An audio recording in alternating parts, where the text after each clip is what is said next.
Barbara, this is Crystal calling in early for a mic.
Just going to be a couple more minutes before we start.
Language Assembly to order. Madam Clerk, can you please call the roll?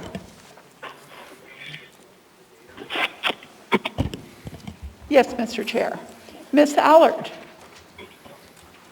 Here. Mr. Peterson. Present. Ms. LaFrance. Here. Mr. Dunbar. Here. Mr. Rivera. Present. Ms. Quinn Davidson. Here. Mr. Constant. Here. Ms. Kennedy. Here. Mr. Perez Verdilla.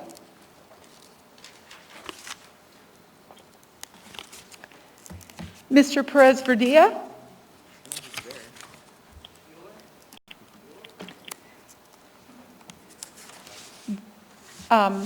We'll mark him as absent for now. Ms. Zalatel. Here. Mr. Weddleton. Here. You have a quorum. Thank you, Madam Clerk. Next, we have the Pledge of Allegiance. Ms. LaFrance, can you please lead us in the pledge?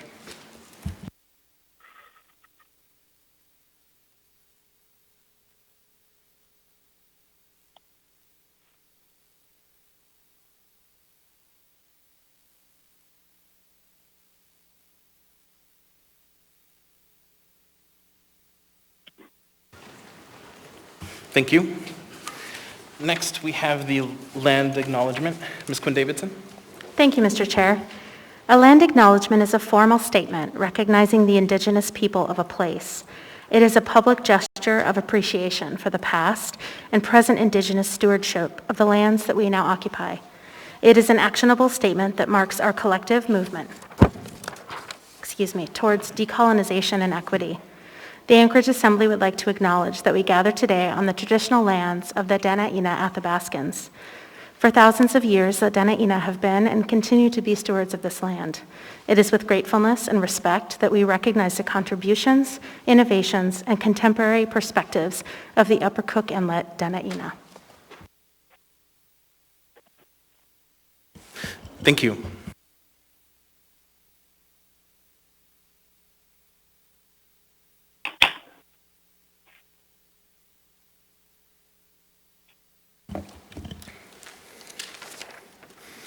Next, we have minutes of previous meetings. Madam Vice Chair. Move to approve the minutes of the regular assembly meetings from May 5th, May 19th, and June 2nd, and the special assembly meeting of June 2nd. Oh, is that a typo? Did we have 2 meetings on one day? Yes. That looks like. Okay. Yeah. So moved. Second. Moved and seconded. Is there any discussion? Is there any opposition? Seeing none, then the minutes are approved. Next, we have the mayor's report. I understand that Mr. Falsey and Ms. Vogel are going to speak to the emergency declaration extension, so I'll turn it over to them. Thank you, Mr. Chair. Just a moment as I collect my notes here. Today is another moment where we are asking the Assembly to extend the mayoral proclamation of emergency. The initial proclamation of emergency was made in March. I don't know if I'm hearing some feedback on the phone line there. If folks are on the phone, if you could please mute yourself. We're getting some echo. Thank you. Thank you, Mr. Chair. Just a moment as I'm fishing for my notes here. My understanding is that the chair has invited us to provide some comments on the consequence of what would happen if the mayoral proclamation were to expire on its own terms as it would without Assembly action. As we have said in previous meetings, that the mayoral's proclamation allows several things to occur. One is that the municipality's resources may be repurposed to address emergent conditions and to respond to the emergency. A second is that procurement rules have relaxed so that we can respond in real time to emergency situations. In the months since we have been in the emergency, several other things have come to bear. First, we have put the municipality on a maximum teleworking posture so to keep the possibility for COVID spread as low as possible. Those agreements had to be made with the various bargaining units and unions, and all are tied to the existence of the mayoral proclamation of emergency. If the emergency were to expire, those teleworking agreements would end and all folks would now be recalled to their normal duty stations. Second, after November 15th, when the state emergency is due to expire, if the state emergency is not extended and there is no local emergency, it is our understanding that the tariff that governs the operations of the Anchorage water and wastewater utility would obligate the utility to realize water shutoffs for non-payment. The way we are operating now is that water shutoffs have been suspended because of the public health emergency and in recognition of the fact that clean running water is necessary as part of our sanitary response to the emergency. Third, we have deployed a number of people away from their normal day jobs and told them to work in the Emergency Operations Center. That is something that the mayoral proclamation of emergency allows us to do and would otherwise be in violation of the bargaining agreements. Fourth, the municipality would be less able to take immediate procurement actions. You will recall that there have been multiple times during the COVID pandemic where we have had to act quickly in response to unanticipatable conditions. For instance, when the Lake Otis testing site was announced that it would stop. Providence Hospital said that it was no longer able to afford operating that. We moved quickly to say that we would foot the bill. Absent the mayoral proclamation of emergency, the best scenario would be that we would have had to call the Assembly into some sort of special session or do some sort of other emergency procurement. Certainly the mayoral proclamation makes that more realistic.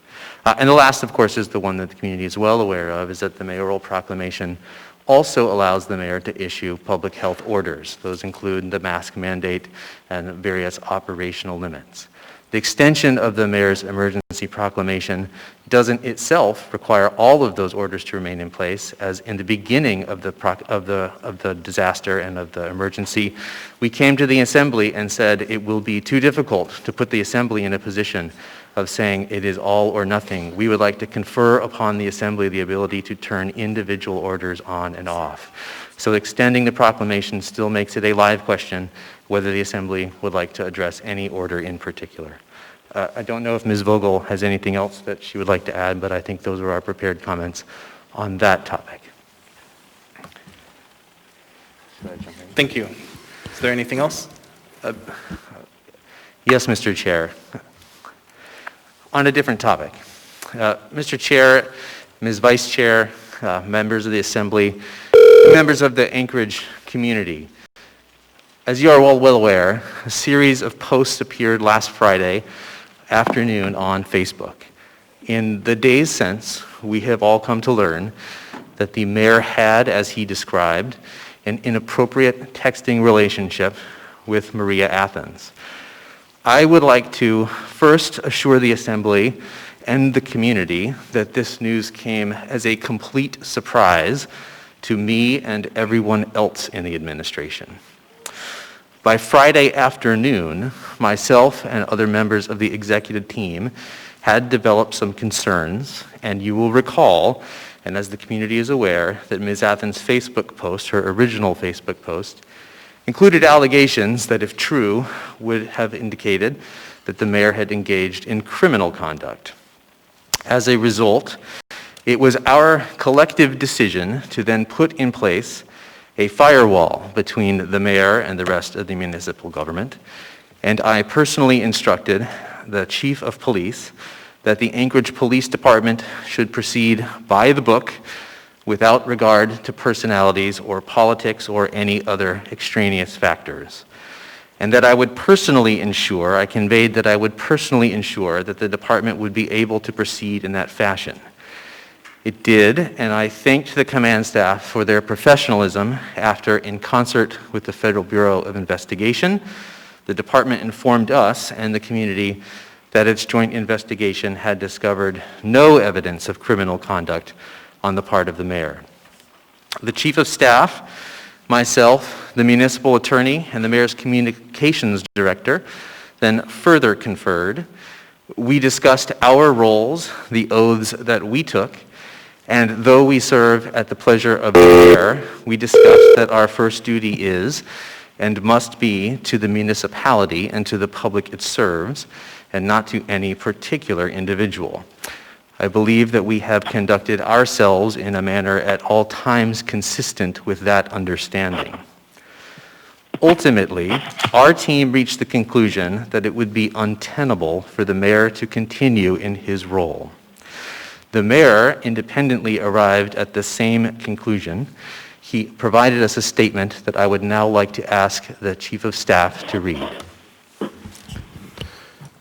Thank you, Mr. Falsey. I will read a short statement from the mayor, and then I will also have a few comments myself. The statement from the mayor reads, "It is with profound sadness and humility that I resign as mayor of the municipality of Anchorage."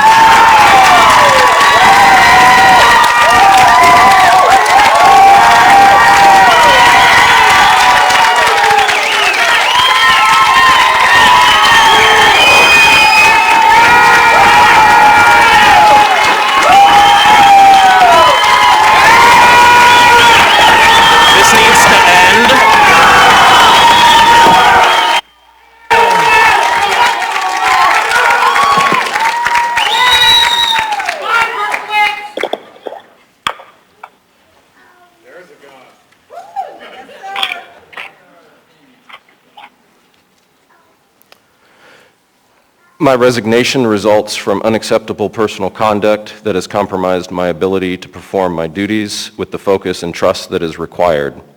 I know my conduct has done great injury to my family, my staff, to municipal employees, and to the people of our community, and for that I am deeply sorry. To make this transition as smooth as possible, my resignation will be effective Friday, October 23rd at 6 p.m. So that concludes his statement. Today. Right now. You guys don't get to keep telling us how to live our lives and you keep screwing us over, especially with the what's in. I don't care that you want to hear us. You get to. Please continue, Mr. Falkenstedt. Thank you, Mr. Chair. I also just want to comment that I have had the opportunity to inform both the senior executive team as well as members of the mayor's personal office of this. My message to them as well as the executive team and by extension every municipal employee is that we all have a job to do.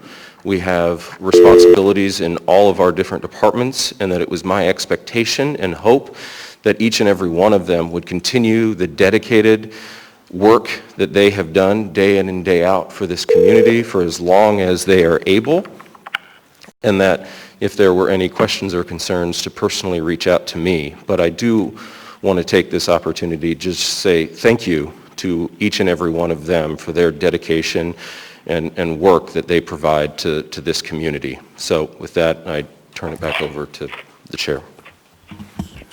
Thank you, Mr. Falsey. Thank you, Mr. Bockenstead.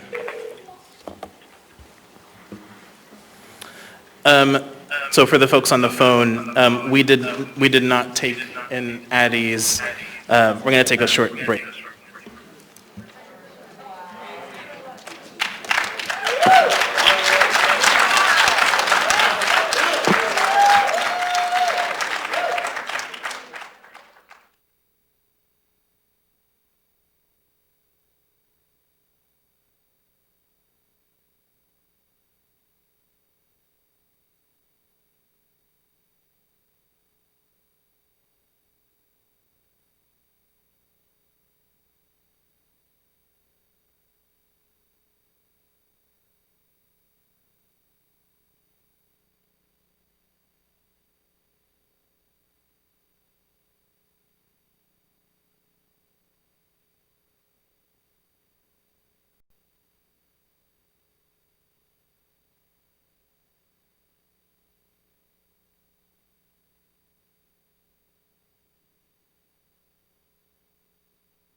Ms. Kennedy, can you hear me?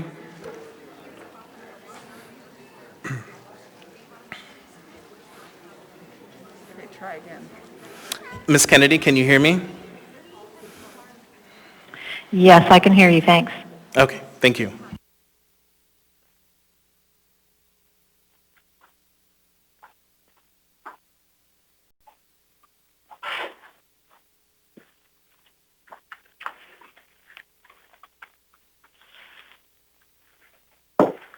So is there anything else to this? I mean, there isn't enough anymore to...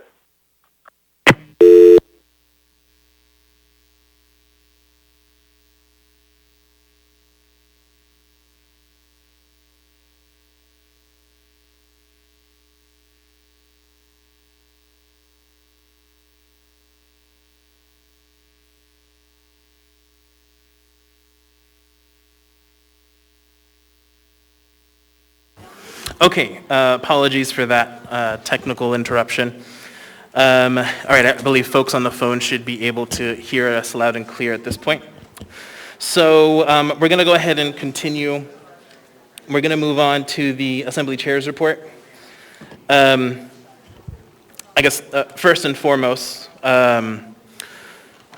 want to let the public know and the body know that just based on the breaking news that we just heard, we are going to follow the normal process that this body has, which is the body may decide, if it so pleases, to reorganize itself by the date of the mayor's resignation, and then whoever is chair at that time will become the acting mayor. After that time,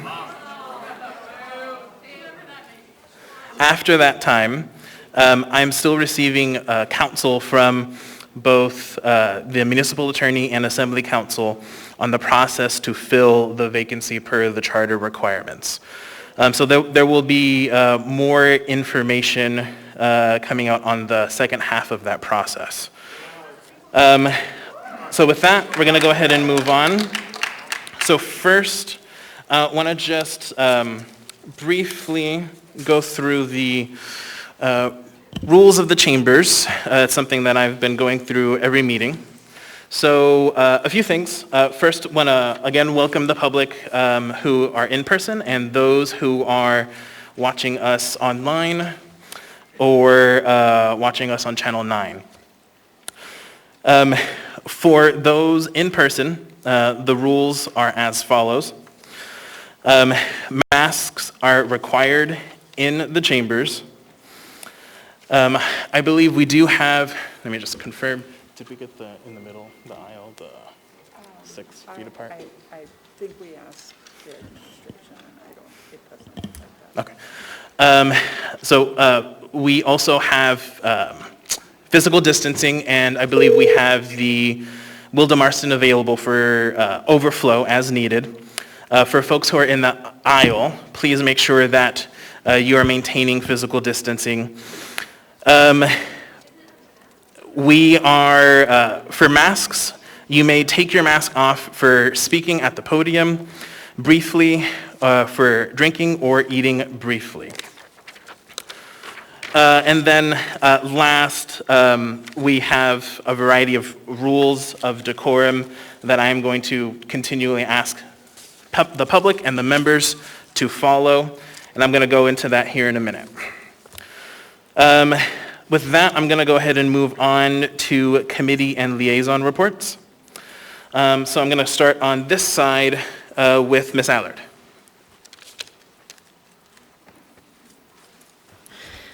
Thank you, Chair. I would actually, let me get that back. Mr. Chair, I'd like to move to reorganize tonight.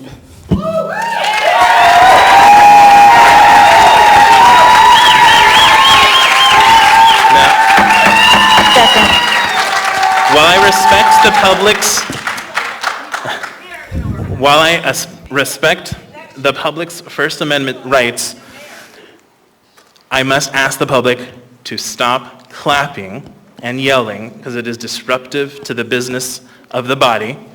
If this continues, I will give an additional warning and then I will have to clear the chambers. Okay, so with that, so there is a motion to reorganize. Is there a second? Second. There is a second.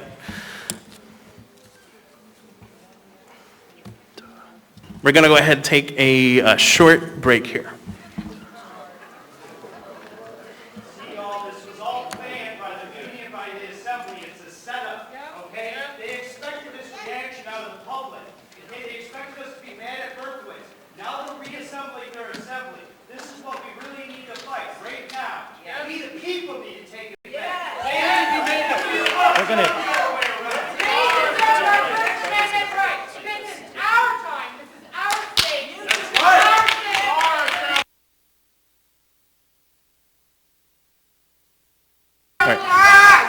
So this is going to be, yeah.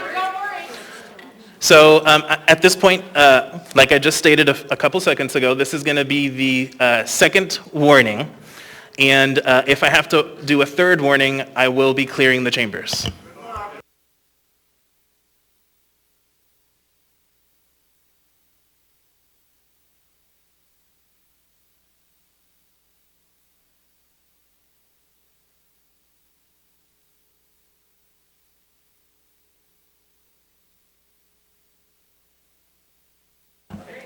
Sure. Mr. Perez-Verdia, can you confirm that you are in attendance?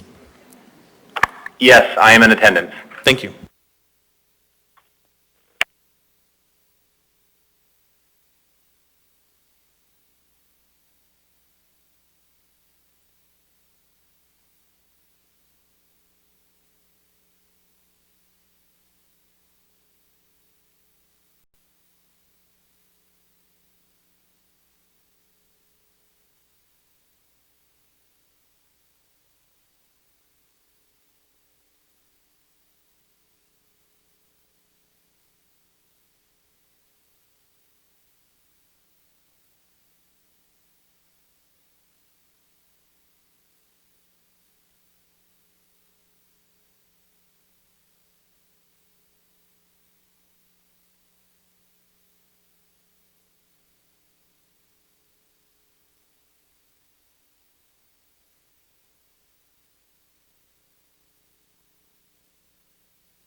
Hey Siri.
If members can go ahead and take their seats, we're going to get started.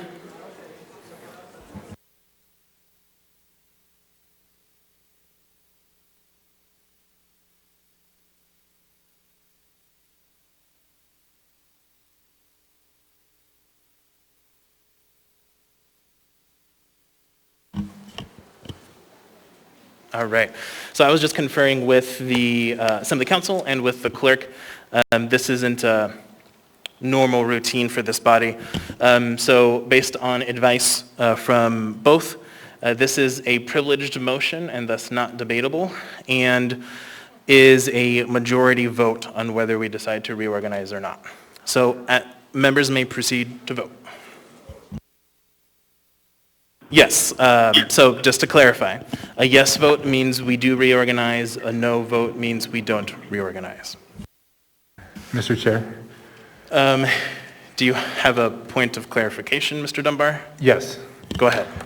if you would. So we have 10 days. I think it should be clear to the members that if we don't reorganize tonight, we could reorganize during those 10 days. It's not a use it or lose it kind of motion. That is correct. Thank you.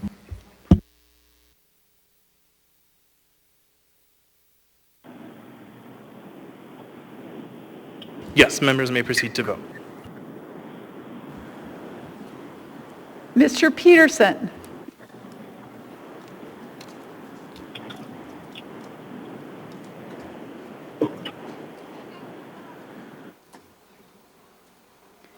Mr. Peterson, on the motion to reorganize. On the motion to reorganize. No. On the motion to reorganize. Ms. Kennedy, Yes. Mr. Perez Verdilla? No.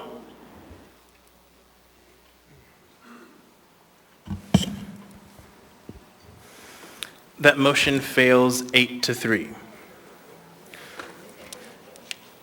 So we're going to go ahead and continue on with our committee and liaison reports. I'm going to go next to Mr. Peterson.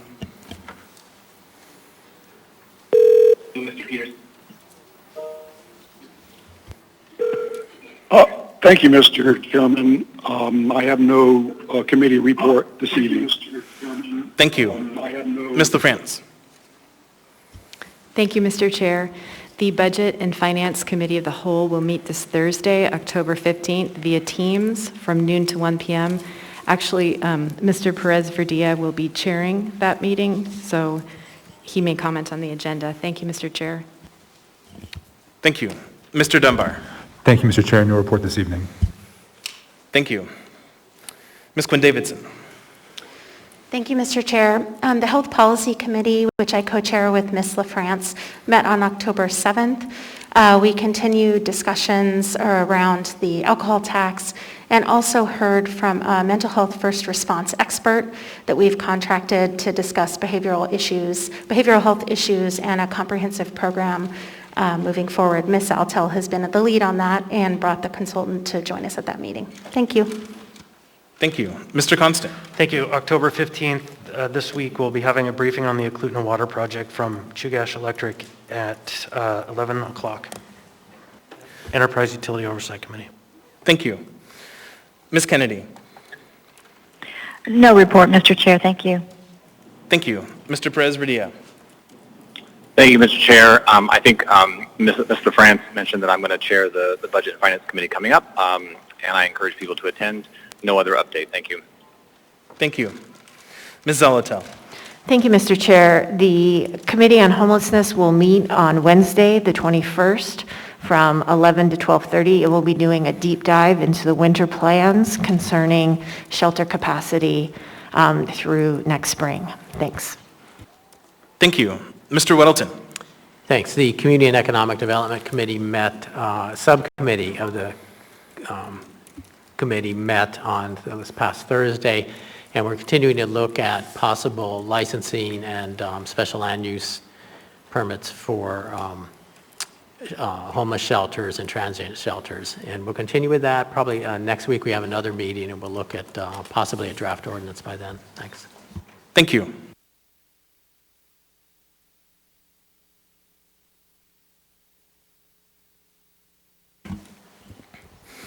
All right.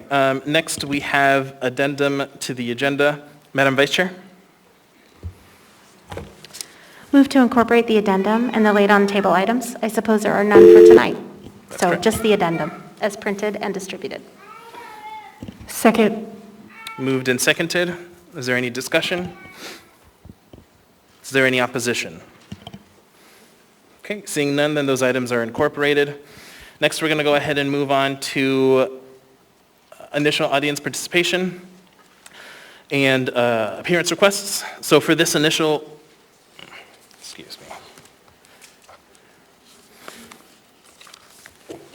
For audience participation, please direct your comments to the Assembly or the Chair. You will have 3 minutes to speak, and personal attacks are not appropriate. In addition, audience members are asked to avoid clapping or other disruptions during audience participation. Last, during audience participation, Assembly members generally do not answer questions or respond to comments. We may talk to you offline during a break or after the meeting to address any questions you have. I will, as chair, work to maintain decorum at this meeting and ask for your assistance. So with that, we do have one individual signed up for an appearance request, and then from there, we will go 3 folks on the phone and 3 folks in person. So I have Mr. Williams. Welcome. Would you please put my request note up on the board? No, sir. You may begin. Okay. My brothers and sisters, this here is the Bible. Inside of it contains God's 10 Commandments, the law of the land. Our U.S. Constitution and Alaska State Constitution, they lay their roots in Christianity. Our leaders who are an abomination unto the Lord Jesus Christ create unjust laws. Our spiritual birthright is to rebuke evil leaders and the oligarchs they lead. 14 days ago, I gave you all a dire spiritual warning. You have ignored this. By the power of the Holy Spirit, all your satanic laws are hereby rebuked and invalidated. The trash will be taken out and cast into the fire. This city of Anchorage, Alaska, USA is a hallowed ground. God soweth fruit for his people. However, the fruit of the MOA tree is poisonous. The MOA's participation in the Sister Cities program has made our city the best at something. We are the world's best brothel. In Jesus' name, you shall be cast into the pit of fire, lest ye repent and return to the light of the Lord. For when you hurteth one of the littlest ones, you would be better off casting yourself in the ocean with a cinder block on your neck. The list of systemic slaughter by the MOA is numerous and long. They are complicit with state, federal officials. They are complicit with native corporations, big pharma, big media, and big medicine. Also, there are foreign enemies within our gates. We the people rebuke these adulterous actions in the name of Jesus Christ. When you hurt the innocent, destroy human life, are deceitful and derelict in your duties, and you commit fraud, there is no statute of limitations in Jesus' name. Any immunities that you thought you had are invalidated, for you have violated God's law. We the people put you in positions of power because we thought you had our best interests at heart. In fact, you do not. You hate all the people in this room, including yourselves. Lest ye repent from your wicked acts and return to the way of the Lord, you will be cast into the pit of fire. The people in Jesus' name do not fear this government. The governing body should fear the people. As we the people in Jesus' name, by the power of the Holy Spirit, we will cast you into the pit of every thirsty fire. Our Lord the Father is omnipotent and omnipresent. He is with us all the time. He sends the Holy Ghost with us at all times. May God have mercy on your souls. America, America, God shed his grace on thee, and crown thy good with brotherhood from sea to shining sea. Thank you. So we're going to go ahead and go to the phones. So our first individual on the phones is Mr. Steve Cruz.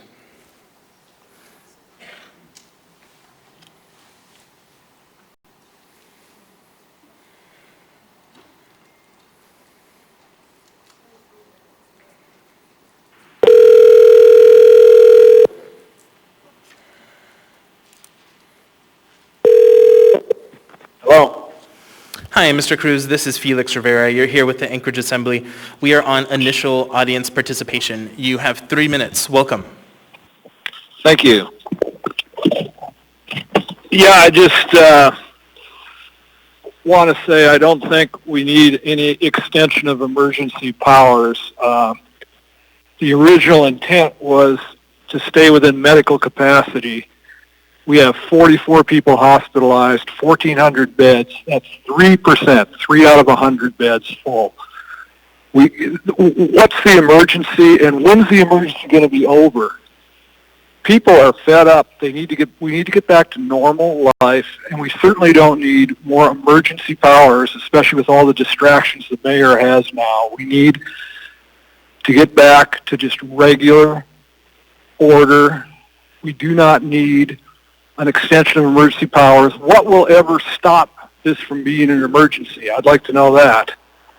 And every time you've extended emergency powers to the mayor, he's done something that's hurt Anchorage. The first time you gave emergency powers, he hunkered the city down, which put 30,000 people out of work. The second time, he issued a mask mandate. The third time, he did the 28 days to stop the spread, which was a failure. We need to let this thing run the course. If you give him emergency powers, he's going to do something stupid again that's going to hurt this town. He's got distractions. Frankly, you guys should remove him from office, as far as I'm concerned, for performance and distractions. Thank you. Thank you. next on the phones, we have Karen Peterson.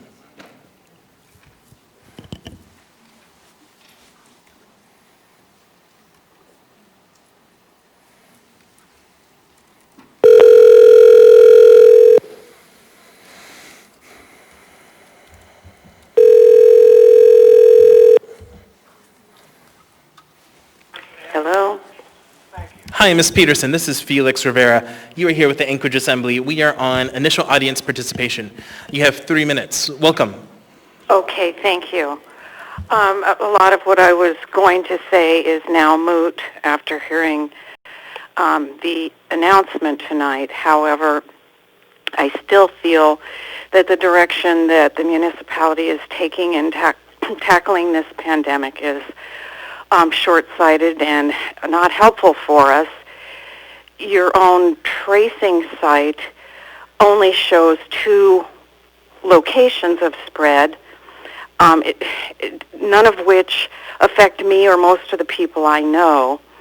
And shutting down everything is a disservice to the majority of people.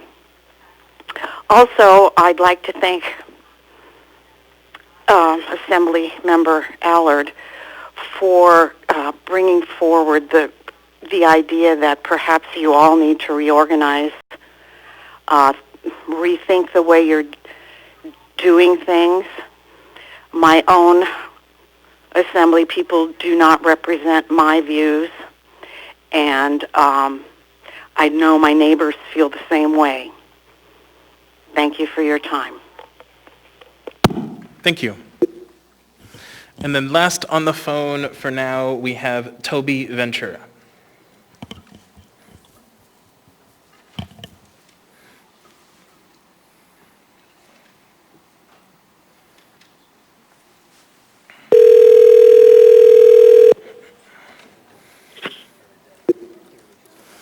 Hi, is this... Okay, let's try him again.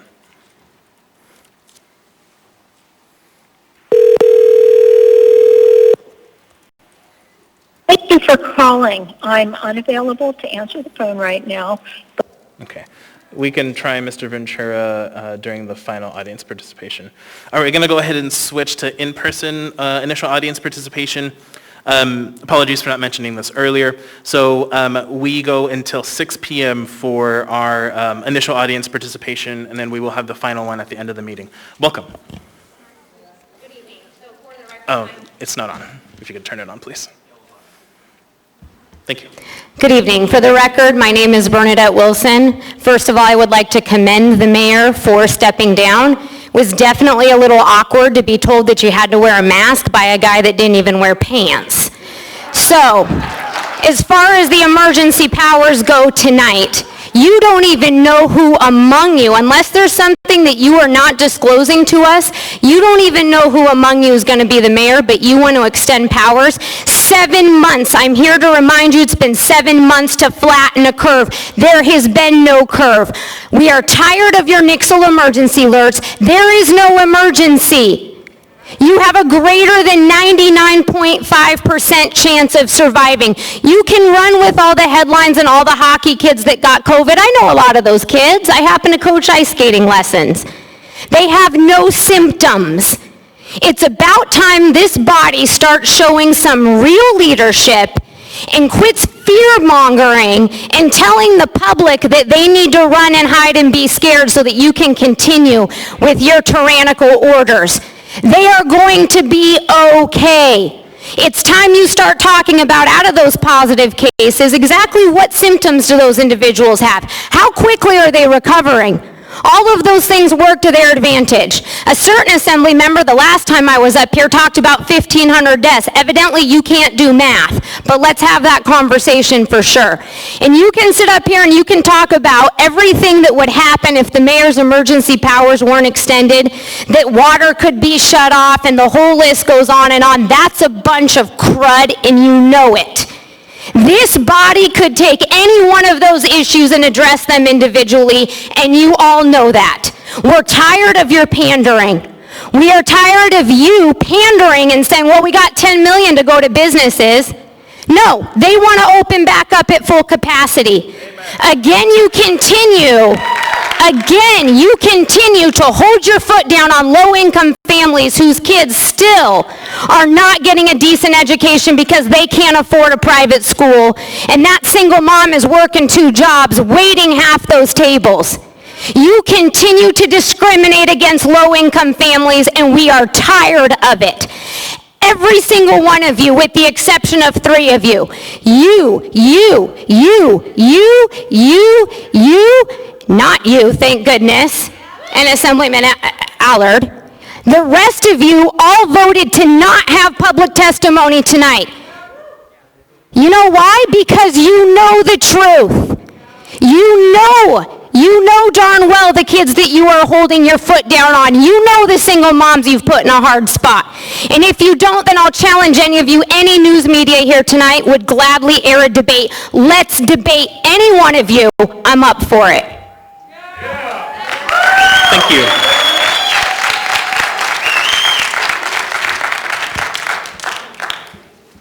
Welcome.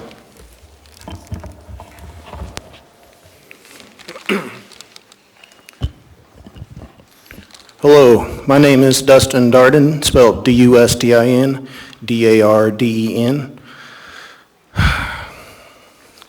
You know, I was told if I speak to you rationally, you're going to listen to me, so I'm going to speak to you rationally, okay?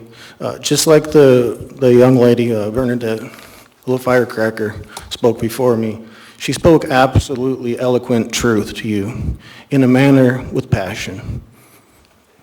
Now, there's a time that the bodies that we all live in are going to give up, you know. And there's like billions and trillions of viruses and bugs that live on us, but a healthy body can't get sick. So I encourage people to take vitamin C, vitamin D3, and zinc. Also, I encourage prayer.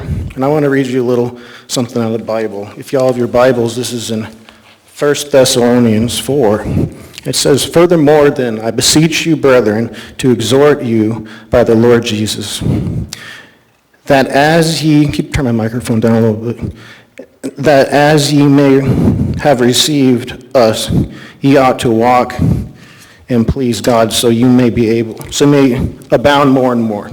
Got 1 minute and 39 seconds. Now in Thessalonians 4:2, "For ye know what commandments we gave you by the Lord Jesus. For this is the will of God, even your sanctification, that ye should abstain from fornication, that every one of you should live. Every one of you should know how to possess his vessel in sanctification and honor." 1 minute and 16 seconds left. So I'm going to scroll down a little bit because this gets good. And we got 1 minute and 9 seconds, and I'm still working on 1 Thessalonians 4. But I wanted to get to this. I'm going to have to come back, how it relates to other topics. If any of you have lost a loved one before, it says, "For if you believe that Jesus died and rose again, even so then also which sleep in Jesus will God bring him." He's talking about when people die, people you know that passed on. "For this we say unto you, by the word of the Lord, that which are alive and remain until the coming of the Lord shall not prevent them from that are asleep. The Lord himself shall descend from the heaven with a shout, with the voice of an archangel." It'll be loud, won't it? "And with the trump of God, and the dead in Christ shall rise first. Then we which are alive and remain shall be caught up together within the clouds to meet them with the Lord in the air. And so shall we be with the Lord. Wherefore comfort one another with these words." Thank you.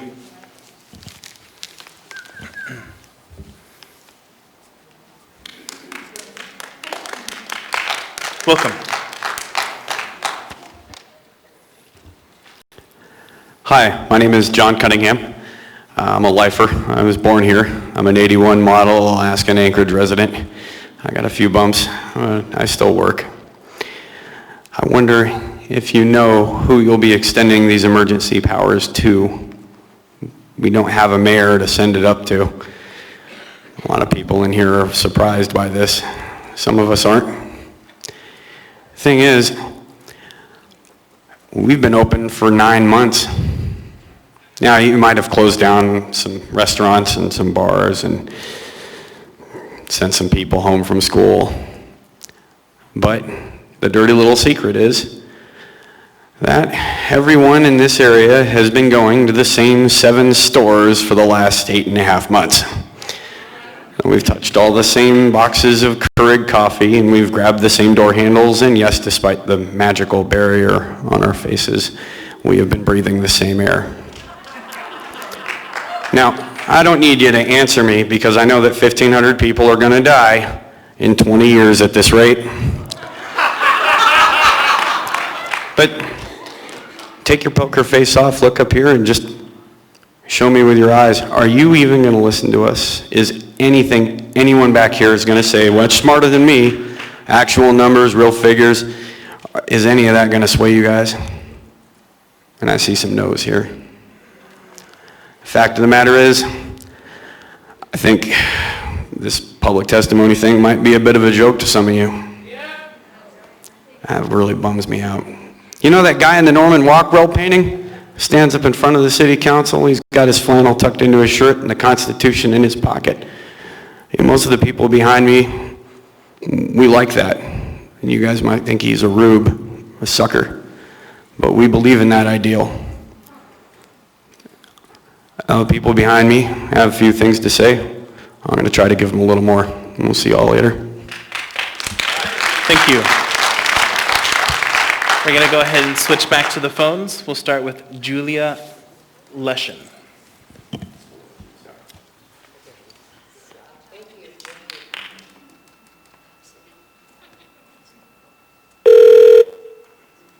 Welcome to the voicemail.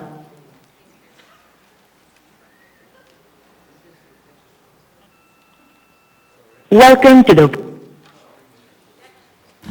All right, we'll go ahead and try Julia at another time. We'll go ahead and go on to Mr. Michael Patterson. Got it. I understand Mr. Patterson has to be removed. Then we'll go ahead and go back in person. Welcome. Thank you, Chair. Dustin Sherman. I'm going to be very, very, very brief. And now that Mr. Mayor has stepped down, I want to thank this body for waking up the Anchorage citizens. Those people behind me, they have something to say, and I'm going to let them say it. Thank you.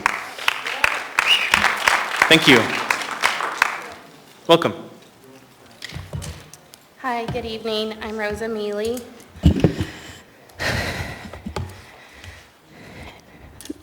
So per the CDC, only 9% of the total deaths that involve only COVID are what people have died across the nation.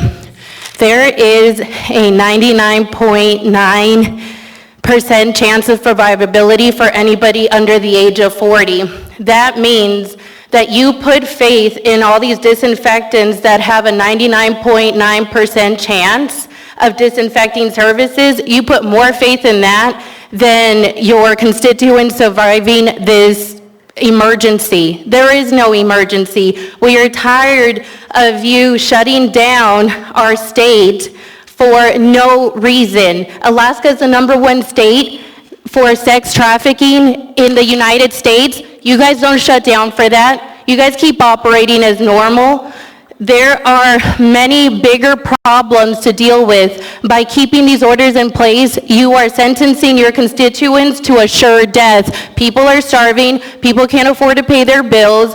People are really struggling right now. If you actually care about your constituents, you will base your decisions on science and not some political agenda. We get that by keeping us closed out of this assembly, you were able to push every political agenda that you wanted and that served your purposes, but that doesn't help your constituents.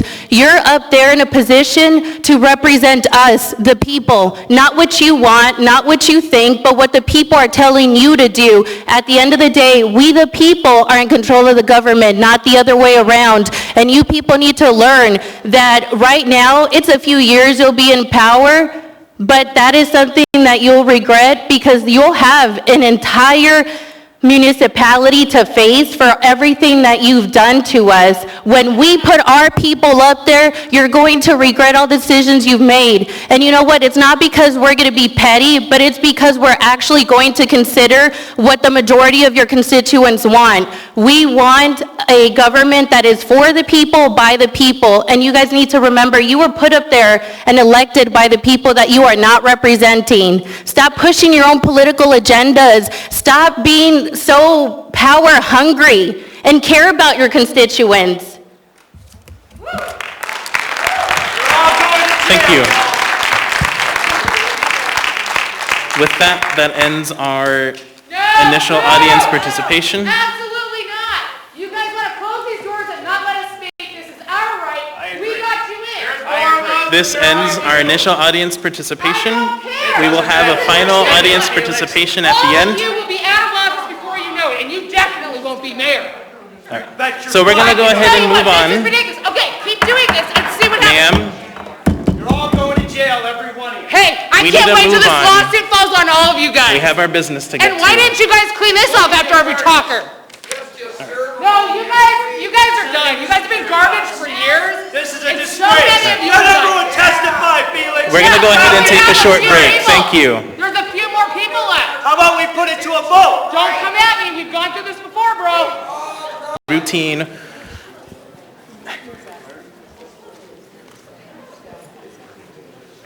Yeah. So I'm going to go ahead and ask the folks who are in line, if you can please make sure that you are maintaining some physical distancing. And then I'm going to ask folks, I'm going to continue this meeting, so I need folks to not speak, please. Okay, so consent agenda items number 10A through 10F are typically routine or non-controversial items such as bid awards, new business information and reports, and ordinances and resolutions for introduction. Items on the consent agenda may be approved by the Assembly by a single vote on a motion to approve the consent agenda. Prior to approval, items may be pooled by an Assembly member for discussion and separate vote on each of those items. Under the Assembly Rules of Procedure, all ordinances and some resolutions will have an opportunity for public hearing on a future date. So with that, we're going to go ahead and go down the dais and see what folks want to pool. I'm going to go ahead and start on this side with Mr. Weddleton. Sorry. Thank you. I'd like to pull 10B4 and 10B5. Thank you.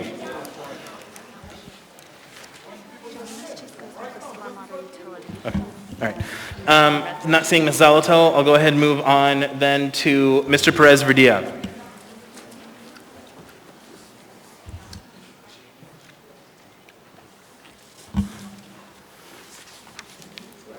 Mr. Perez-Verdia? Okay, I'll go ahead and go back to Ms. Zalatel. Thank you, Mr. Chair. 10A3. Thank you. Ms. Kennedy? No items to pull, thank you, Mr. Chair. Thank you. Mr. Constant? No items for me. Thank you. Ms. Quinn-Davidson? None for me, thank you. Thank you. Mr. Dunbar? I'm sorry, did Ms. Zalato pull 10A3? Then I have no further items. Thank you, Mr. Chair. Thank you. Ms. LaFrance? No further items, thank you. Thank you. Mr. Peterson?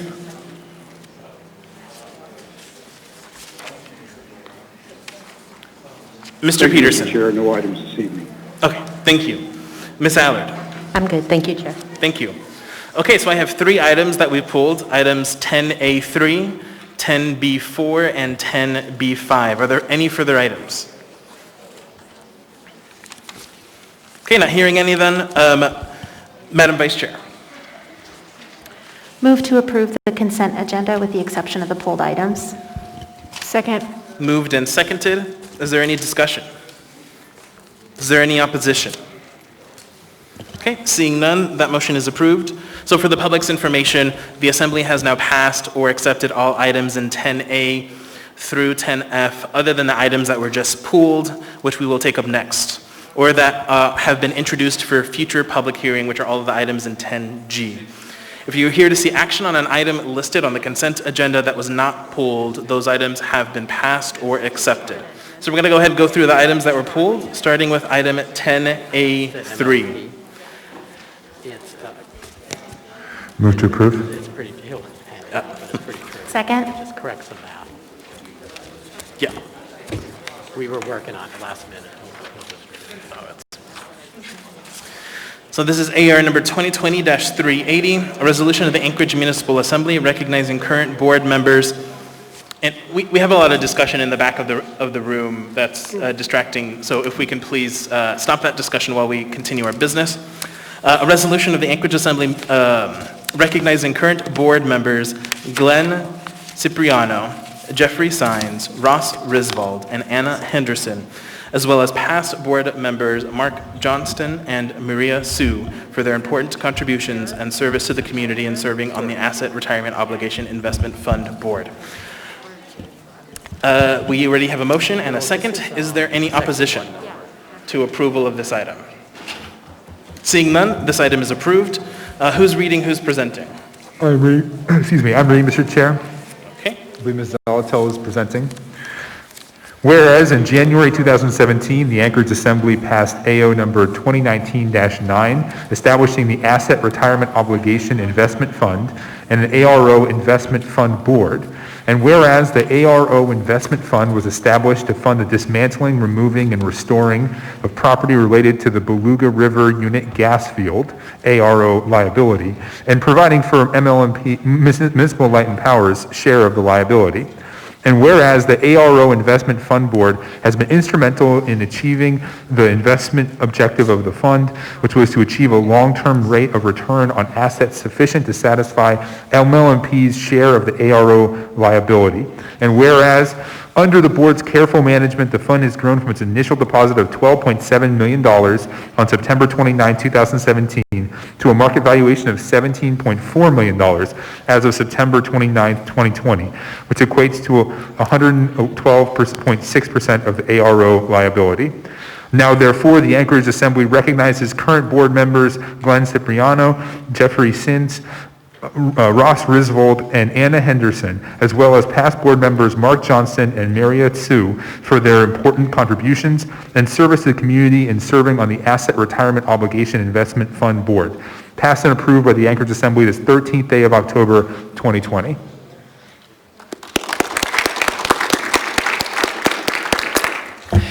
Through the chair, Alex Slivka, Chief Fiscal Officer.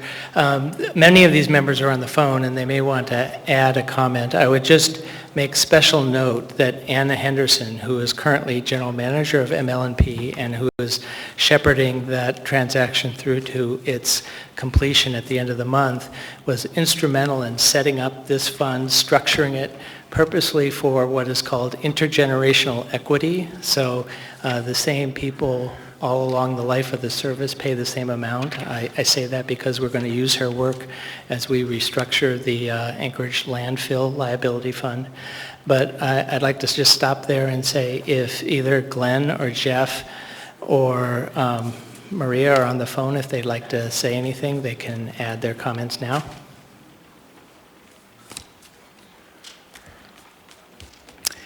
And hearing none, I know Anna is on the phone. Anna, would you like to add anything? Thank you, Alex. Yes, I would just like to acknowledge that it's been an honor to serve the public in this capacity as a steward of the fund, and the ARO was established back in 2013 when I was still finishing accounting classes, so it's a kind of a blast from the past for you to mention that. Thank you. So just want to thank you too for taking the time to recognize the board's hard work. That's all I have today. Thank you. Thank you. Alex, this is Ross Risvold. Oh, go ahead, Mr. Risvold. Thank you very much, Mr. Risvold. This is Alex. Thanks for standing in for us tonight. It's been a pleasure working on this board. It's been a pleasure working for the municipality, and look forward to future endeavors with our CFO, Alex Slivka here. And again, thanks for the recognition for this public service. Thank you very much. Thank you. All right, thank you. So next item that we have before us is item 10B4, resolution number AR 2020-378. Resolution of the Anchorage Assembly regarding the mayor's orders and regulations issued under the mayor's proclamation of emergency. What is the will of the body?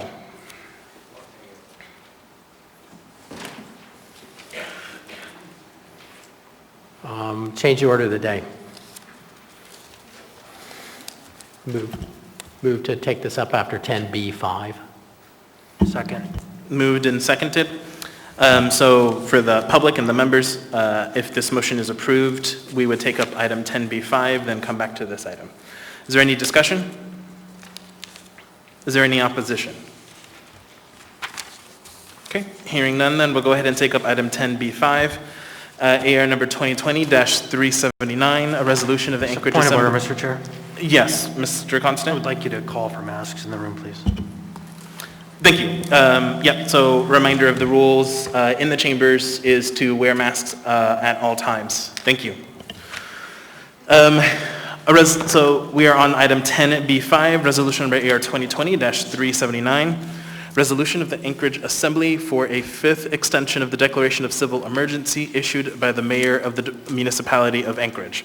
What is the will of the body? Move to approve. Second. Moved and seconded. I believe we do have an amendment by Ms. LaFrance. Do you intend on bringing that amendment forward? Yes, Mr. Chair. Move LaFrance Amendment Number 1. Is there a second? Second. Moved and seconded. Ms. LaFrance? Thank you, Mr. Chair. This amendment proposes changing the date from December 31st to November 30th, and let me explain the reason for that. Since this past January, we have been under a national declaration of a public health emergency related to COVID-19. Since March, we have continued to roll forward the orders regarding the local public health emergency. We are by no means past this problem, but my concern is that we continue to roll forward the emergency orders rather than take the next step, which is to figure out what the transition to a more permanent solution needs to be. Over the past 6 months, we've taken a broad range of steps to mitigate the impacts of COVID-19 on our citizens, but we should now also consider exercising our legislative responsibilities to consider how to transition out of a perpetual state of emergency, which gives extraordinary powers to the mayor to a reasoned legislative solution enacted by this assembly through a public hearing process that sets the standards and rules for the unforeseeable future. Unfortunately, COVID-19 will likely be with us for a long time, even with a vaccine somewhere on the horizon. And we do not know if or when the next new large-scale health problem will be upon us. We should consider how to do this again if needed.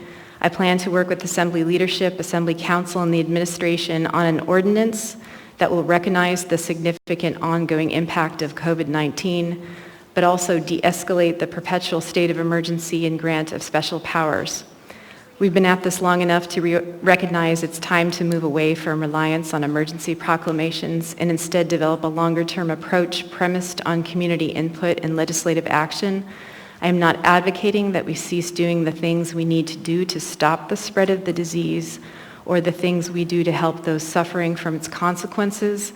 Instead, I'll be advocating for a longer-term solution with the help and input of the public and key stakeholders. I anticipate being able to present something for a public hearing before the end of November. And the intent is to provide time for this transition to a more stable state. Thank you, Mr. Chair. Thank you. Is there any further discussion on the amendment?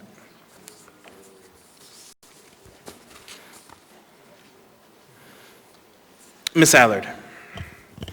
Thank you, Chair. I don't agree with the amendment because I don't agree with the resolution 2020-379.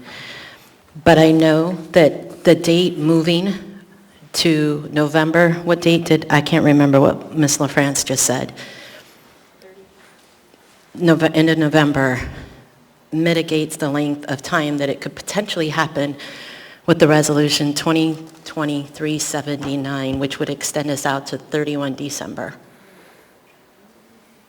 So I'm going to probably agree with her amendment to mitigate any damage I see coming forward with 2020-379 if the body passes it. Thank you. Thank you. Seeing no further discussion, members may proceed to vote. Mr. Peterson?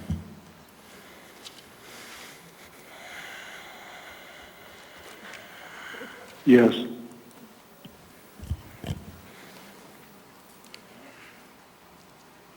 Ms. Kennedy? Yes.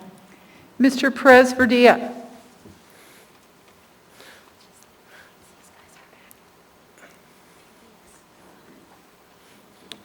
Don't display the vote, please. Mr. Perez Verdilla?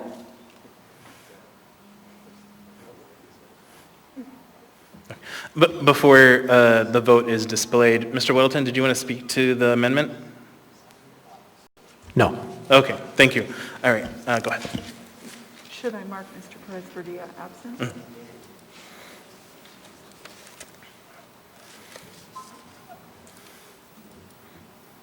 That amendment is approved 10-0. Mr. Whittleton. Yeah, I'd like to make an amendment, and I'm sorry I have nothing written up here, but I would like to add a section 4 that says, any further extension of the emergency declaration shall be subject to a public hearing. Second. Do you want to go ahead and speak to that, Mr. Whittleton? You know, this is so critical. We all know it. We should give people a chance to speak on these things before we pass them, more than the emails. Thank you. Ms. Zolotel? Well, I'm not done. They interrupted me. Well, this is what happens when people clap, but go ahead. That's all right. Yeah, please, people.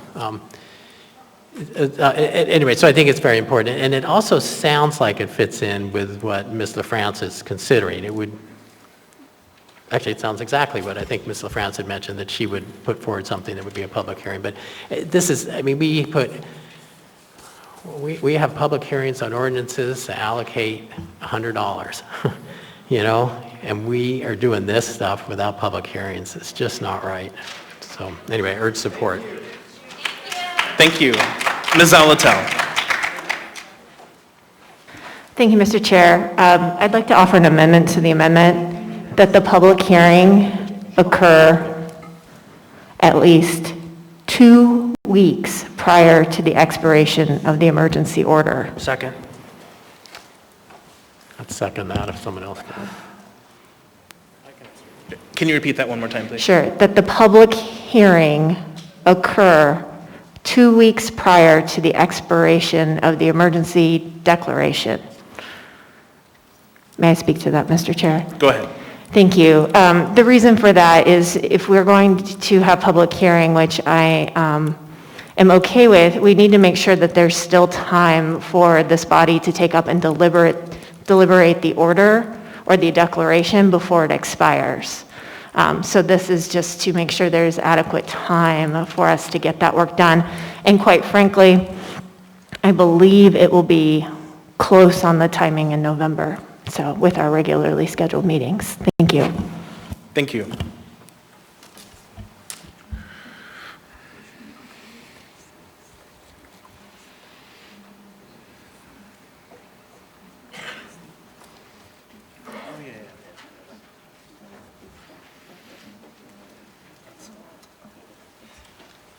Mr. Dunbar. Thank you, Mr. Chair. I want to ask a couple clarifying questions of the clerk, and perhaps she was going to speak to this anyway, and also to your amendment. Is the impact of your amendment that a public hearing is set by this, or will the administration need to introduce an item and set it for public hearing, in which case they would probably need to introduce it on, I believe, November 4th, because our next regularly scheduled meeting is November 17th. If it's 14 days before, it would be Monday the 16th, the 30th. So I have some logistical questions about this. Was that to me? I guess it's to you and also to the clerk, what her opinion is in terms of, will this resolution be sort of self-actualizing, or do we need, or effective, or do we need to have the administration introduce a public hearing item on November 4th?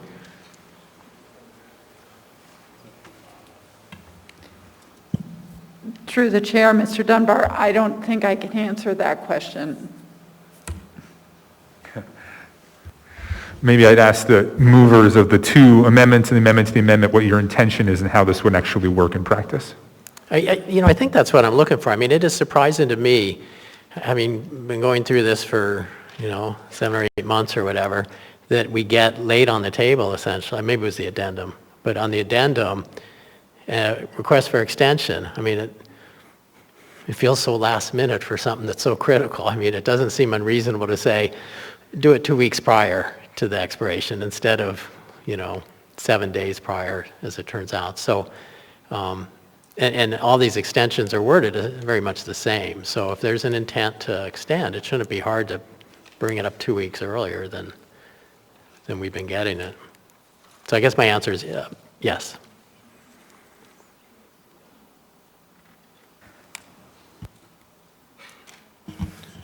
Thank you. Did you want to add anything else, Ms. Salatel? Yes, I think I will. Thank you, Mr. Chair, for the opportunity. I agree with Mr. Weddleton, and I think that the more, up-to-the-minute information we get with the administration's introduction is through the Assembly Memorandum. And that could be, that could be something we get, either multiple versions of or something that is closer to the time that we were actually going to take the item up for a vote. So I think there's still that opportunity to make sure we get up-to-the-minute information into the record, which is what the Assembly Memorandum does for us. Thank you. Thank you. Did you have anything further, Mr. Dunbar? Mr. Chair, I'm in the queue. Yes, but Mr. Dunbar had the floor. Okay. No, I'll wait to hear what Mr. Constant has to say. Thank you. Thank Mr. you. Constant. I think actually Mr. Dunbar pointed to the action we need to take, which is actually to put a date-specific public hearing on the table with this resolution so that there isn't a question, but that we know if we're going to have the question of extending, it's already calendared. We don't need to pre-calendar it. It's just set. And then if we don't do it, it's moot. And it's not a question of somebody needs to do something. It's just done. And so I would add an amendment to that. Are we on a secondary amendment or are we on a? We are already on an amendment to the amendment. So when we get through this process, I would just add a date specific as a second amendment. Thank you. Ms. Allard? Thank you, Chair. So maybe I can ask Ms. Salatel. I hear what you're saying about the 2 weeks notice.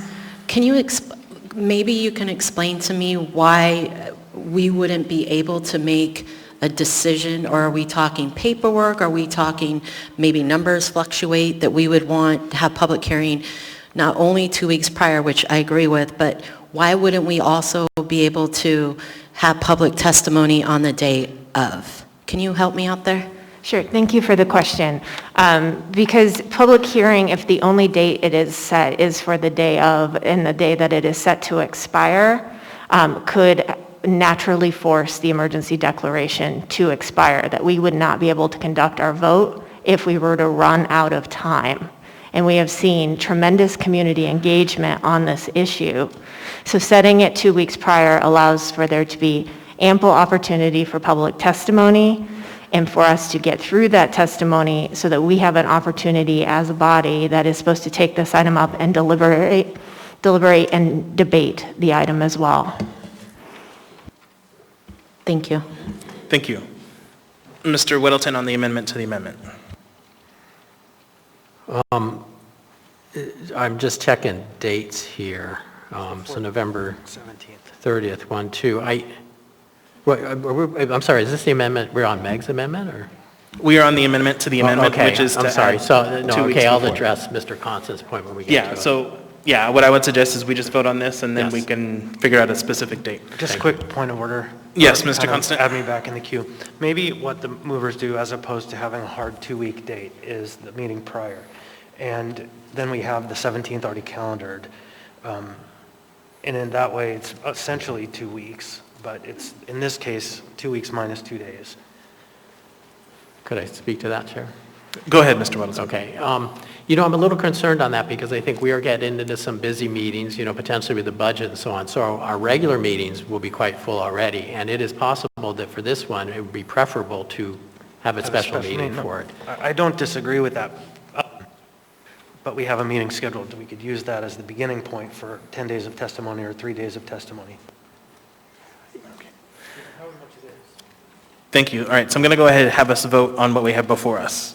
So seeing no further discussion on the amendment to the amendment, members may proceed to vote. Mr. Chair, could you Peterson. please read? Yes, Ms. Kennedy? Thank you, Mr. Chair. Could you please have the full amendment to the amendment read, please? Thank you. Yes, Ms. Kennedy. The amendment to the amendment reads that a public hearing occurs 2 weeks before the expiration of the declaration of emergency.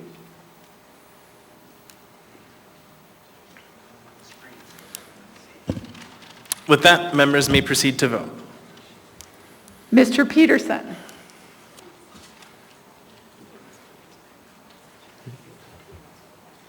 Yes. Ms. Kennedy. Yes. Mr. Perez-Verdilla. Oh, that's a Wednesday, the 4th. I'm going to mark him as absent, Mr. Chair. All right.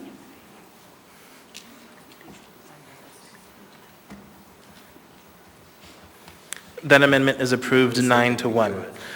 Amendment to the amendment, excuse me. So now we have the amendment before us as amended.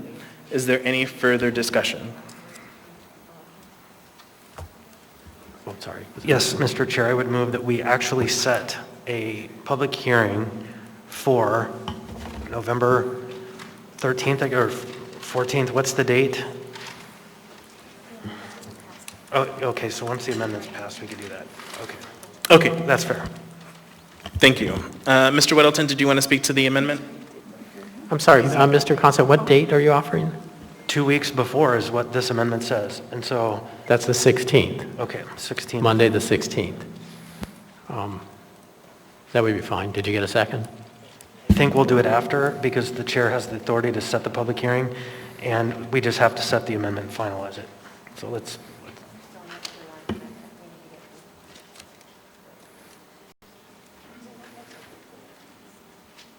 Okay. So with that, is there any further discussion on the amendment? Seeing none, members may proceed to vote on the amendment. And then I believe for the public and the members, the idea is after that, we are done, we will go ahead and set the public hearing. Mr. Peterson.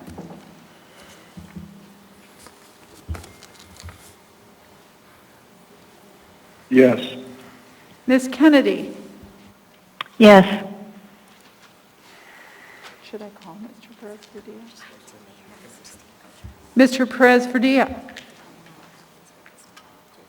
tell the chair, it could be on the Thursday prior, it could be...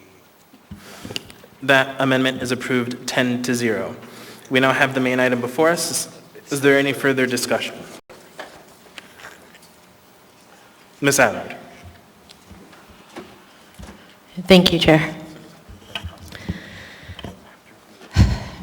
It would be no surprise to anyone here tonight that I do not support extending the emergency order to grant this mayor that's currently here extended emergency powers. There are a couple of fundamental reasons. The first is totally unnecessary, and the second is that the mayor has demonstrated without a doubt of egregious lack of good judgment.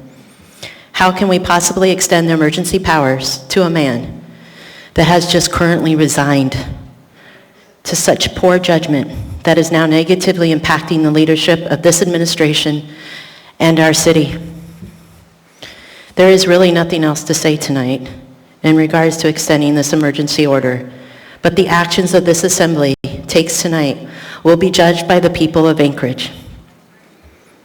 We should stand on the side of the people of Anchorage in common sense. I am voting no. Thank you. Is there any further discussion?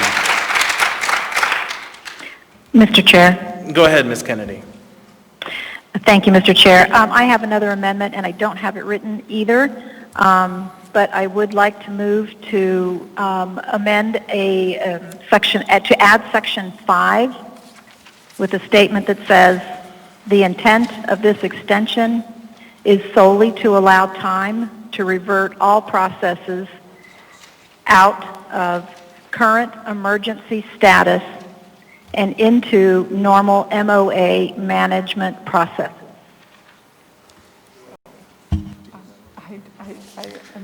I'm sorry. Second.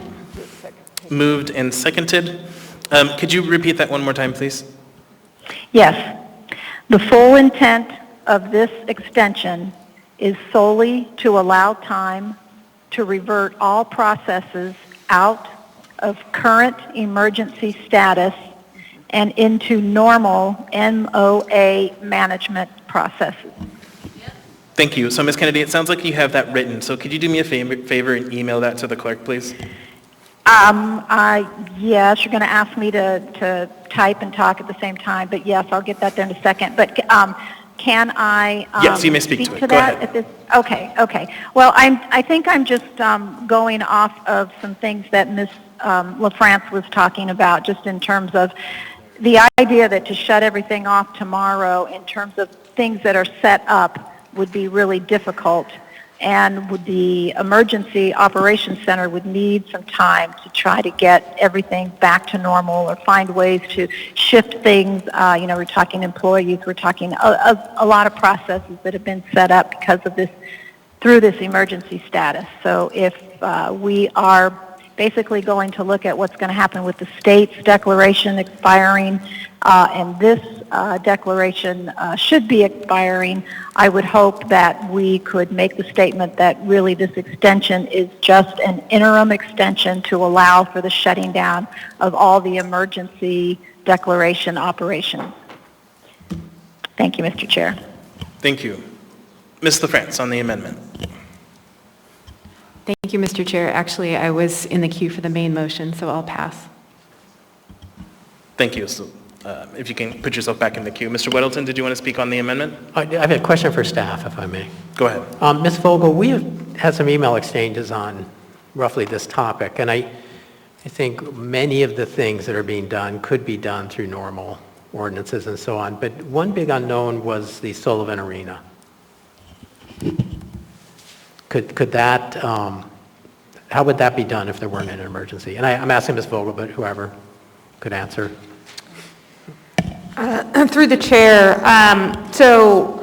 Assemblymember Weddleton, I don't know that I've got a full answer, but there is that code provision that says when a specific location has been allowed to operate under the emergency provisions and specifically changing some of that zoning, and I think they're imagining temporary structures after certain kinds of natural disasters were probably what was in the head of the people who were drafting that those structures could be continued based on an amount of time either set by the mayor and or extended by the assembly.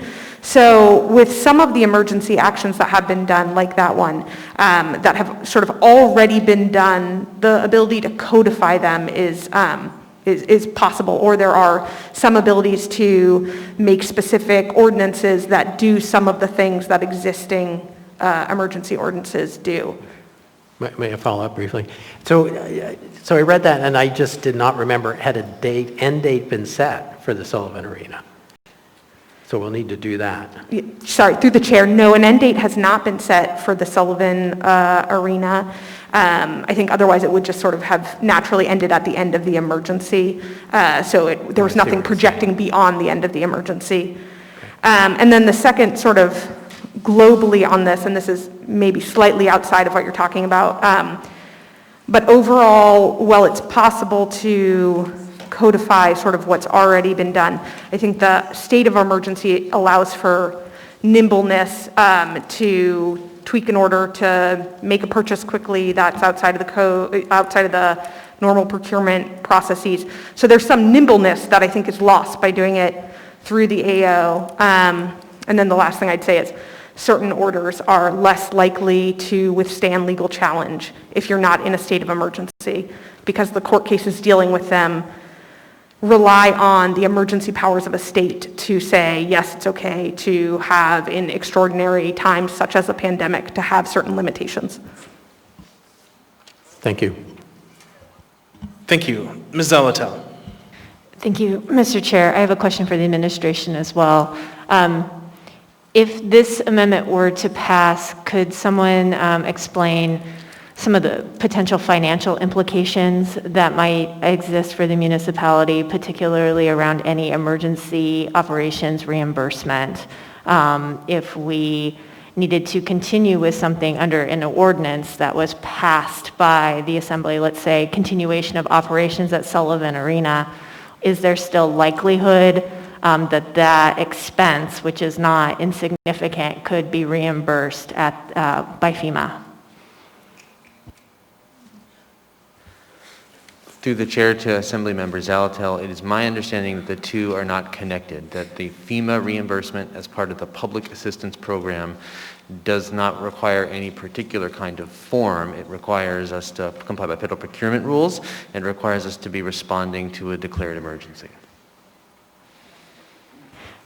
Thank you, Mr. Falsey. Is that a locally declared emergency, a state declared emergency, a national declared emergency, or any of them?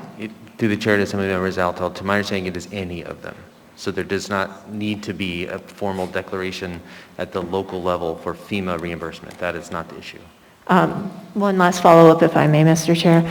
If there is no longer a national or state declaration, but there is a local declaration, does that allow us to remain FEMA eligible?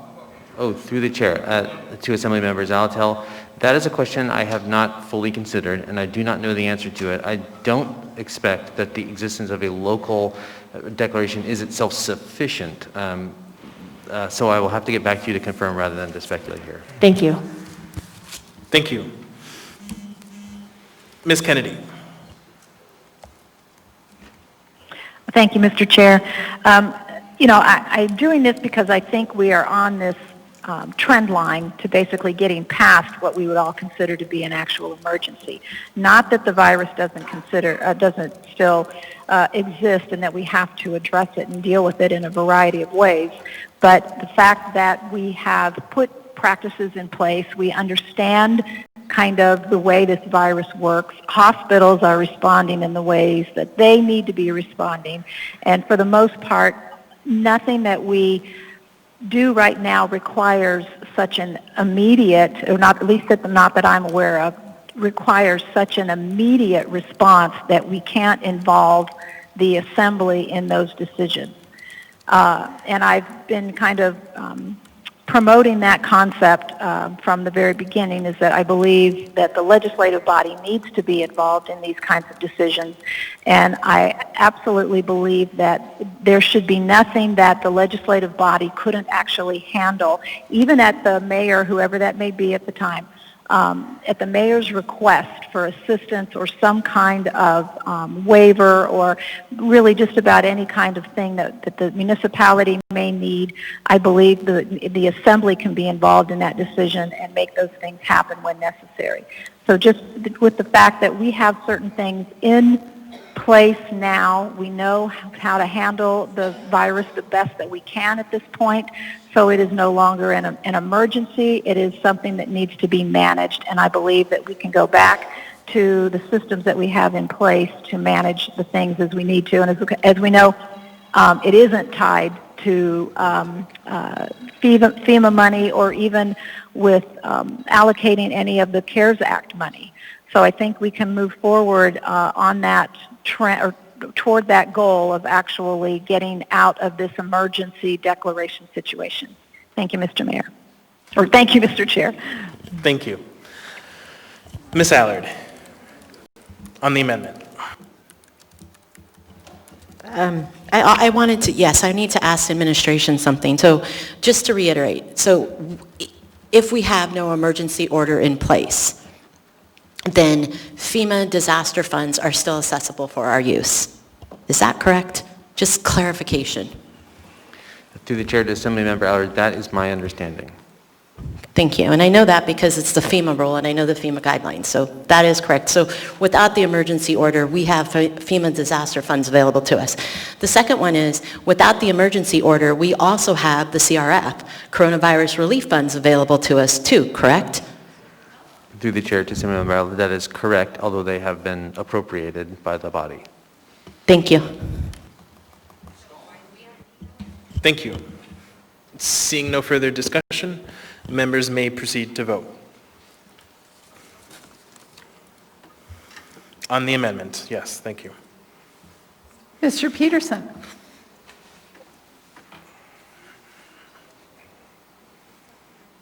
Yes.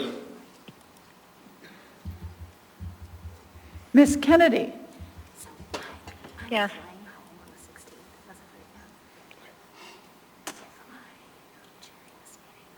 Mr. Perez Verdilla?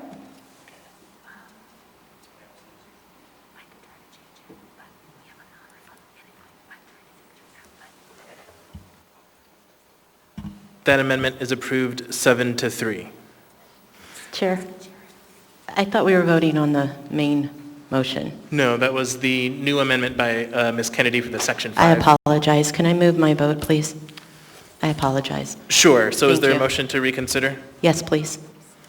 Actually, you can't make the motion. Someone on the prevailing So side. moved. Moved by Mr. Constant. Second. Is there a second? Second. Okay. Seconded. So for the public and the body, this is a motion to reconsider.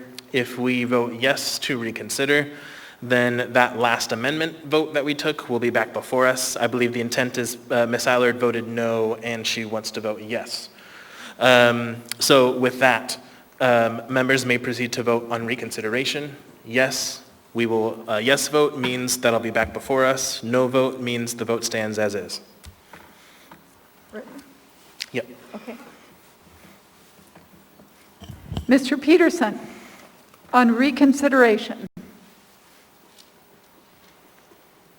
Yes. Ms. Kennedy? Yes. Mr. Perez Verdilla?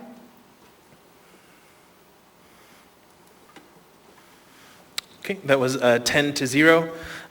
Now we have Point of the- order, Mr. Chair. I think I wasn't eligible to second that, and I did not second it. Okay, we're good? Okay. Yeah, you're good. It's only the mover that needs to be eligible. Okay, I didn't second it, though, so I don't know who did. Ms. LaFrance, there we go. Thanks. Thank you. Okay, so with that, we have the amendment by Ms. Kennedy creating the new Section 5. Let's go ahead and vote on that amendment.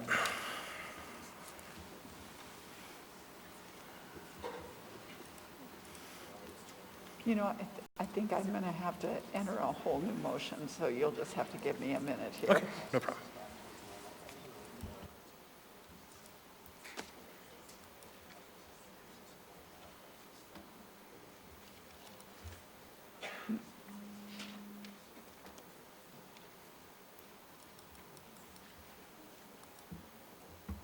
Anything you want to share, Constant?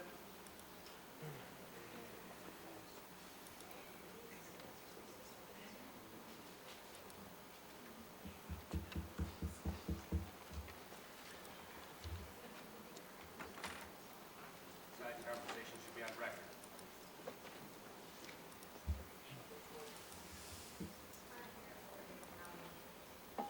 It's already written, 3.8. It's already on the books.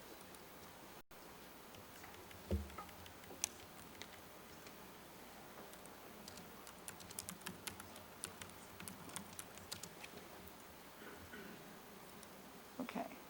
So it looks a little different, Mr. Chair, but it says on reconsideration, so it's the same motion. Great, thank you. With that, members may proceed to vote. And this is on the amendment by Ms. Kennedy.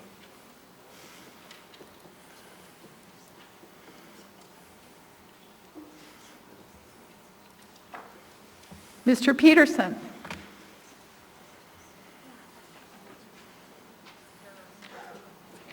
Yes. Ms. Kennedy?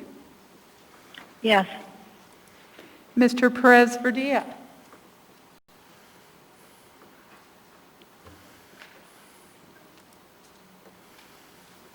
That amendment is passed 8-2.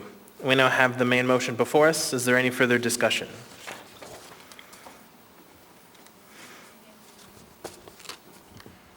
Seeing none, members may proceed to vote. On the main motion. Mr. Peterson?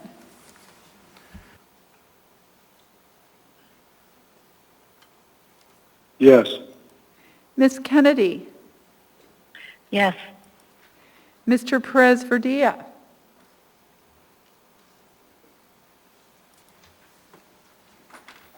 That item is approved 9-1.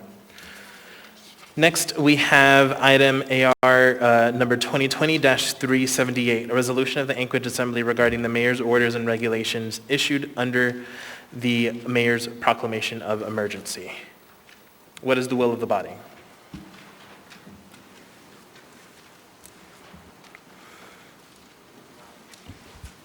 Move to postpone indefinitely. Second. Moved by Mr. Dunbar to postpone indefinitely and seconded by Mr. Constant. Did you want to speak to that, Mr. Dunbar? I believe this is superfluous now that we have already voted on 10B5. Thank you. Is there any other discussion on this motion to postpone indefinitely? Seeing none, members may proceed to vote on the motion to postpone indefinitely.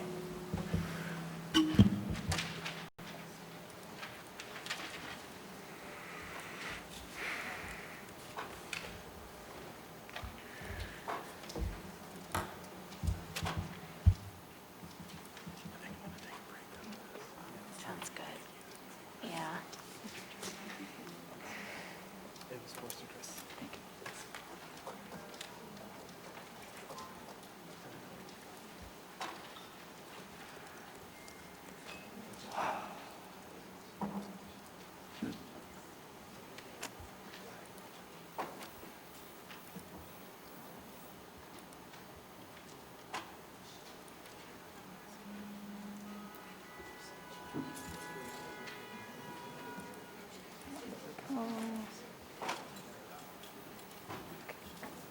Members may proceed to vote. Mr. Peterson?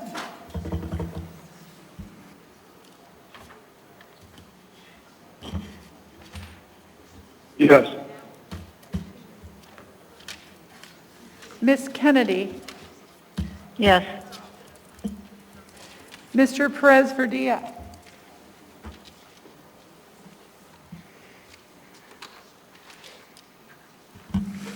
That motion to postpone indefinitely is approved 9-1. With that, that completes our consent agenda. We're going to go ahead and take a 20-minute break.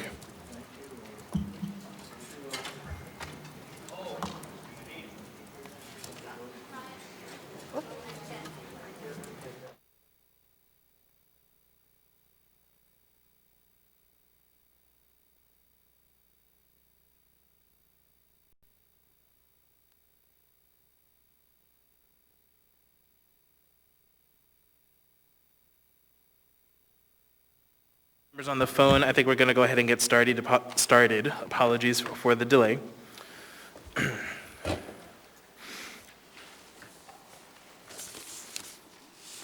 If we can get the lights on, please.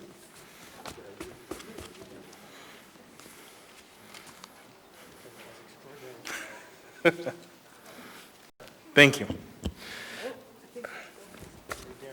Yeah, it is darker.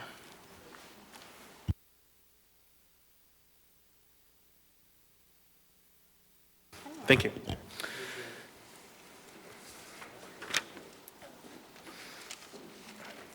All right, so the clerk advises me that I forgot to make a procedural direction to the clerk regarding item 10G9, which is set for introduction. I had meant to change the direct the clerk to change the public hearing to December 8th on this item per conversations that we've had in other public meetings. And so in order to accomplish that goal, which I think is still an important goal for us to accomplish, I would need a motion to reconsider introduction of this item. So moved. Second. Moved and seconded. I've already spoken to the motion. Is there any discussion on the motion? Is there any opposition to the motion? Or this is a motion to reconsider. So if it's yes, then that means That item is back before us, and then we would set the public hearing and do the 1, 2, 3. If it's no, then it's as is, which is currently public hearing for 1027. Okay, so seeing no discussion, members may proceed to vote.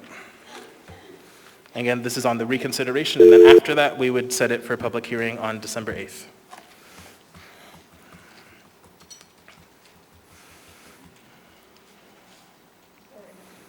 You're good.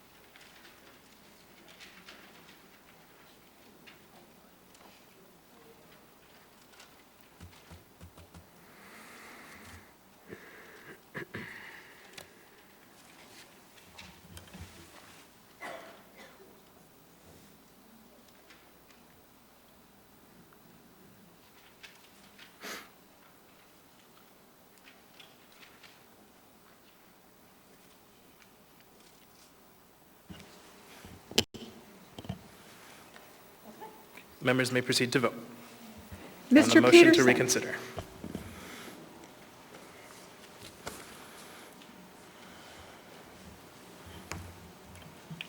Yes.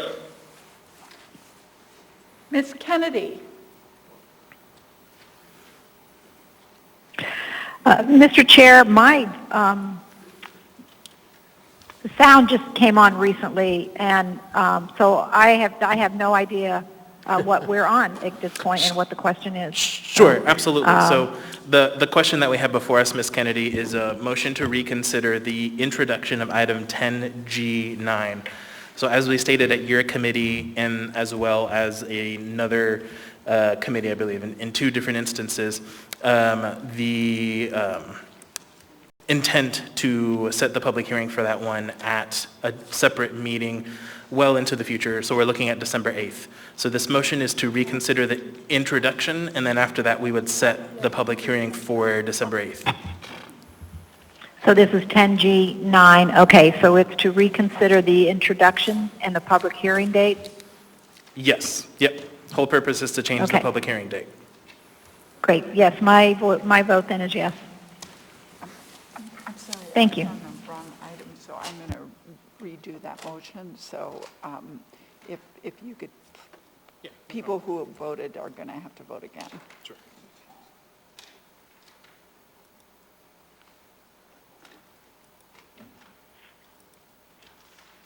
Okay. All right, members may proceed to vote. Mr. Peterson.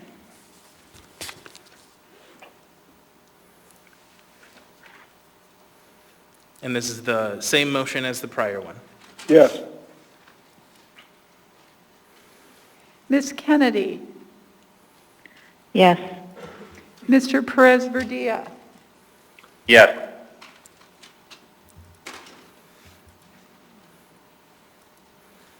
Okay, so that motion is approved 11-0. So the introduction has been reconsidered. Is there a motion to set this item for a public hearing on December 8th? So move. Second. Third. Thank you. Thank you very much. Thank you. Yeah. The clerk advises me it's a motion to introduce and set for a public hearing. We need the first, second, and third. Thank you. Okay, so that we're done with that item. So with that, we now have before us item 11A, Assembly Memorandum number AM 410-2020, recommendation of award to Stantec Consulting Services, Inc. for professional engineering services to assist in the creation of a stormwater utility for the municipality of Anchorage Water and Wastewater Utility. We do not have any motion pending on the floor. What is the will of the body? Move to approve, Second. then move to incorporate AM 410-2020, which is the report back from the Stormwater Utility Commission. Public testimony on the last item. Went to vote, you never gave public Sir, there is no testimony. public I can't testimony on this testify. item. Please continue, Mr. Constant. So there is I would ask for a second. I made a motion to incorporate AM 410-220, which is the report from the Stormwater Utility. And they have been formed. Mr. France might want to talk about that. Mr. Chair. Yeah, go ahead, Ms. LaFrance, if you want to speak to it. Thank you, Mr. Chair. The Stormwater Utility Commission has met now, I believe, 3 times, including today, and Mr. Constant and I attended a good portion of that meeting.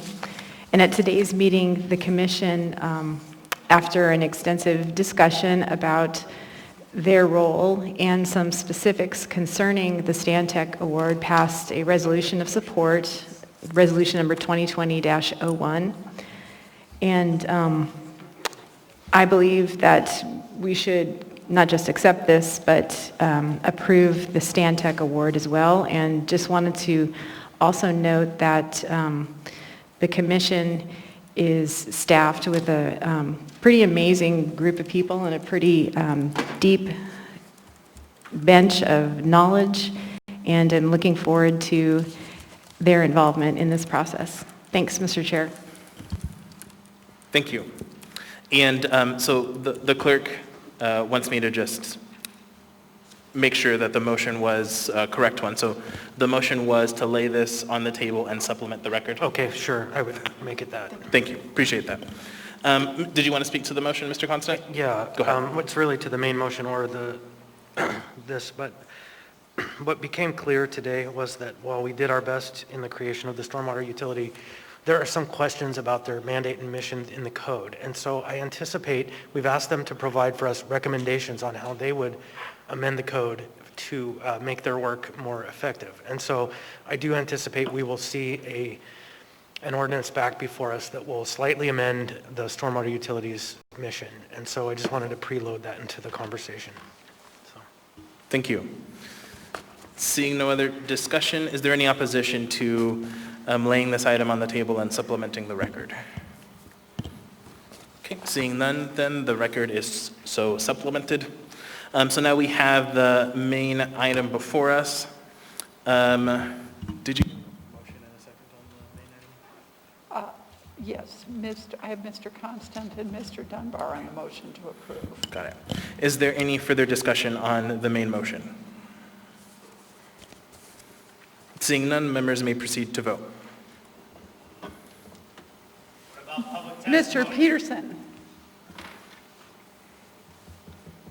to keep denying the public, Felix? Yes. Coward? Ms. Kennedy. Yes. Mr. Perez Verdilla. Yes. That item is approved 11-0. Before we move on to the next item, sir, I would appreciate it if you would not continue to disrupt the meeting. So this is going to be your first warning to not continue to disrupt the meeting. The item that we had before us is not a public testimony item. So while I appreciate what you are saying, it is not a public testimony item, and I'm going to ask you to stop disrupting.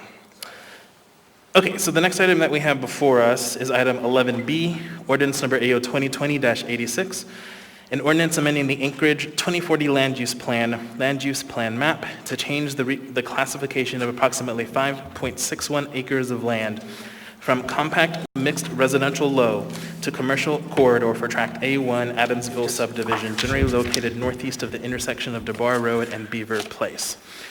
So I understand that we did have a public hearing that was closed on September 15th, and there is no motion on the floor. So what is the will of the body? Mr. Chair, I move to change the order of the day, take this up after item 14A. I'd like Mr. Gates to weigh in on that, because I don't believe that is proper, based on council.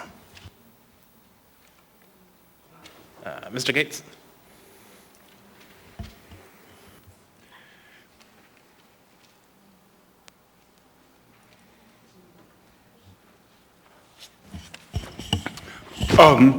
Yes, sure. So, in the past, we had the AIM before us about the rezone.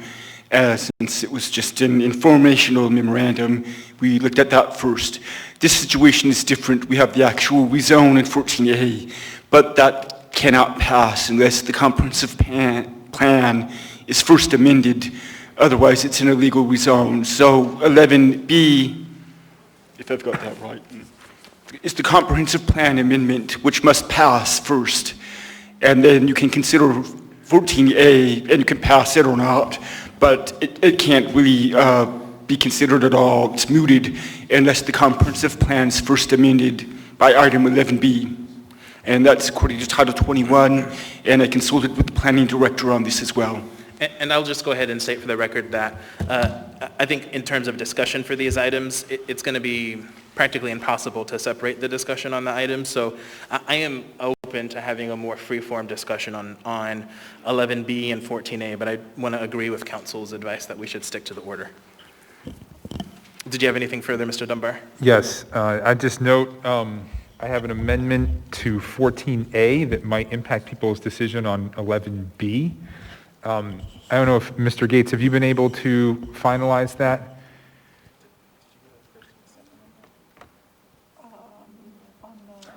Okay. By email. It's in your email. Oh, we do have it in front of us. Okay, good. So before we continue, the clerk advises me that we don't have a motion to approve on 11B. So is this something that needs to be done before that motion? No, move to approve. Thank you. Is there a second? Second. Okay, go ahead, continue, Mr. Dunbar. Well, it's kind of a funny trick of the order, but Mr. Peterson and I worked on a very substantial amendment with the Northeast Community Council that would go to 14A to the underlying merits. But if 11B fails, then we will not be able to even take up that item in a legitimate fashion. And so, Mr. Dunbar, do we have this amendment? I thought that we had distributed it, but if not, it's Dunbar-Peterson Amendment number 1. Well, that's not good enough. Oh, is it only emailed?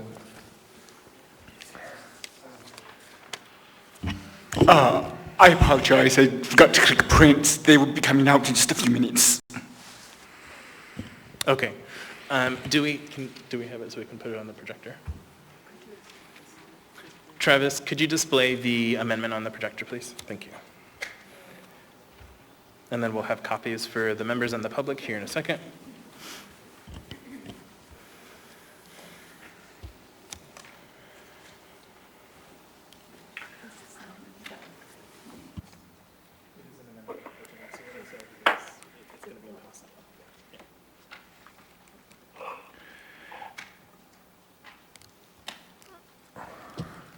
All right, did you want to go ahead? So I guess you're not really moving it, but go ahead and speak to it, I guess, Mr. Dunbar. Sure, and I guess I would also suggest that if we were to pass this, 11B, then go on to 14A, debate it, and 14A were to fail, we could do a motion to reconsider 11B and then kill it.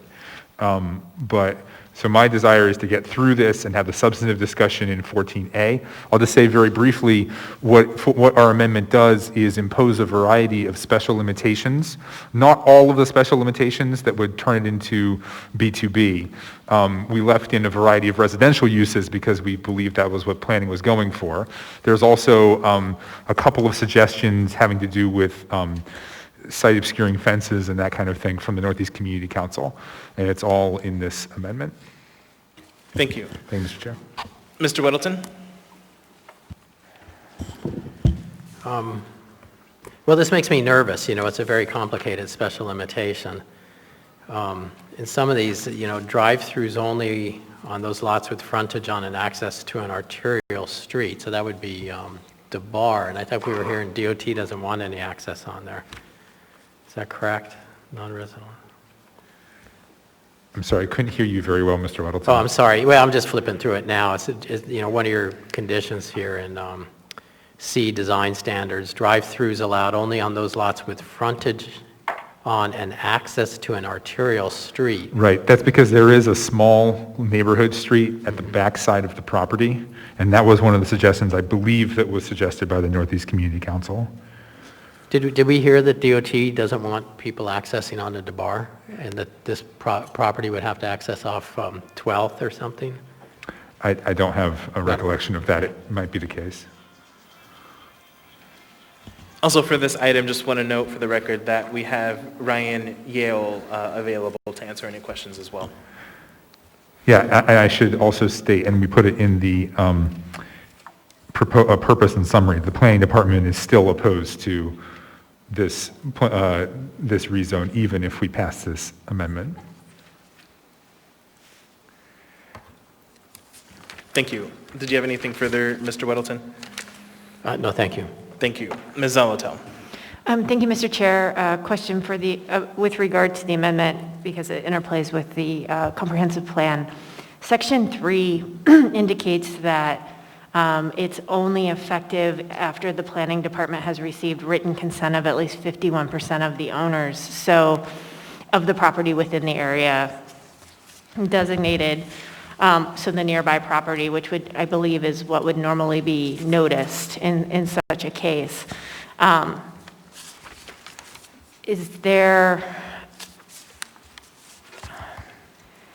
Is this to go back and kind of redo that process for purposes of adding, or so that they're aware of these special limitations?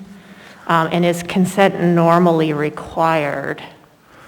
I think the answer to the first question is yes, but I'm not sure, and perhaps Mr. Gates could explain in more detail.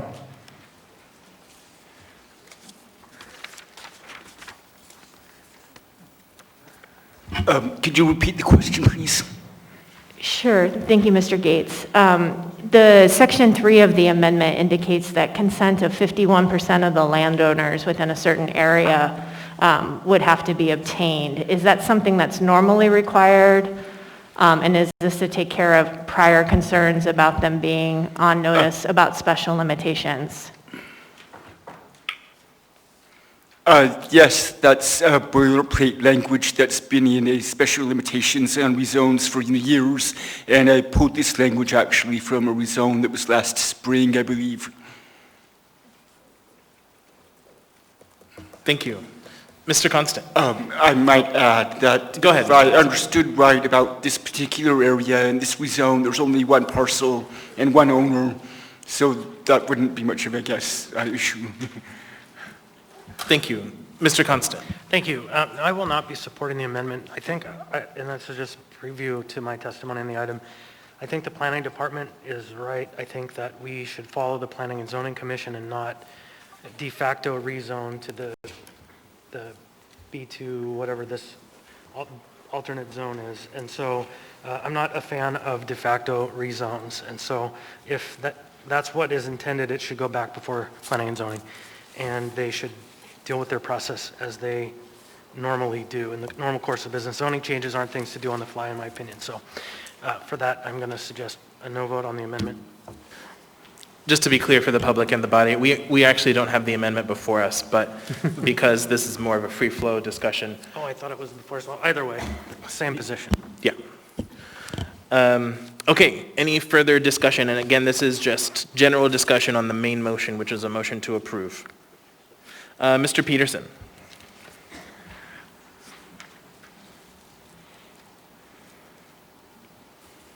Mr. Peterson? Thank you, Mr. Chairman. Oh, go ahead. And I think the reason the petitioner... Mr. Chairman, I think the reason the petitioner... Mr. Peterson, we're getting a feedback loop, so if you could turn off, if you're watching on TV, if you could turn that off, please. Excuse me, Mr. Chairman. I think the reason the petitioner would like to get the 50% of people in the area is because he has strong support of the people that live in the area for his project.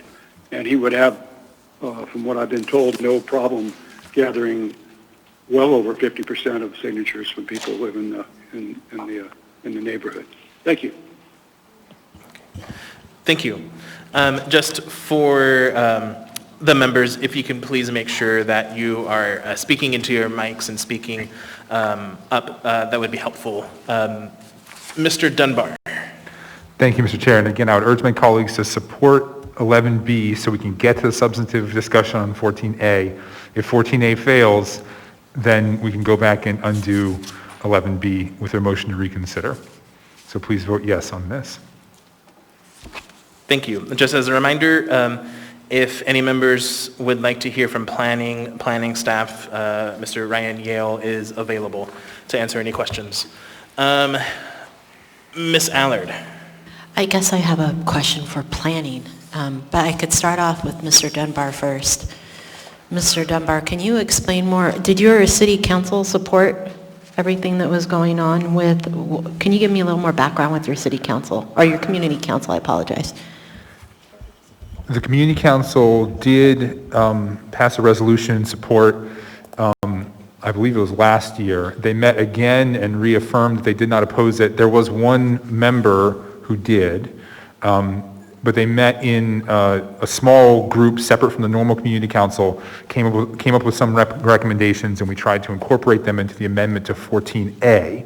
And so again, if we can pass 11B, we can get to that conversation in 14A with public testimony, and hopefully we can better explain the will of the community council.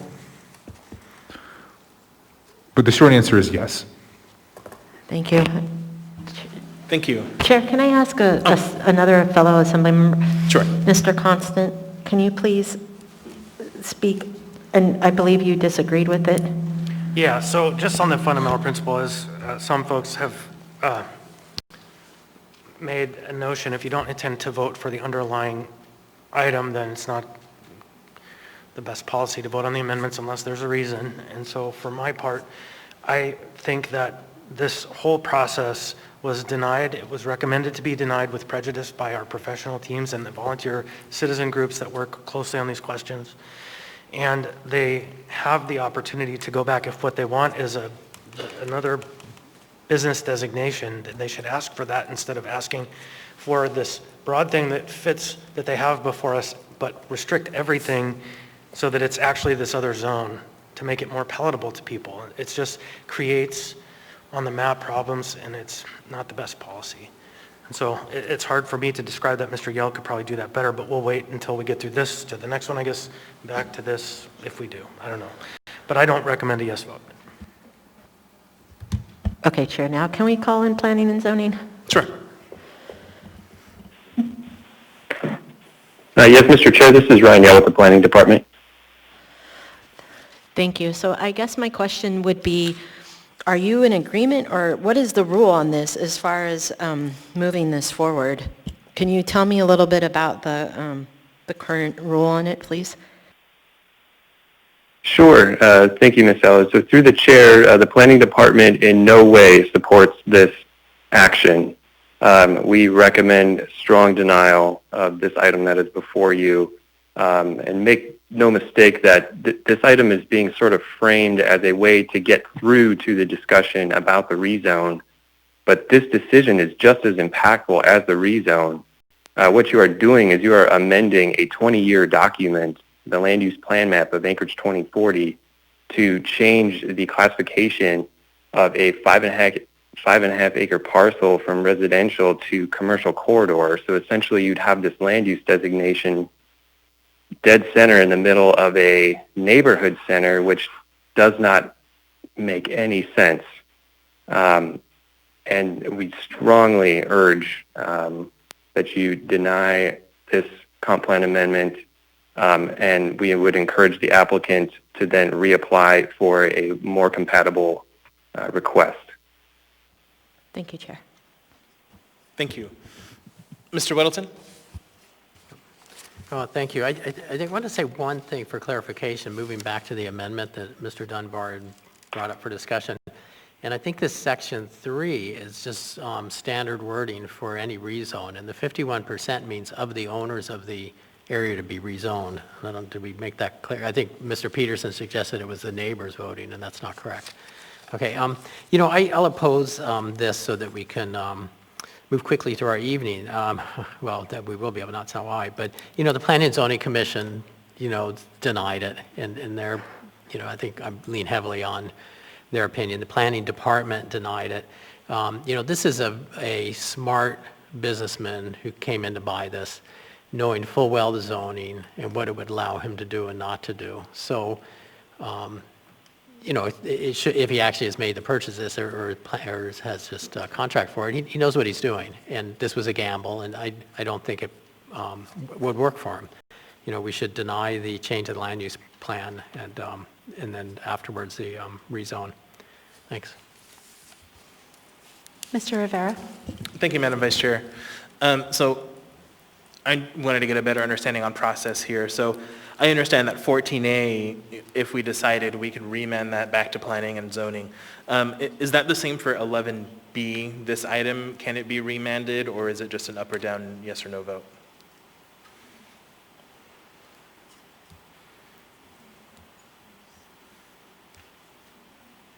And I assume, Mr. Yale, if you have the answer, or I'll turn to Mr. Schutte or Mr. Gates.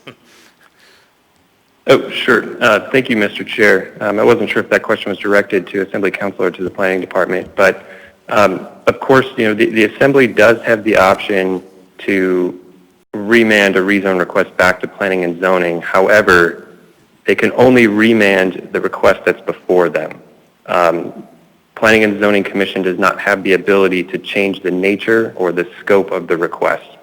So the most appropriate thing to do, in the Planning Department's opinion, would be to deny this request and let the applicant submit a new application for a different, more compatible request for comp plan amendment and rezone. Got it. Thank you for the clarification. Thank you, Madam Vice Chair. Mr. Dunbar. Thank you, Mr. Chair. And I just want to say, again, I urge my colleagues to vote for this so we can get to 14A. But insofar as you need a substantive argument here, and the Planning Department has said this use is not compatible with the neighborhood, but this is what it's been used for the last 30 years or more. It's a roller rink. It is not residential property. It is not seen as residential property by the neighborhood. It hasn't been used that way. This would make it more in line with its actual use. And we have put through this amendment a variety of protections so it doesn't become something that the neighborhood thinks is damaging. So again, I respect what the Planning Department has said and what their maps say, but in the actual real world, the neighborhood sees this as a commercial property and has for many decades. Thank you, Mr. Chair. Thank you. Mr. Constant. And the document before us asks to rezone to B3, which is what the Planning and Zoning Commission decided, wasn't okay. So then, by amendment, we're making it B2 or whatever the other designation is. So we're effectively cutting under our entire process in order to grant an expeditious path for someone to do something that would be done under a different classification of issues. And so really, I think rather than remand, what's in the better interest of the applicant is to recommend they reapply with the proper zoning designation that they want, which I forget, Mr. Yell, if you're there, what is it, B1? I mean, what is the de facto change when you take out all these uses? Through the chair, Assemblymember Constant, I believe the discussion centered around the B1B zoning district. Thank you. So, I mean, really, and no discredit to this individual, I hope they're successful, but I think our land use plan should reflect the actual intent as opposed to it's this, but then it's really this. And how do you know? Because you can't even tell because you have to dig deep into the documents to find it. So I urge a no vote. Thank you. Thank you. Ms. Kennedy? Thank you, Mr. Chair. I think I understand all the processes at work here, or I should say maybe working against each other here. But there is an awful lot of public support in that area for this rezone, and that definitely gives me pause in terms of, where does the community really want to go with this, and is this a good reflection of the community? And I understand sometimes that restrictions sometimes just aren't really working as well as they should be. So anyway, there's always opportunities, I guess, to have bigger, broader conversations about that. But I think for my purposes, the one thing that I don't understand is if we vote this down and we ask the applicant to go through a new process, can they achieve the same goal? And I don't know if, well, anyway, I'll leave that open-ended and let whoever feels like they have that information to answer that question. Thank you. Mr. Gale? Through the chair, Assemblymember Kennedy, I believe I can respond to that. Go ahead, Mr. The applicant would always have the ability to reapply for a more compatible request. This in no way, a denial would not bar them from resubmitting an application. If the Assembly were to approve this comp plan amendment and move on to the rezone request and deny the rezone request with prejudice, it would bar the applicant from applying for the same request to zone to straight B3 for a period of 2 years. However, not to confuse the Assembly, they could always come in and apply for a similar but different application or different request. We have determined that there may be more compatible requests that they could come back to. We have not said that we would support those requests. We have not finalized our opinion on that at this point because we only have the request that is before us. But the applicant is intending to develop the facility or the site into a self-storage facility. And under the B1B zoning district, they would be able to do so. The current request is for a B3 rezone, which we do not believe is compatible with the surrounding district for multiple reasons. We also do not believe it's compatible with the comprehensive plan amendment to include the East Anchorage District Plan, which was just adopted just a few years ago. So, thank you. Thank you. Mr. Dunbar. Yeah, just one small clarifying point. My colleague, Mr. Constant, said that this amends it to B3. That's not actually what it does. It says it amends it to whatever AO 2020 dash effective date, whatever the next 14A, whatever it amends it to. If my amendment passes, it'll actually be B3SL, not just B3. Thank you. Thank you. Ms. Zolotel. Thank you, Mr. Chair. Question for Mr. Yell. Ms. Kennedy's question was along the lines of what I need more clarification on. I keep hearing a more compatible request. I guess I would like to know what is a more compatible request, because my understanding is a request to rezone to B1B, the lot exceeds the size that would be an allowable rezone to. So I guess I need to know what the alternatives are a bit more explicitly, please, that the applicant could seek. Not saying that you have to indicate whether or not they'd be approved, but what are the other avenues? Through the Chair, Assembly, Ms. Zolotel, different alternatives would include development of residential on this lot. This lot has been designated as a residential use since the 1982 Anchorage Development Comprehensive Plan.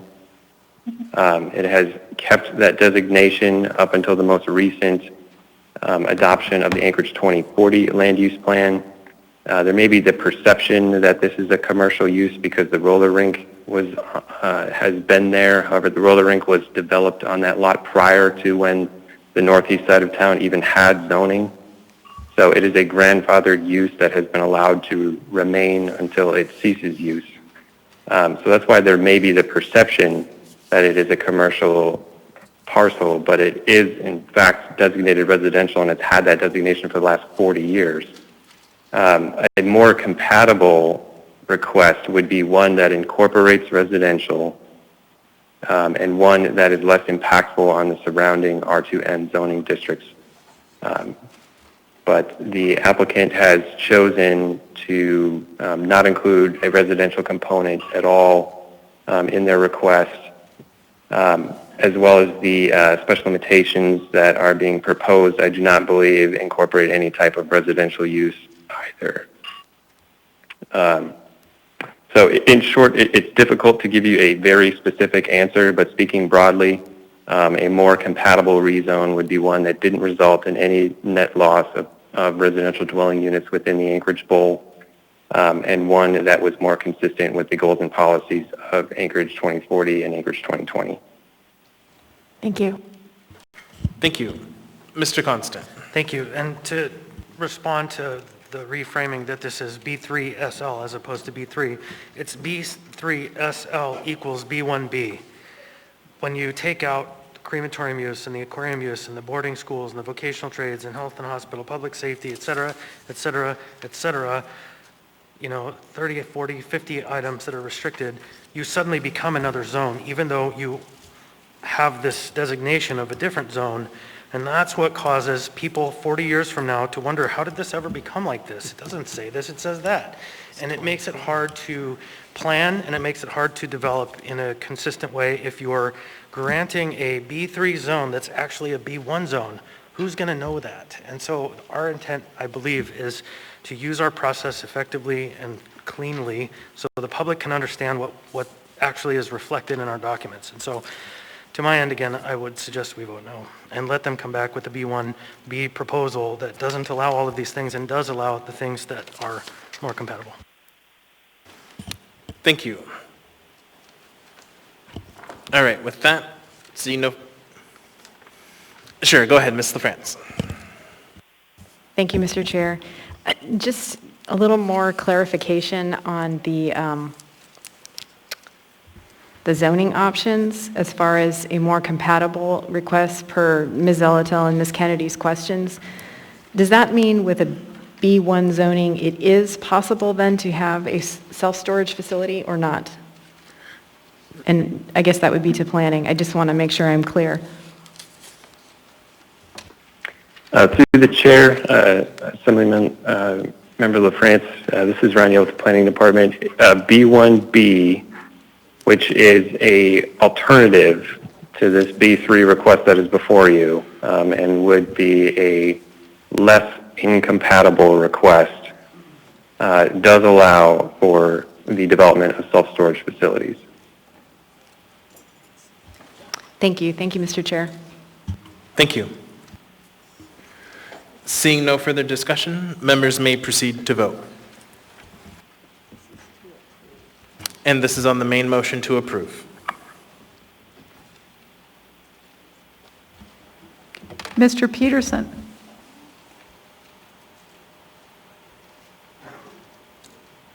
Yes. Ms. Kennedy? No. Mr. Perez Verdilla? No.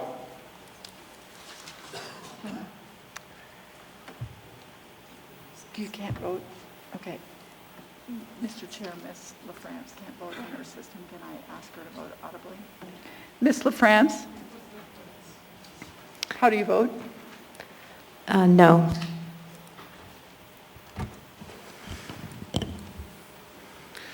That item fails 9-2. We're going to go ahead and take a short 5-minute break.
That.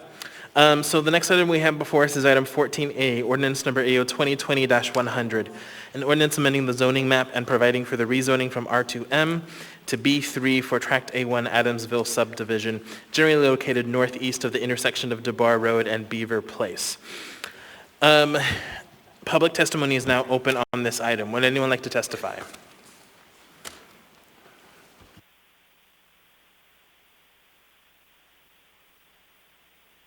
Actually, just one quick thing before you start your testimony. I forgot to do this. So for the testimony on public hearing items, which is going to be on every item that we have remaining in our agenda, please direct your comments to the assembly or the chair.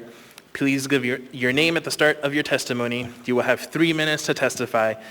Your comments must remain on the topic of the matter before us, and personal attacks are not appropriate. I may interrupt you if you do not follow these rules for testimony. In addition, audience members are asked to avoid clapping or other disruptions during testimony. Last, questions asked in your testimony may be addressed during deliberation. I will, as chair, work to maintain decorum at the meeting and ask for your assistance. With that, welcome. If you can turn on the microphone, please. Thank you. Copy.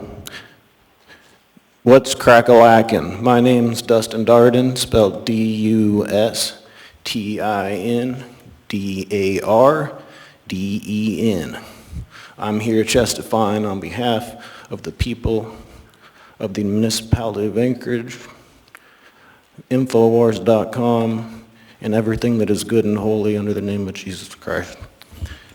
Just in case you just started to tune in today on the program, we're covering 14A, ordinance number AO 2020-100, an ordinance amending zoning map and providing the rezoning of R2M mixed residential district to B3 general business district for track A. I'm going to go ahead and pause your time, and I'm going to go ahead and ask you to respect the public's time and to make sure that your testimony is germane to the topic.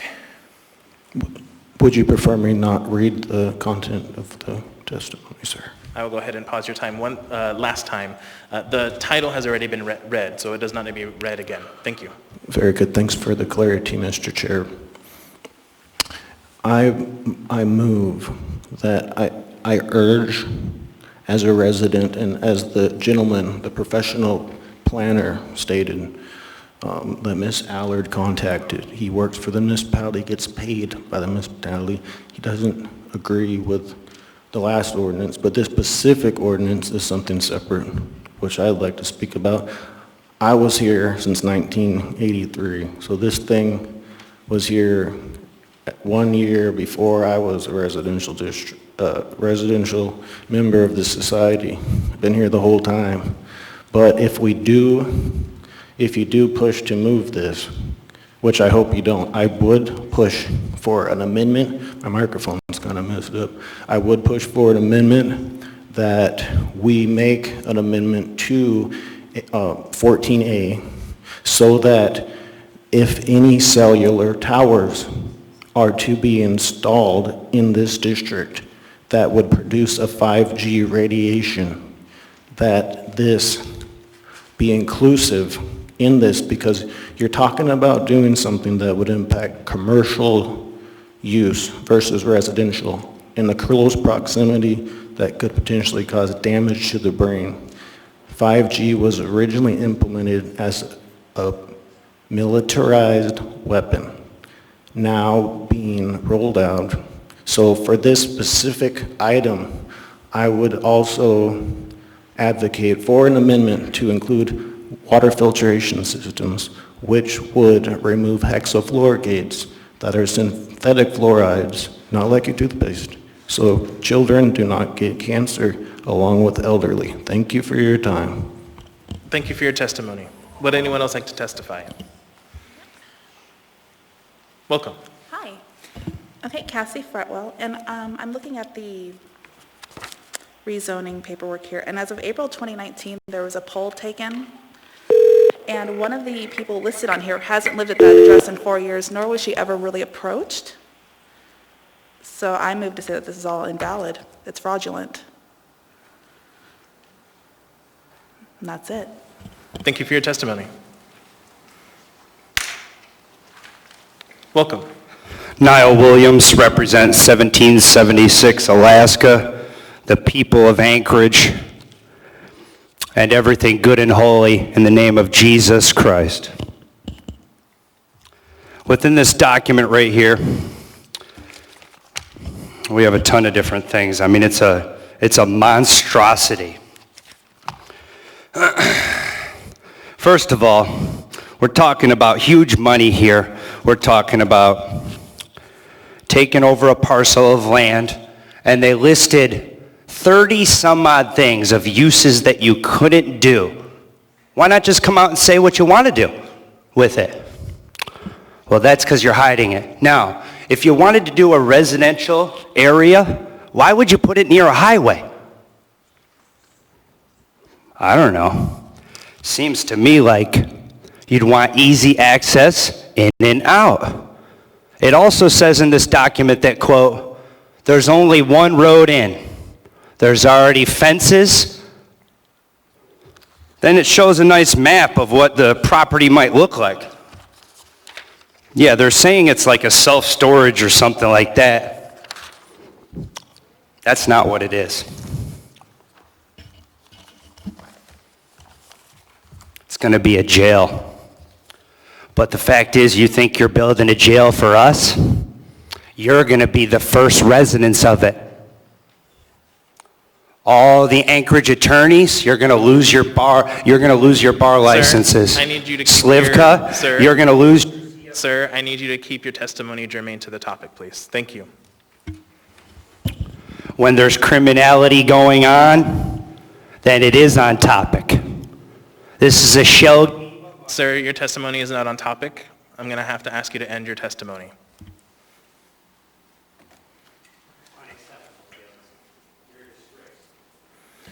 Would anyone else like to testify on this item? Welcome.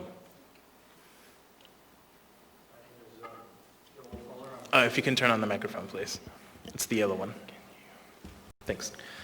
My name is Joel Fuller. I'm with Arctic Corp. We're a family corporation. I've been incorporated in Anchorage in 1971, but we've been around since, I think Ken was here in 1950. I came in 58, because that's when I was born.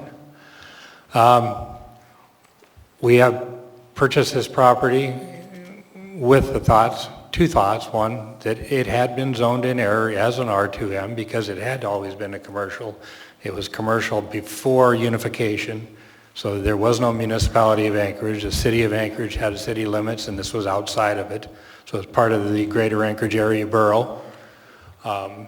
And we were trying to work out a deal to work on something that would be in support of the neighborhood. We have 3 other storage facilities in Anchorage. We have one that's on a B3 and 2 that are on I-1 property.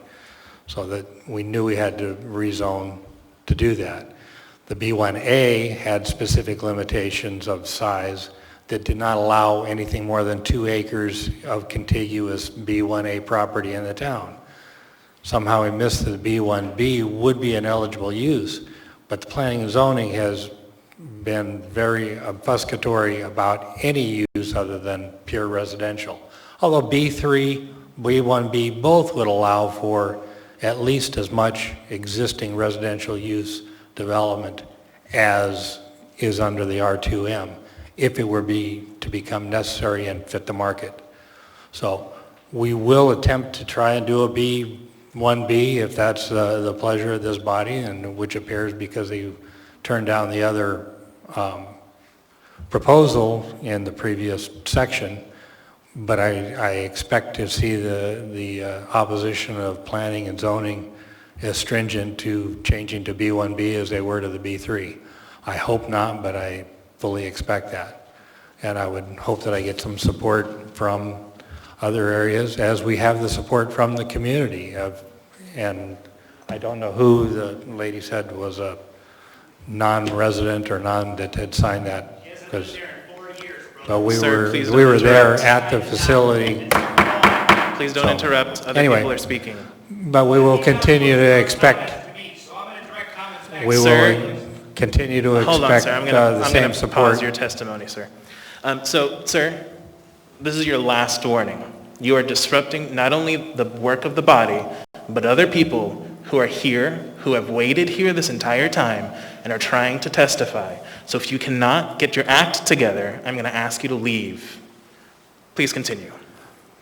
So in closing, I just say I have frustration with the systems that require us to try and figure out ways to make the system work when it should be fairly simple. Request and approval or denial, but not having to micromanage ways around systems. The fact that residential may be required, it's not there now, and it's not going to be for a long time.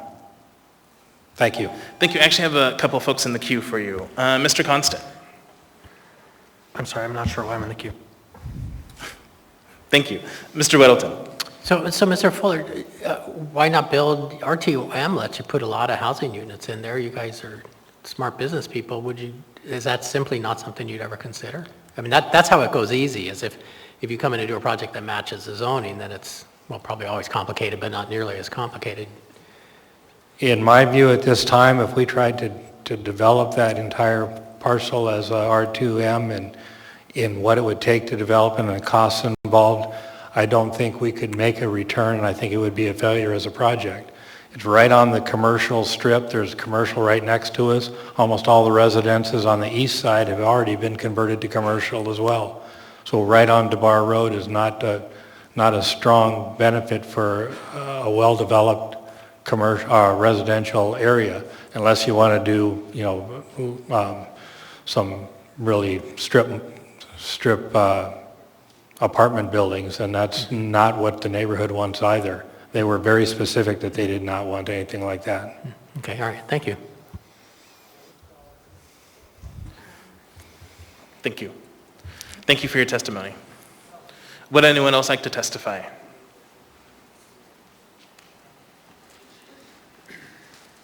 Welcome. Ken Fuller, and of course I've been here a number of times, although mostly virtual, but it's nice to be here in person again. And just to reiterate that once again, this has always been a commercial property, like Joe said, before zoning even happened. I thought what Mr. Peterson said at the work session the other day, there's no anticipation that this has ever been residential. There's no anticipation it'll become residential. You mentioned about trying to convert it now. Well, you've got a 20,000 square foot building, and we just spent $300,000 to fix the roof so it could continue to be a useful property, which the 2040 plan specifically talks about rehabbing some of these old properties so that they can be more effective and useful in the future. It also calls for a correction of any errors that were made. Well, I don't think anybody can say that this being zoned R2M, how did it get that way other than an error? It was a 20,000 square foot brand new facility back when zoning started out there on a commercial, one of the three east-west corridors at the time. There's 40 other businesses, well 39, excuse me, in that immediate 2-block area. This is already a commercial operating hub. If we would have known that B1B would be the more preferred, we never got any feedback from planning and zoning, other than all the different departments, other than long-range planning, either approved or did not object to changing this to B3. We felt that B3 was the necessary zone that it would take to accomplish the task. Once again, this property, all the expectations around it, B1A beside it, 21 businesses in that little mall right next door. On the other side is a bus garage, a daycare, a dentistry office, 2 offices, a chiropractic office. Half-mile down the road is a 1,000-person church, and then you've got I-1 and Walmart and Fred Meyer. This chunk is a commercial corridor. I don't care how you classify it. The actual activity there is a commercial hub. Has been for many, many years, and it'll continue to be that way. Now, and also the 2014 East Plan wanted to synchronize the actual use of the properties with the zoning. And like now on one side is B1A, right? On the other side is RO, is R2M, but is being used as business. Across the street is B1A. Down the street is the plumbing business. So there's lots and lots of businesses, but are not zoned for the proper actual use. And that's one of the things that they wanted to do. Thank you. Thanks. I have a question for you from Ms. Allard. Okay. Thank you, Mr. Fuller. So I have a question for you. There's rules in place, and they're here with our planning and zoning department. And do you believe that if we don't like the rules that are in place, we should just change them because it would better suit our personal needs, or should we follow the rules? Well, the rules are there, and it talks about the 2040 being a living, breathing document that needs to modify and change as the needs and requirements of the city. This is beneficial for all the citizens. You talk about motorhomes and boats parked on the street. They can't plow. Everybody's got smaller and smaller places and more need for the stuff. We're the highest per capita users of boats and snow machines and trailers. Mr. Fuller. Sorry. I asked a very specific question. Can you answer it? I thought we were. We were going through the process to change the designation for the actual use that the property has been for 50 years. 50 years it's been a commercial site. It somehow got zoned R2M. We just pursued trying to get it rezoned back to what its actual use was so that we could benefit the community and not make short-term gain. The short-term gains can be the city, because if they change the zoning, all of a sudden the property goes up in value, you collect more tax. Once again, beneficial for everybody. Thank you, Mr. Fuller. Thank you. Thank you. Thank you for your testimony. Would anyone else like to testify on this item? Welcome.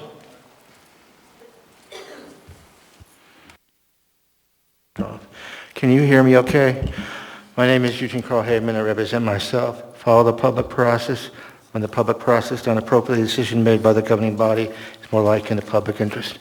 This item before you I'd like to raise, I'm not here to say I'm for or against this, but there's a certain key in process that I came aware by attending your remote meetings last week, and that is you make a reference to the Planning and Zoning Commission. In the document there, you make reference of decision by the Planning and Zoning for this particular item.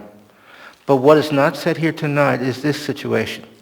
The public can be in this room and hear you speak and have a conversation. But the Planning and Zoning Commission meets in this room, but the public does not meet in this room for those meetings. There is a video that the public can see. But my question and concern is, from time to time, particularly this item, you have items that go from the Planning and Zoning Commission. You want to hear from them, but you expect them to have a conversation with the people. In this item, the public's denied that right to be face-to-face. Why is the public denied that right face-to-face in this room, whereas they have the right to be in this room to the assembly, and they also at this present time have the right to attend the school board meetings? I'm deeply concerned because that interferes with the public's conversation with government. And I'll stress this thing. You became aware of the situation when you had the public outside, and you were aware of the difficulties in that and not being face-to-face. So with all due respect, is that fair for the public to be denied that right when you are already aware what happens with that conversation when they're not in this room? Thank you very much. Oh yeah, one reference to this. There were work sessions on this. They're scheduled for Friday. The policy of you having work sessions is the public cannot speak unless there's certain people you want to hear from. That's what happened with that item and another one that was tied to it. So where was that conversation? I remind you, state law says, not the open meetings law, that you need to provide a reasonable opportunity to public to be heard. But these work sessions are denying that right. Thank you very much, with 36 seconds to spare. Thank you for your testimony. Would anyone else like to testify on this item?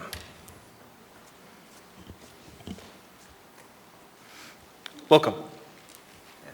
Good evening. My name is Sean Ryan, and looking at the agenda, I see there's a ordinance concerning transit supportive development corridors, and I'm pretty sure DeBar Road is one of these. And Anchorage faces a serious homelessness problem, also faces a serious problem with affordable housing that I think a lot of people want to be in denial about the fact that the two go hand in hand.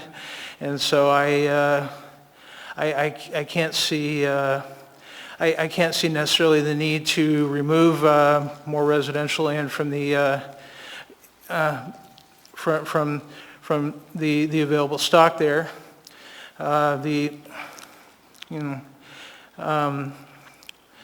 Just introducing the concept of transit-supported development corridors says that there's an acknowledgement that low-income people do have a place here, and self-storage businesses certainly cater to them, but probably not in a good way. And that's it. Thank you. Thank you. Thank you for your testimony. Would anyone else like to testify on this item? Anyone at all? Seeing and hearing no one, public testimony is closed. What is the will of the body?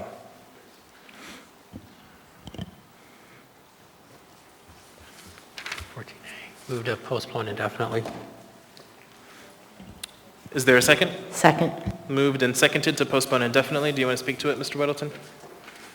Well, I think we kind of sealed its fate when we dealt with the previous issue, which was 11B. Thank you. Mr. Dunbar on the motion to postpone indefinitely. No, I guess I just wanted to ask a clarifying question and just double check that was indeed the case. So for Mr. Gates or for planning, are we basically compelled now to postpone this indefinitely or to vote it down in some way because of our action on 11B? Through the chair, this is Ryan Yell with the Planning Department. Yes, Title 21 prohibits any action, any rezones that are in conflict with the comp plan. Thank you. Thank you, Mr. Chair. Thank you. Seeing no further discussion, members may proceed to vote on the motion to postpone indefinitely.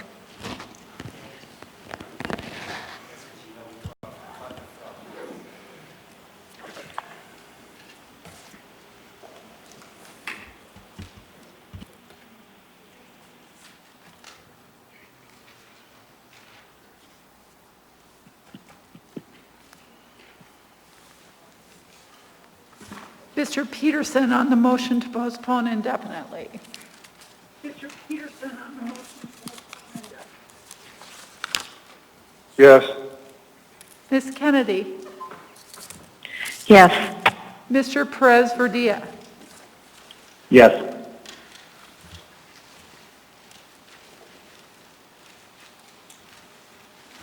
That motion is approved 11-0.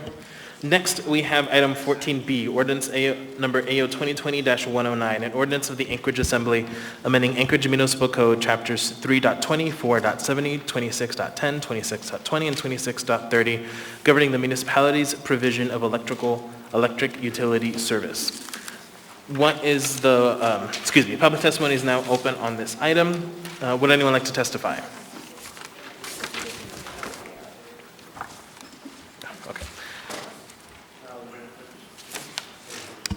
I need someone to come up, please. So, Mr. Haberman, I need you to either come up or I'm going to be closing this testimony. Thank you. Good evening. My name is Eugene Carl Haberman. I live in the Metro Valley. Follow the public process. When the public process is done appropriately, a decision made by the governing body is more likely in the public interest. Whenever I see the issue dealing with the merger of Chugach and the Municipal Light and Power, one thing comes out with one word: alarm. I follow the handling of how this whole thing came, including the vote, and I also note there's another item that's after that, but I'll give just part of it right now. And I would encourage you, number one, to not vote on this until you had testimony, particularly on the next one, that ties in with this one, because you see, you didn't combine it. So there's a line on it, the pages are not even numbered, but there was one line that stood out. Chugach will make annual payments to the municipal Anchorage for 50 years in amounts intended to approximately the municipal payments Municipal Light and Power, which would have made to the municipal MOA, it's escrow transaction did not occur. So what I'm getting at is this. I'm really alarmed in this whole thing of how this whole thing came about. Yes, the voters voted it, but what did they vote on? They voted on a situation that allowed for it to sell, but they didn't really know exactly how it all will come about and what would be the final. And the process from the beginning has been a sham. And then what's happened particularly is the push for look at all that money that's coming about this sale. And I would strongly, in the nth hours, say don't pass this thing right now. Don't, and particularly, there's still little or no information, and when there was presentation on this in your work sessions, the public could not speak about it last week, because this was one of them, if I remember right. So, and then the thing of the idea of 50 years. If I was a betting person, my bet would be is, you think this whole thing is going to be in business for 50 years, that those payments can come out? I doubt it, because this has been a shaky deal from the beginning. And all parties involved with it, I hold responsible. But what's all going to happen is, in the end, is who's going to have to pay for it and who's going to take over it. In the meantime, your rush for money in the COVID scenario. Thank you very much, with all due respect. Thank you. I have a question for you from Ms. Allard. Wow. Eugene, right here. Thank you for your testimony. If you want to turn off your mic, you can. You could probably hear me a little bit better. There you go. Thanks for your testimony. So I have to tell you that I've had lengthy discussions, not with anybody on the assembly, but on the folks on the outside of this. And I am hesitant on it because I've heard different things. And I think that the public is slightly been fooled by this. For those who want to line their pockets, and it's going to come back that the taxpayer is actually paying twice. So thank you for your testimony. Thank you. Thank you for your testimony. Thank you. Would anyone else like to testify on this item? Welcome. Thank you, Niall Williams. Represent 1776 Alaska and the Lord and Savior Jesus Christ. So here we're talking about the municipal light and power sale to Chugach Electric. The Chugach Electric, I spoke with someone that works for them. Those people are terrified that they're going to lose their jobs. Yes, sir, Mr. Forrest Dunbar, they are. By merging the two power plants, it creates a monopoly on power in the municipality of Anchorage. With the emergency codes already in the municipal code of 3.80 for the civil unrest and emergency, if there were to be a power failure, that would be sufficient for this assembly body or anyone that the mayor deemed as his acting co-counsel. So he could put in anyone. It could be a local person or an international person. Also, they've been setting up a number of incendiary devices that are located in the Turnagain arm and in the Knik arm, as well coming out of the Akutna power plant. Sir, if you can please keep your testimony germane to the topic we have before us. Next time you interrupt me, Felix, Sir, please keep your testimony germane to the all topic. of it's on topic when it's all interlinked. Thank you. It's all interlinked, Felix. Every one of the things that you're doing, Sir, it's all if you part of can't the... follow the rules that we have, then I'm going to ask you to end your testimony. It's all part of the plan for 2040 that we were just talking about before. All right. I'm going to ask you to end your testimony. Thank you. Censorship. It violates my Sir, First your Amendment testimony rights. is over. Sir, your testimony is over. Okay, so sir, you are disruptive. You are being disruptive of this meeting.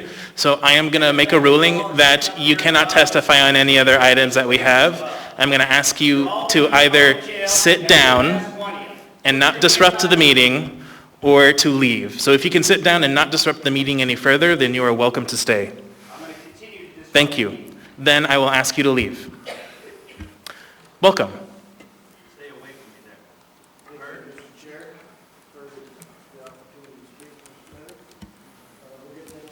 Microphone. We're getting into electronics, and like my like I spoke earlier about the merger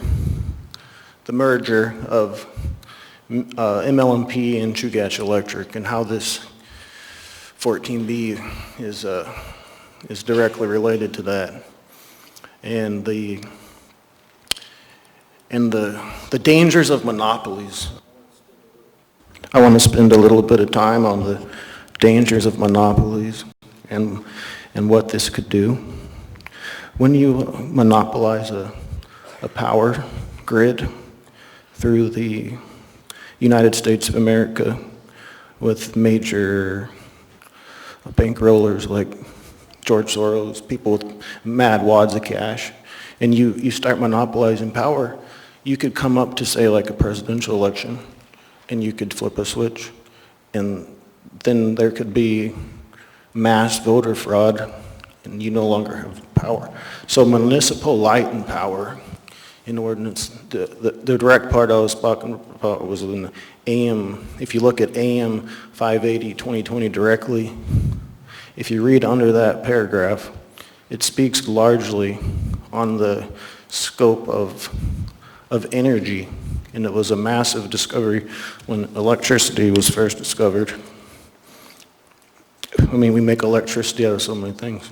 Mr. Williams reminds me about hydropower. He wanted to make sure I knew about hydropower. You know, you can't harness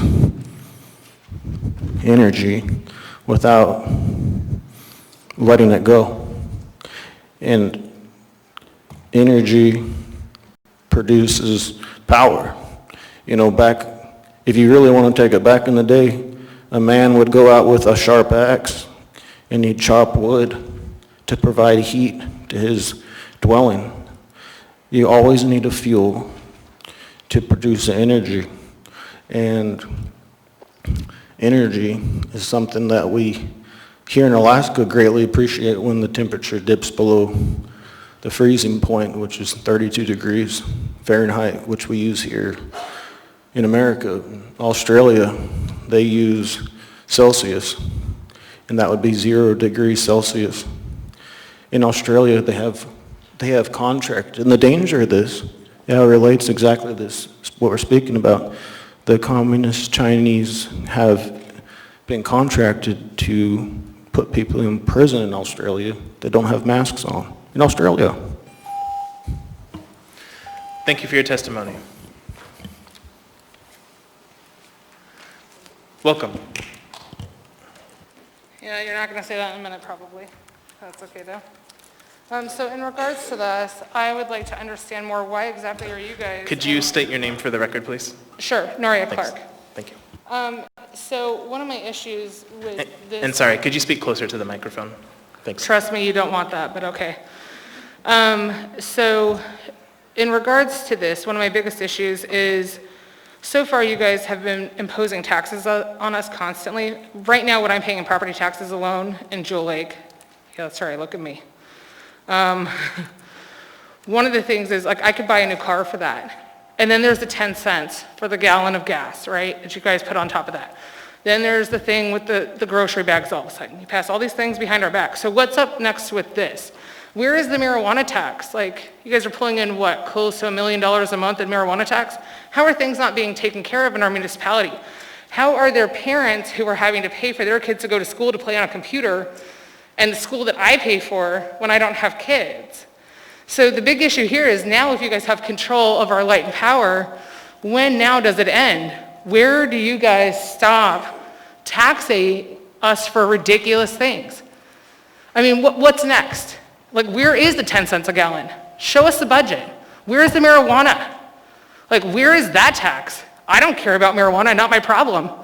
I do care about that I'm paying for schools, that kids are having to, like, their parents are having to pay for them to go to the same school and play on the computer to try and learn something with no teachers. This is out of control. So now at this point, when you guys are going to take over another thing that is going to eventually come down to taxation on us again, and we're still going to have higher property taxes, and you guys are going to find another way to keep taxing us. Where is the money? Where is it going? Hey, how about you guys start focusing on me and stop looking at your computers? Okay? Because I can tell you right now, this stuff is already going viral. I don't know how many messages I got about this already from my flipping out earlier. And I'd apologize, but I'm not sorry. Because I don't get paid to stay here. I don't get paid to come and talk to you guys all the time. This is getting really old, and citizens are getting very upset. You guys have no idea.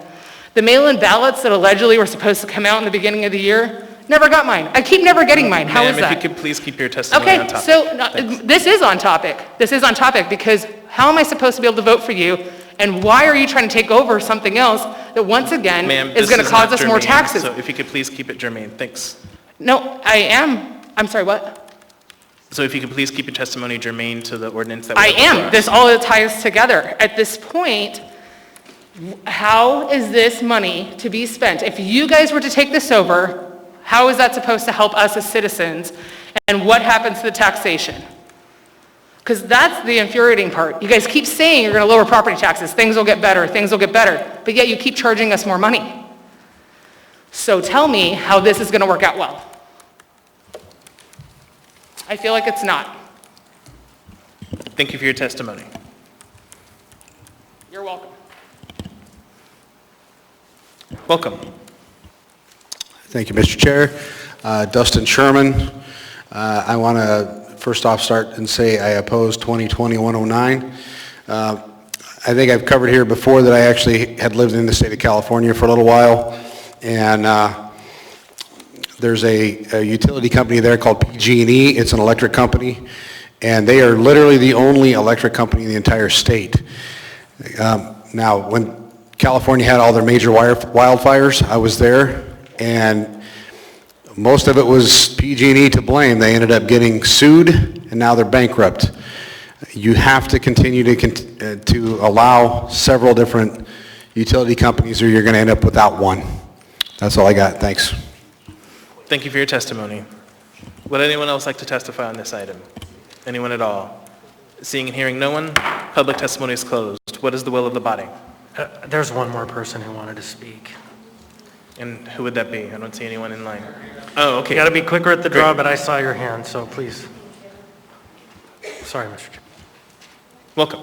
Hi, Rosa Mealy, and it's in regards to the utility profits. As everyone else before me has been saying, it's about the money. Where is it going to be going? Because it says on there that there needs to be a reasonable profit, and any surplus revenues of operation of municipally owned utilities may be reinvested in the utility, and when prudent, fiscal management permits. So that means not only are you looking to charge us enough to take care of the profits in order to reinvest into the utility, but you're looking to charge us in order to put it back into the municipality funds. So where, exactly what everybody else is wondering, where's all this money going? If you have all this money coming in and all of this money that's being allocated to your budget, how is there not enough money to take care of your pet projects and everything else you have on the agenda? You keep taxing us and looking for more ways to do it, and there's nothing to show for it because you keep adding more and more taxes. So at the end of the day, the people keep footing the bill for all of your pet projects, and you guys don't end these pet projects instead of reinvesting it back into the community as you should, to the hardworking community, not just to useless hotels and anything else that you seem to want to follow in suit with California. Instead of being better and knowing how to properly allocate your funds, you guys want to go down the same rabbit hole they have and not do anything useful for your community. Thank you for your testimony. Welcome. Hi, Cassie Fretwell again. So my question is, we were out by Kinnick, and the water at the Eklutna power plant is poisoned. So is that what Chugach Electric is going to do, is let everybody be poisoned by selling out to these people? Also, I mean, we're all familiar with the Aaron Brockovich case, aren't we? With the PGE, where they were poisoning the citizens. And also, Slivka, we have been reaching out to you. We would like some financial documents. Sir. Go ahead. Excuse Go me, ahead. ma'am. Send to me. Yeah. Please, your comments need to be towards us. Thanks. Well, see, the thing is, I'll look at you while I say it. We want the financial documents turned over, emails, all that stuff. I mean, we, the people, have a right to know how this money is being spent. Thank you for your testimony. Would anyone else like to testify on this item? Anyone at all? Seeing and hearing no one, public testimony is closed. What is the will of the body? Move to approve. Second. Moved and seconded. Is there any discussion on this item? Mr. Weddleton. Well, thanks. I have a question for the staff and then a couple of comments to, I guess, whoever. Will anything look different at Eklutna Power Plant than it has for decades? I mean, will operations change? Will the amount of electricity made change? To the Chair, to Assemblymember Weddleton, we have Anna Henderson, the General Manager of Municipal Light and Power, on the phone to answer questions as well. This one I can handle. No, immediately nothing would change except for the fact that right now the municipality holds a vote for capital calls as part of the consortium that currently owns the Eklutna Hydropower Project. That is Chugach Electric, Municipal Light and Power, and Matanuska Electric Association, until we convince the RCA that we have hired sufficient capabilities to be able to cast that vote credibly. We will not be voting, but otherwise it is exactly the same tomorrow as it looks today. All right, thanks. So we're speaking on the motion. Motion was made to support. Okay, thanks. So I just want to make a point, and partly to address some of the things that were said by the public here. And most of the ink on this thing is simply to remove ML&P from our code because the sale of ML&P was approved by the voters 2 years ago. So voters read the document, agreed that we should sell it by, I think, 65% or so did. So it was very popular. And it was something that people have been working on for decades, is to help consolidate and make more efficient our electric generation. It was stated that we would have one electric company, and that's actually an issue in this area. So we have a number of them. We have Homer Electric Association, we have Chugach Electric Association, we have Matanuska Electric Association, we have Golden Valley Electric Association, and maybe more. We have a whole bunch of different electric associations in an area that is not really big enough for one, and the consolidation works better for people. So this is hardly creating a monopoly. It just gets the city out of the electricity business, except for this one small piece. And then the rest of this document, besides removing ML&P, says what will we do with the revenue for this remaining piece? And it's used to go into the trust fund, our savings account, similar to the permanent fund. You know, that's a good thing. And partly would be a relatively small amount, would possibly go towards doing things for the city, paying for our budget. And this is what people voted for. So this is just sort of just an organizational task to implement what people voted for 2 years ago. Correct me if I'm wrong, anyone? I hear silence. Good job. Thank you. Seeing no further discussion, members may proceed to vote. Mr. Peterson?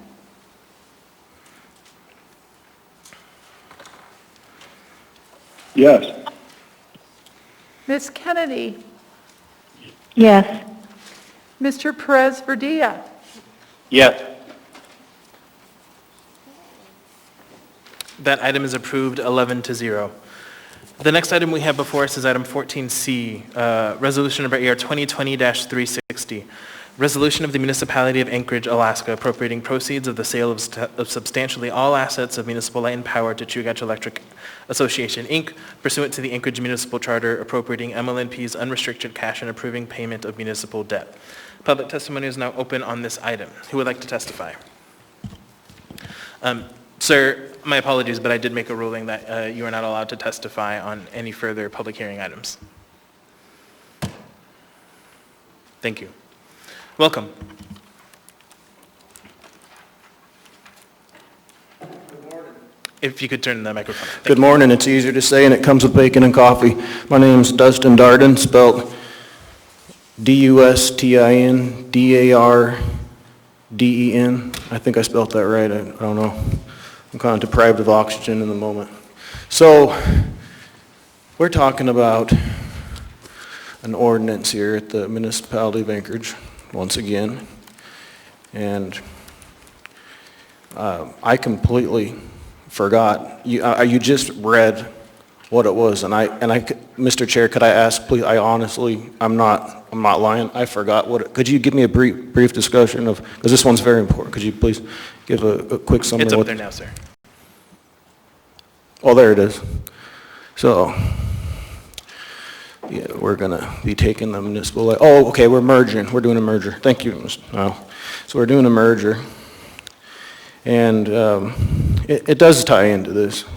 How the money, you know, you got MLMP, you got Chugach, you got, you know, we're using liquefied natural gas, supposed to be a really efficient power plant, but this whole time I was waiting for some discussion on how we could take the heat from the plant and inject it into a greenhouse so we could grow like strawberries and stuff. And it doesn't Sorry seem... to interrupt, but that is not germane to the topic that we have before us. The topic we have before us regards the sale and appropriating the proceeds of the sale. Thank you. Oh, yes, sir. Thank you, Mr. Chair, for the correction. I got a little off base there, I see. So the merger and how the financial merger is going to affect the tax-paying people of Anchorage. We call them the shareholders. There was a guy who's going to be a mayor for a couple more days. He didn't agree that they're shareholders, but if you look at how the municipal code is worded, people that pay taxes are the shareholders. So when items like this come up and you want to merge two lumps of money in two gigantic bank accounts, which is going to profit from this money and is going to do business with the people who are elected to office, it's very pertinent that the public chime in on these discussions. You know, you look at harnessing. The best way I can equate this to make it real, make it plain to the average Joe or average Joe. You take energy and you harness it into one spot, and what you get is called a direct energy weapon, or a DEW, and those are the kind of weapons that are verified to start the fires that Mr. Dustin Sherman was talking about. Thank you for your testimony. Welcome. Thank you again. Okay, so let's just talk about some of this. It seems fairly interesting, I guess, to myself. So I understand what you're not saying about a monopoly because Sorry, right now could you state your name again for the record? Noria Clark. Thanks. So it's an oligopoly, which I guess is better than a monopoly, but anyhow, the biggest issue here being, yes, maybe it seems like it's better to put it all into one, but one of the things that I hear say, appropriating MLMP's unrestricted cash. So that means the cash flow that's open to you guys to pay off municipal debt. How do we have a municipal debt when, again, we're paying so much in ridiculous taxation? My other point, and this all ties into one thing, I was here when Dombrowski was still in Assembly, and one of the things was there was, I think, an extra $130,000 or something that was to be spent that you guys need to try and figure out where to put the funding. And the problem was, you guys decided to repaint fire hydrants and curbs instead of what Dombrowski, and now I can't think of his name, it starts with a D, but the other guy who was a Republican, they thought that maybe we should put towards rape kits and child molestation kits, and you guys decided that it was more important to re-wrap fire trucks and to repaint curbs and fire hydrants. If you don't know to not park in front of a fire hydrant, then you shouldn't have a driver's license. So my question is, unrestricted cash and approving payment of municipal debt, what debt do you have when we're paying all these ridiculous taxes? And why should we approve anything or be okay with the fact that you guys are taking in more money now from another place? So you guys just seem to be a succubus. You know, you guys are like a Dyson vacuum that doesn't work right. You just keep sucking up stuff, but you don't really, it all keeps getting caught. And you're not really putting money towards the things that need to be fixed. For how much I pay for property taxes, again, why are people paying, single mothers paying for their kids to go to the same school that I already pay taxes on? Where is this money going? What about the roads? What about, let's try and actually figure out some sort of issue with the homeless problem. SB 91 is supposed to save us so much money that all of a sudden, oh, everything's going to be paid for. So why should we give you access to any more unrestricted cash or approving payment of municipal debt? What are we paying for? The flowers downtown when we have no visitors coming in this year? When our economy is failing? I mean, right now, I'm kind of starting to feel like, especially because all you guys keep finger banging your phones or your computers, you aren't paying attention. You know how many people are watching this right now? You know how many messages I keep getting? People are very disappointed. Ma'am, two things. If you can keep your testimony on topic. I literally have. And then please do not use inappropriate language. Thanks. Do not what? Do not use inappropriate language. Thank you. I don't know how that's inappropriate language. There's nothing wrong with fingers. Your testimony is continuing. Anyhow, okay, so keep ticking away at your phones or your computers. What it's showing everybody when they're seeing you is that you're not listening to the people. That's a huge problem for you guys. Thank you for your testimony. Welcome.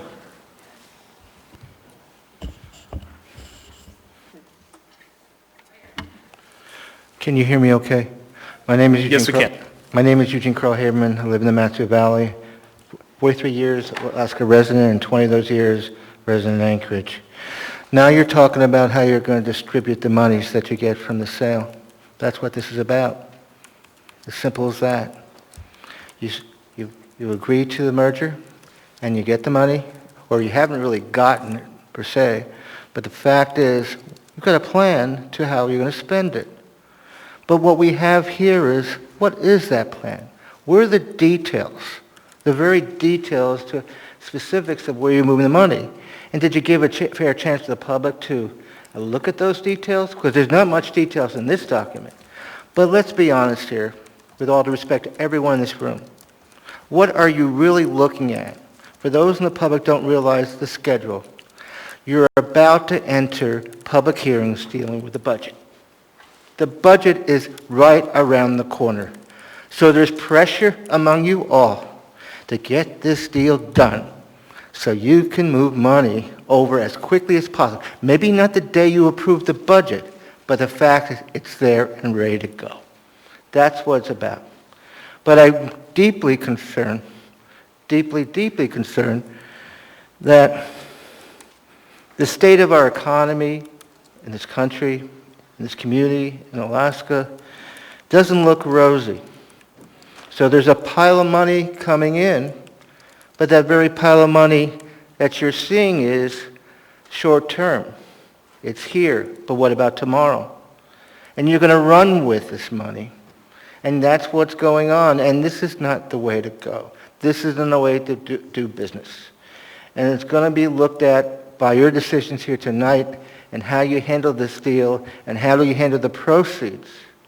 And then there's an amendment in closing I noticed that was making reference to the police department building.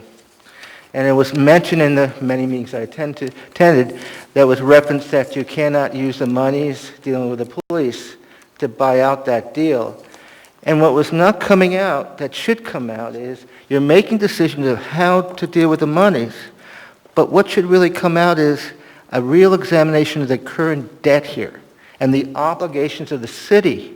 And then you bring that whole document out, the public sees it and says, I like your choices and I don't like that one. Thank you very much. Thank you for your testimony. Welcome. Hi, Rosa Mealy. So at the last assembly, I had asked where the allocation of these funds was going to go because anywhere online where you look to see that code that it was talking about, how you guys can use these funds, you couldn't find it anywhere online. But now we're giving all these documents to tell us how it is that you're looking to spend money you don't have yet. So I just think it's interesting. You guys are looking to prepay basic lease payments, how you're going to take care of employment matters, in the Human Resources Department to use area-wide general fund to be able to do payroll or other compensation. So you guys, already know what you want to do with the money before you even receive it. And before you think about the public, you just look at how you're going to take care of all the debts you've gotten into because you don't know how to keep a balanced budget. And you're having us foot the bill, and instead of reinvesting back into the taxpayers and everything that we contribute to the community, you guys just want to keep spending money you don't have. It's like you don't understand what the process of having these funds is like. That's what you keep taxing left and right, because you don't even know how to handle the funds you don't, or you're trying to handle funds that you don't even have yet. And it's just interesting that when I brought it up last time, nobody brought up, oh yeah, it should be listed here in the website, nothing. But now you guys want to present all of these documents the day of to the assembly, or to the public, and nobody really knows what you guys are using the funds for until now. And it's extremely frustrating to see that at the end of the day, you guys only keep appropriating or allocating these funds to things that you've been indebted for all of your bad decisions, and instead of taking responsibility and removing yourselves from the assembly because you don't know how to properly take care of a budget, now you're just going to pull in more money and you're looking to tax us even more. That's why you want to put in these other levies for the alcohol tax so you can pay for the police cameras, where you could be using funds here appropriately.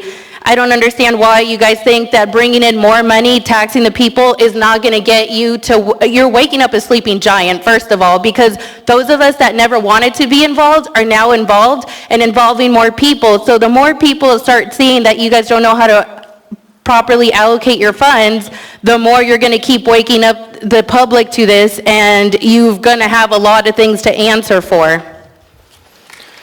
Thank you for your testimony. Would anyone else like to testify on this item?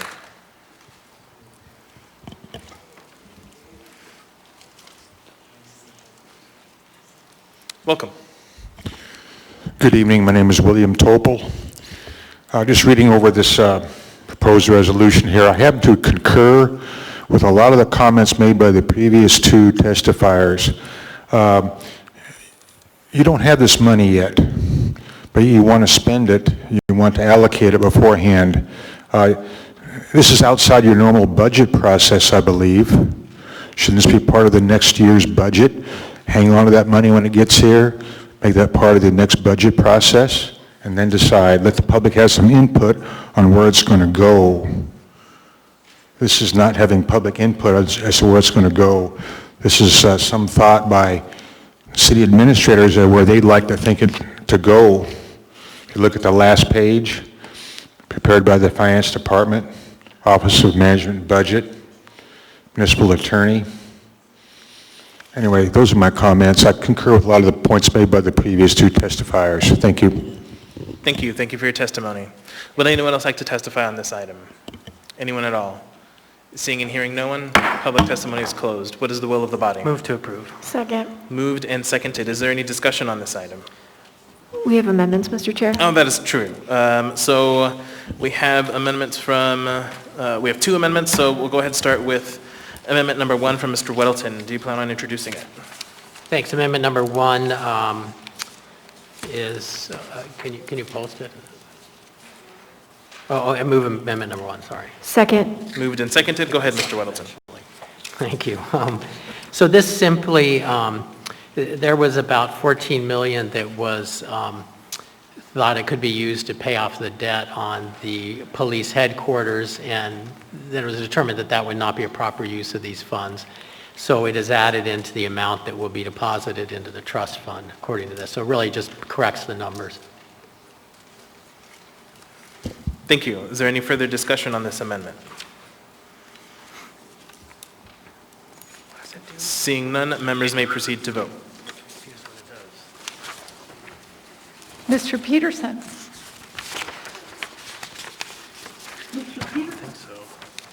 Yes. Yeah, Mr. Chair, I'm sorry to be daft, but I don't quite understand what this really does. Sure. Mr. Weddleton, did you want to speak to it again? I could try again, or I could ask Mr. Slivka to put it in his words. Certainly, through the chair. When this was originally put forward, remembering that the proceeds from the sale could be used to either pay down debt or deposit into the MOA trust, Being able to pay off the debt on the lease for the police headquarters would have been very advantageous to us if we could have done it. But it was determined that it was not actually a debt that would qualify for use. So because of when we made that determination relative to this was introduced, that 14.7 million wasn't included as a deposit into the MOA trust. So all this does is increase the deposit into the MOA trust by that amount. Thank you very much. Thank you. With that, members may proceed to vote.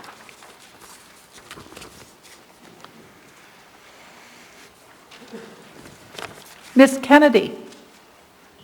Yes. Mr. Perez-Verdia? Yes. That amendment is approved 11-0. Next, we have Zolotel Kennedy Amendment Number 2. Is there a motion? I move Zolotel Kennedy Amendment Number 2. Second. Moved and seconded. Who wants to speak to it? I'll let Ms. Kennedy go first if she'd like. Thank you. I'm going to scramble here a little bit to find it again. But basically, this amendment will allow us to use some of the proceeds to pay off some of the school bond debt. Obviously, that is a taxpayer debt. It caused, this year, it caused the taxes to go up because the state did not pay that portion of the debt that they typically do. So taxpayers had an additional tax burden to pay that school bond debt. So we're planning on using some of the funds to basically pay off some of that debt so that it relieves the taxpayer burden. Thank you, Mr. Chair. Thank you. Mr. Constant. Mr. Slivka, so what is the net effect of a reduction by $48 million on the proceeds? It looks like Ms. Zolotel may have an answer. Oh. What is the net effect of the removal of $48 million from the deposit to the trust in terms of annual dividends? Can you give us a ballpark? Certainly through the chair. The net effect has two impacts. The first way to think about it is it's 48 times 4.5, which is roughly a little over $2 million a year. So that's $2 million a year that doesn't go toward the budget, which means that the budget you're about to receive next week, if this would pass, we would need to find another $2 million in cuts in order to be able to afford this. The other aspect of it is you're paying off debt where our cost of money is less than 2% with money that we can earn 4.5% on for the next 20, 40 years. That $2 million difference is every year plus from now until... That is correct. Yeah, thank you. Thank you. Ms. Zolotel. Thank you, Mr. Chair. So I co-sponsored this amendment with Ms. Kennedy because we have an interesting confluence of events here and an interesting opportunity. We can't do any sort of property tax relief with COVID relief funds.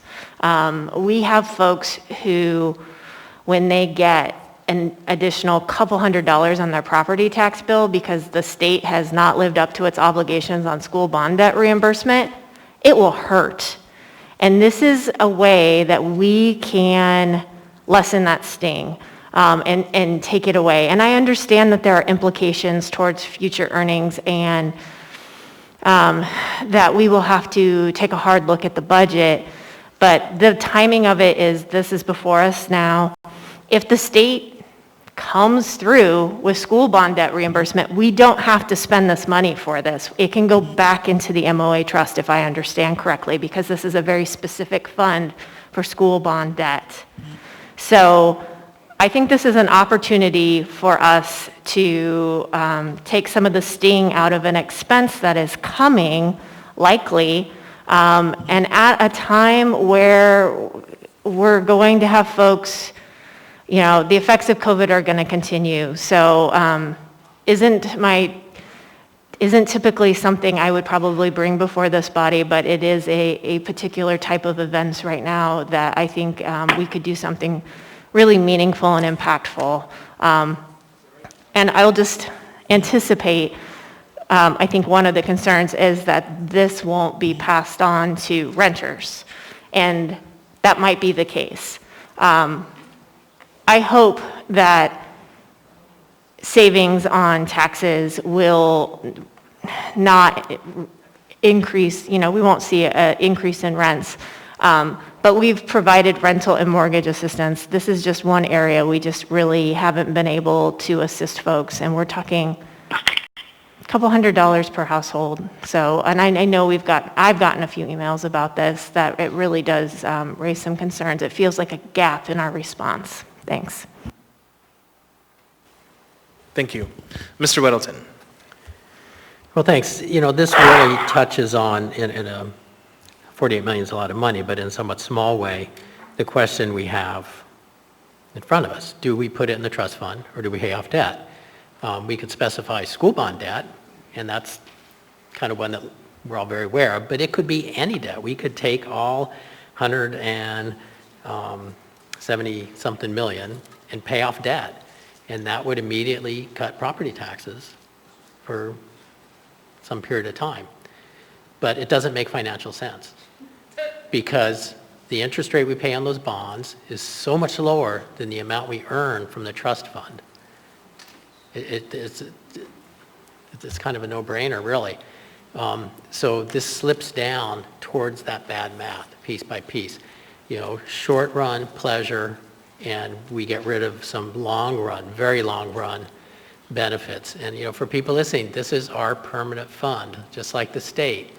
And we're always talking about don't raid the permanent fund. This would be similar, this is well-intentioned, so I don't want to knock the sponsors, but this is like a raid on the permanent fund. We have an opportunity to put money into our trust fund, which has served us well for many years. We will substantially increase it, and it will generate revenue for us to provide services for ourselves forever without taxes. This is earnings. So, I'll oppose this one. I mean, I appreciate the intent, but I think the math definitely speaks towards put as much money in the trust fund as we can. Thank you. Thank you. Ms. LaFrance. Thank you, Mr. Chair. I will oppose this amendment for the same reasons as Mr. Weddleton. I very much appreciate the sponsor's intent. I think that given the ongoing cost shifting from the state to the city, we really are put in a bad bind. And so thank you for trying to find a way out of this, but I agree with Mr. Weddleton on the numbers that in the long term, this will cost us more money. Thank you, Mr. Chair. Thank you. Ms. Kennedy. Thank you, Mr. Chair. For me, this was an issue back when we first started talking about what we were going to do with the proceeds from the sale, and my first thought was to basically help offset some of the costs that our taxpayers are getting inadvertently. I mean, nobody really approved all of these bonds in the sense that they didn't know that they were going to be left with the state having reneged on its responsibility, or at least its promise, for fulfilling the debt reimbursement part of that bargain, and that just never happened. And now we've seen that the last several years, where the state has not been able to uphold that promise of reimbursing for the bond debt. And, we've had people in the audience today that have been talking about, well, why is the municipality in debt? Well, the point is the municipality is in debt for some of these things because the voters have asked for it. What they didn't ask for was the idea that the state wouldn't be playing a part in that debt. So paying this off, it may not look good on a piece of paper if you're trying to build a portfolio, but I don't think that's what we're trying to do here. I think what we're trying to do is help the taxpayers right now, because we know that there are significant numbers of people out here hurting. I just talked to Bill Pop from AEDC yesterday, and he expects us to lose another 4,000 or 5,000 people in Anchorage because they've lost their jobs. And we expect to lose about 11,000 more jobs before the end of next year. That's huge. And what that tells me is that people really can't afford to live here. And we know it's more expensive to live here. So why would we not do something to alleviate some of the pain when we know we have the ability to do that right now? So I think this is a great use of the money. In my household, we always pay off debt first. You could say sometimes it doesn't look so good on paper, but the point is it's a debt, and debt needs to get paid. And the sooner we can do that, the better. And this is one way to take a chunk out of what we know is costing our taxpayers a lot, and that is school bond debt. People have a tendency to vote yes for school bonds because they try to be supportive of education. They just end up voting a lot of bonds in, even when they don't realize that they're going to pay the 100% cost on them. So again, this is an opportunity to alleviate some of that pain, and it will work across the board. This will help all taxpayers.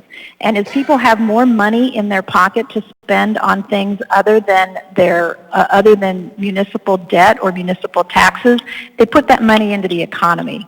So it starts to build, run around 2 or 3, who knows how many cycles worth of cash flow these dollars would have within our own economy here that could be helpful in maybe stemming some of those, some of that loss of jobs that we know we're kind of looking at down the road. So I would suggest that rather than trying to build up a trust fund and a savings account, we would all consider that it really does make more sense to alleviate the tax burden and allow those dollars to actually work within the system here in our own community, which is really, I think, what it's designed to do. So thank you, Mr. Chair. Thank you. Ms. Quinn-Davidson. Thank you, Mr. Chair. While I appreciate the intent of this amendment, I think that it is fiscally irresponsible. Paying a debt that the state really should be paying and cleaning up someone else's mess, I don't think is our job. And unfortunately, that's the job we've been tasked with. As the state drop in funding for roads, for instance, has dropped to 94% recently, we've picked up that slack. We've picked up a lot of slack, and we can't keep doing that. And I think that because our taxes will just rise here. I mean, we have to pay for services. We can't keep doing that for the state because they have a fiscally unstable house. And I think that whoever mentioned it's like our permanent fund, that's it, Mr. Weddleton, that's exactly true. So we can take the course of the state and watch everything fall apart and keep spending money willy-nilly, or we can be really careful. And being careful with this means voting against this amendment. Thank you. Ms. Allard. Thank you, Chair. So this is I want to say it's to Mr. Weddleton. Mr. Weddleton, are you saying that maybe it's to the sponsors, I'm just going to ask the question. The fund is never going to be tapped into? Or is it subject to being rated in the future as far as the savings? Is that for the administration? Through the chair, the fund pays distributions based on a formula that you have approved. So currently it pays out 4.5% of the corpus annually. And so the benefit from this, as you've seen, is last year that was about 6.8 million. This year it's expected to be 14 million. Next year it's expected to be 18 million. It grows to $24 million a year in the next 6 years. And that it's used to help with the government. Thank you. And then, Chair, can I ask a question to Ms. Kennedy? Or Ms. Zolotel, I don't care which one answers. Ms. Zolotel, you're here. I'm just going to ask you, are you saying that this is going to provide benefit to the taxpayers in reference to lowering their taxes just a tiny bit? Or can you reiterate that for me? Sure, through the chair, thank you. So this would lower the tax bill if the state does not come through with school bond debt reimbursement, which I don't expect that to happen because it's been signaled pretty heavily that the state is not going to fulfill that obligation. We expect a $100+ jump in the tax bill in the coming year in 2021 because of that debt obligation. It isn't something that, if the state picks it up, then it's my understanding this money can go into the MLMP trust. But it's a plan to take that burden off of the taxpayers in 2021 because we don't expect the state to fulfill that obligation. Thank you. Thank you. Mr. Constant. You know, the part that I just can't get over is the permanent return on investment, that every single year those dollars will return millions of dollars if we keep them in that account and don't put them in a spendable account. If we put them in this interest earning account every year, that's $2 million a year minimum. 20 years, we've taken that money we would have spent on debt, it held it, and then for the rest of time it will grow $2 to $3 million a year, as long as the city is solvent. And so, to me, I support the idea of this relief, but I just can't take away, I can't eat the future's dinner. I gotta let them have dinner when it's time. So for me, it's a no. Thank you. Ms. Kennedy?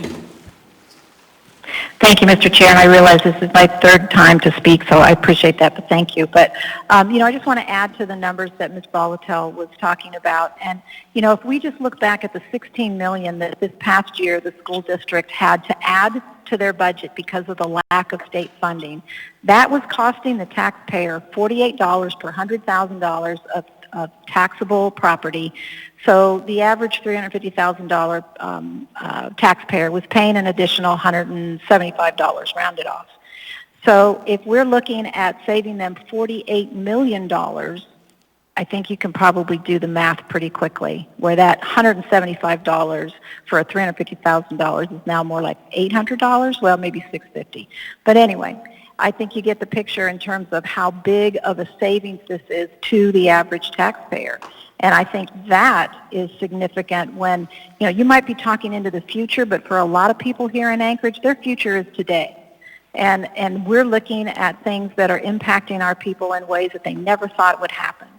So again, I think this is absolutely worth the expense, if you will, because it is a savings of sorts, and it will come back in other ways in the community. If we lose more people in this community, it's not going to, there's not going to be enough money in the trust fund to even fill the deficit that we cause by the numbers of people that start closing their businesses and moving out. So I would suggest that we maybe head off some of the negative impacts and go ahead and pay this down so that our taxpayers have a little breathing room, and we can continue to encourage them to spend their money in the economy rather than just to the municipal budget. Thank you. Thank you. Ms. Allard, then I'd like us to vote. Thank you. This is back to the administration because I never actually got the answer, Mr. Slipka. If you could, and maybe I didn't phrase it correctly, is there a possibility that they can change the trust structure of the trust fund in the future, or is it locked permanently? Through the chair to Assemblymember Allard, I can offer a partial answer or potentially a complete answer. The municipal charter now has a section 1311B, which reads, "The corpus or a portion of the corpus of the municipal trust shall be maintained in perpetuity as an endowment." Then goes on to say that any use of the corpus or a portion of the corpus separate from the controlled spending policy of the endowment, which is the dividend, may be used only for purposes approved by a majority of voters voting on a ballot proposition in a regular or special election. We have always understood that to mean that the corpus is untouchable unless the voters give us authorization to spend it for a specific purpose. Thank you. Thank you. Seeing no further discussion, members may proceed to vote on the amendment.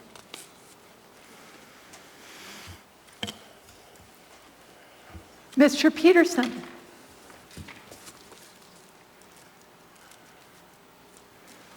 No.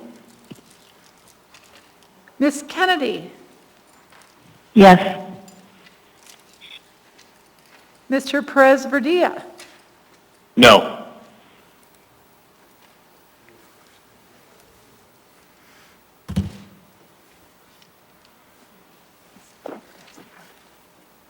There she did, thank you.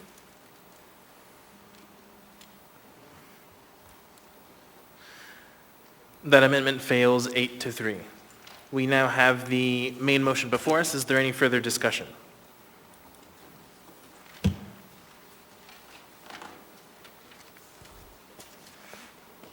Mr. Weddleton. Thanks. I just wanted to clarify with the administration. So I just want to make sure. So what we have here is allocation of the funds of the voter-approved sale of ML&P. And is there anything in here that's different than what was authorized by the voters in the ballot? No. Through the chair, no.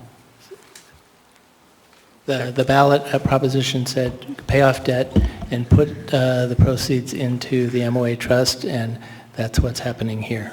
Okay. We're also paying some of the costs of the transaction and so on as well. Those costs of the transactions are ensconced in an MOA debt vehicle. Okay. All right. Thank you. Thank you. Mr. Dunbar. Thank you, Mr. Chair. And I just wanted to briefly speak about, well, first of all, I want to thank the staff that have been working on this project for literally years, as has the Assembly.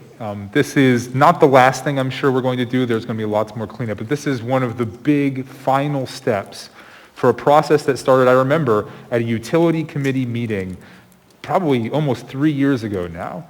I believe it was Mr. Steele who initially made the proposal. And then the administration went out into the market, and we went through a very long, very public process that involved a plebiscite, a vote of the people, involved numerous ordinances, involved a bunch of lawyers, a bunch of hearings, a bunch of accountants, and a ton of hard work, blood, sweat, and tears to make the city more financially independent. Because it goes to what Ms. Quinn Davidson was saying. The state right now is unstable. We need to do what we can to protect the city and make ourselves more self-reliant. And this is a big step forward in that regard. So again, thank you to the staff and everyone who worked on this. Thank you, Mr. Chair.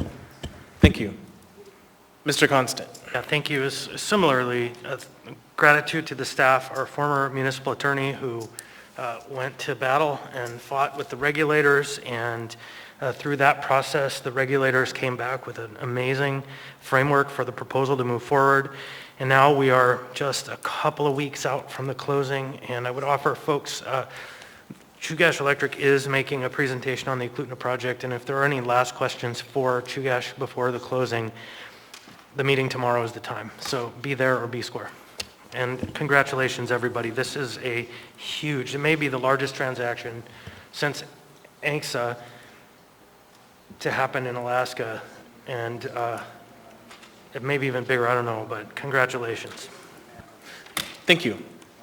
Seeing no further discussion, members may proceed to vote. Mr. Peterson?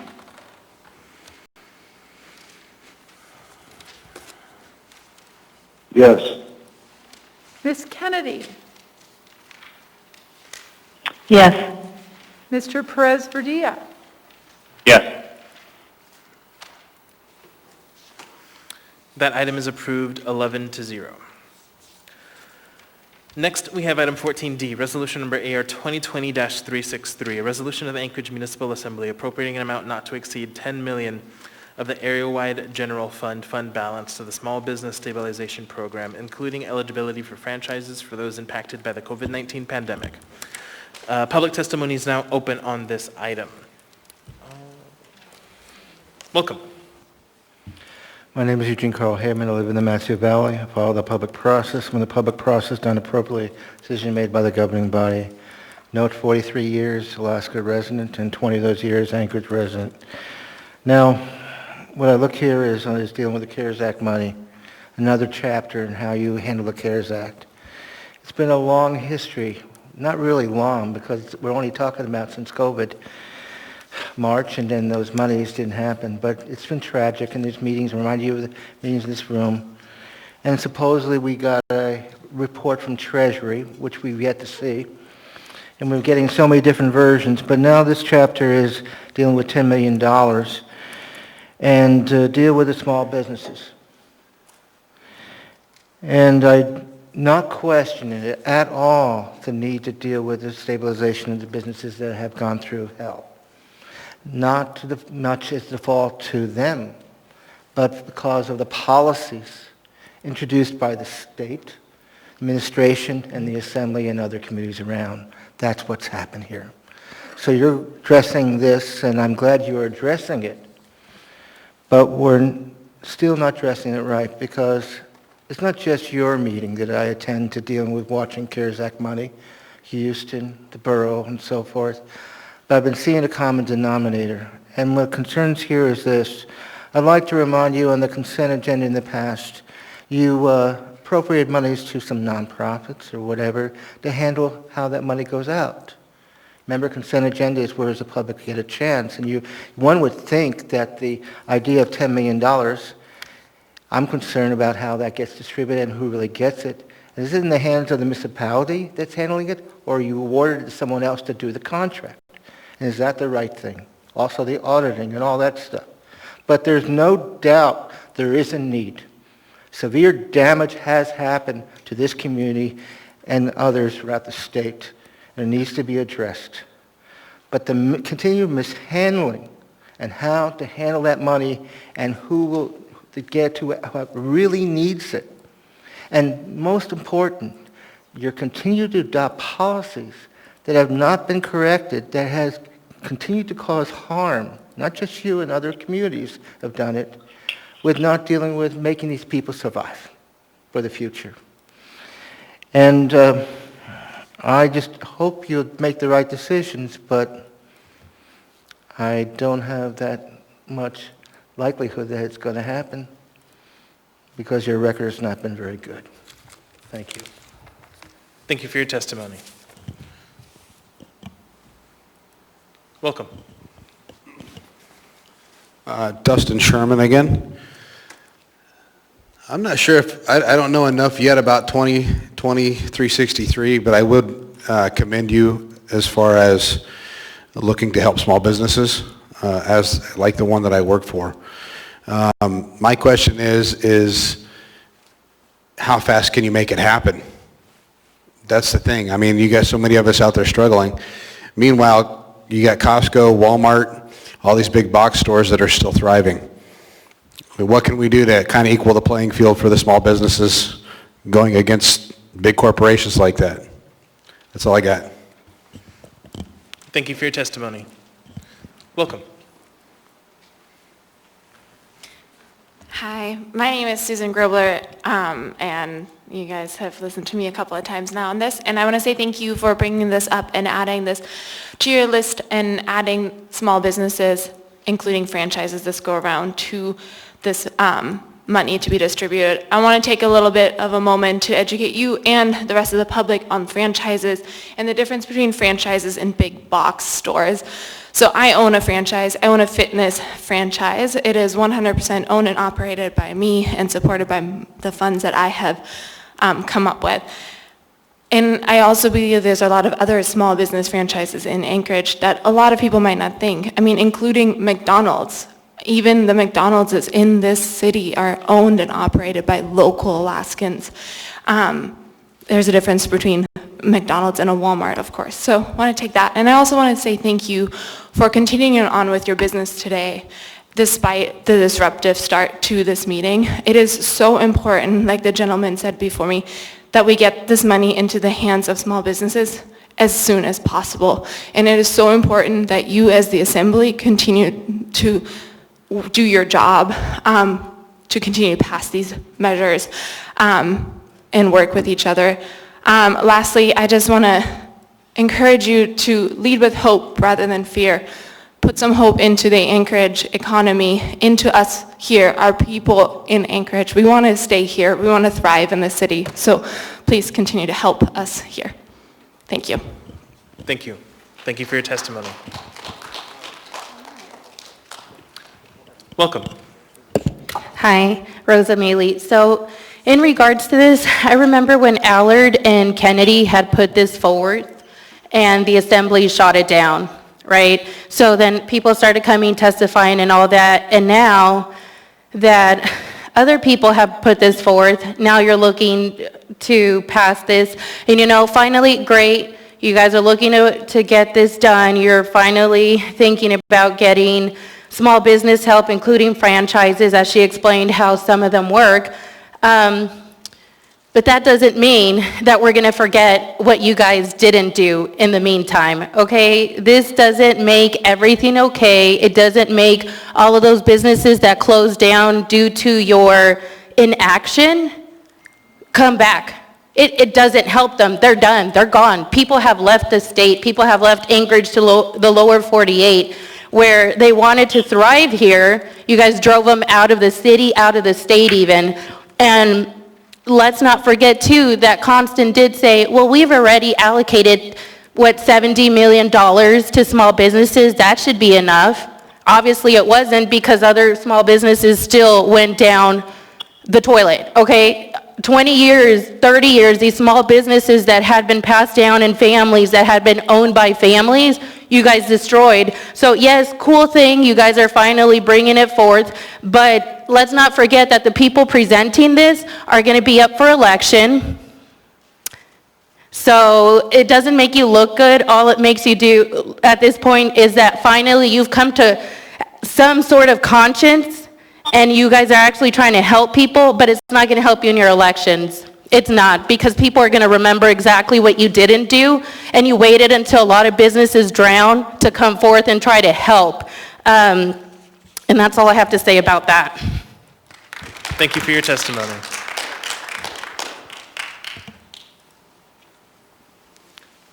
Welcome.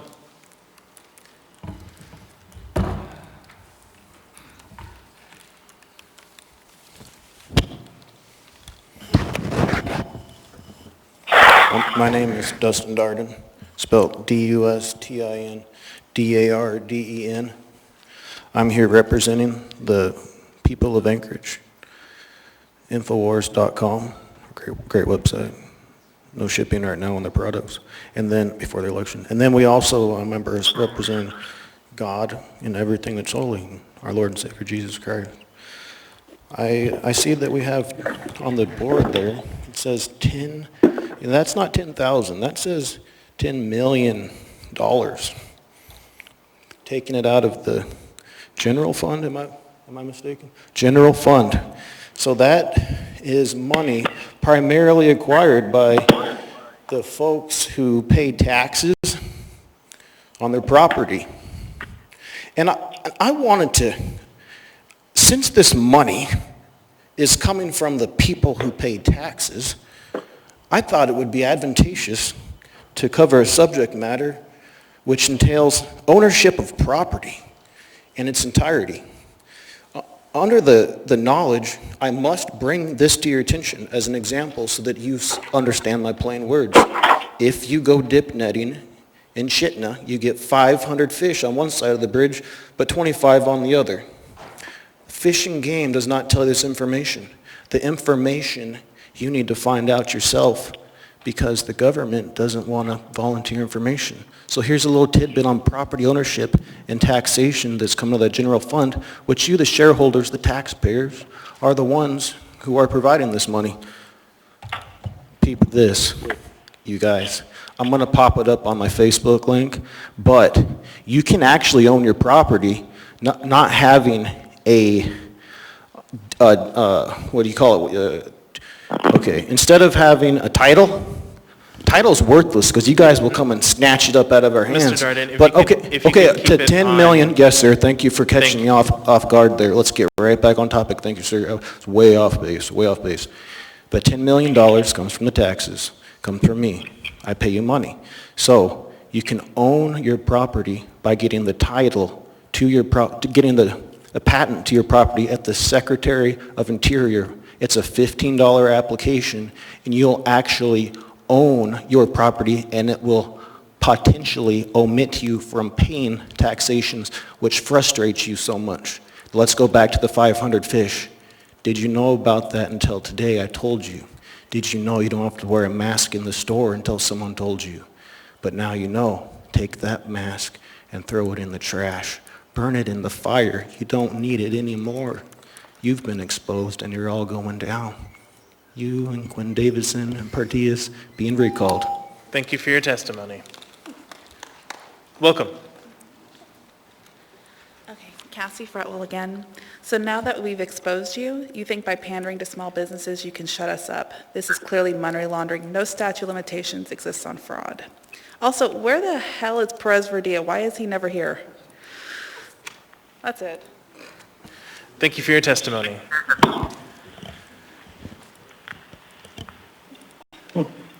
Welcome. Right here. Good evening, William Topol. Now, as this is written, this is coming out of the general fund, and you just heard from the previous testifier, I'm a taxpayer. I pay into that general fund along with other revenue sources that come in. Why is not the CARES Act money paying for these small businesses and franchises? Okay, if I'm going to pay for the closure of businesses because of mandates by this mayor and closures by this assembly, I'd be against this. I'm already paying right now for being able to be, having to be out of work and not be able to go to shopping some of my places that I like to. I mean, really, this is, it sounds good on the surface, but if it comes out of the general fund, unless you're taking some of that CARES Act code money, putting in the general fund, and then paying from that to do this, then I can kind of see that. But I don't see that flow of money in this unless someone can certainly address that tonight. So I'm a taxpayer and I shouldn't have to be paying for closures of businesses which I did not cause. And I'm glad to see there's getting some relief, but it shouldn't come from the taxpayer's pocketbook. It should come from that federal CARES Act money. Thank you. Thank you for your testimony. Apologies, sir, but you cannot testify. Okay, I'm coming up every time. No. Okay, sir. So this is your third time. So I'm going to ask you to leave the chambers. At this point, sir, I'm asking you to leave the chambers. Security, if we can handle this, please. We're going to go ahead and take a short break. Thank you. Page 59, 55, 60.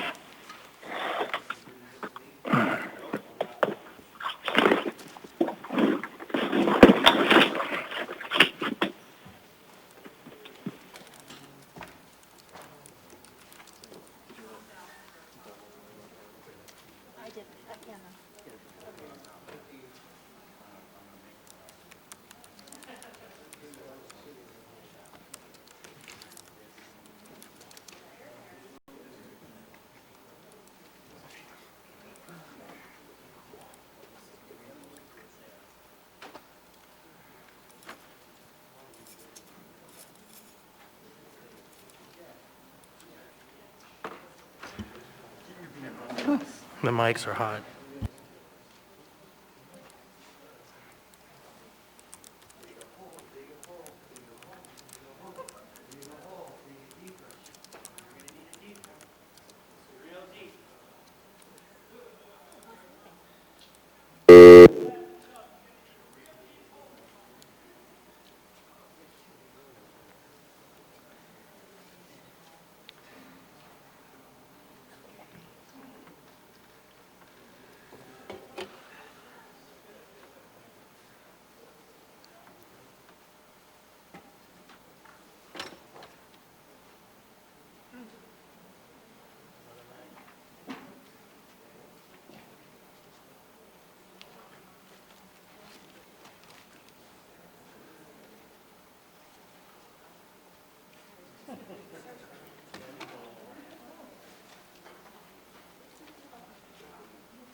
What are you looking for? Oh, nothing, I've just been typing too much. I'm not getting stressed. Did you see the painting is gone, the quilt is gone? Oh, what happened? Dick took it.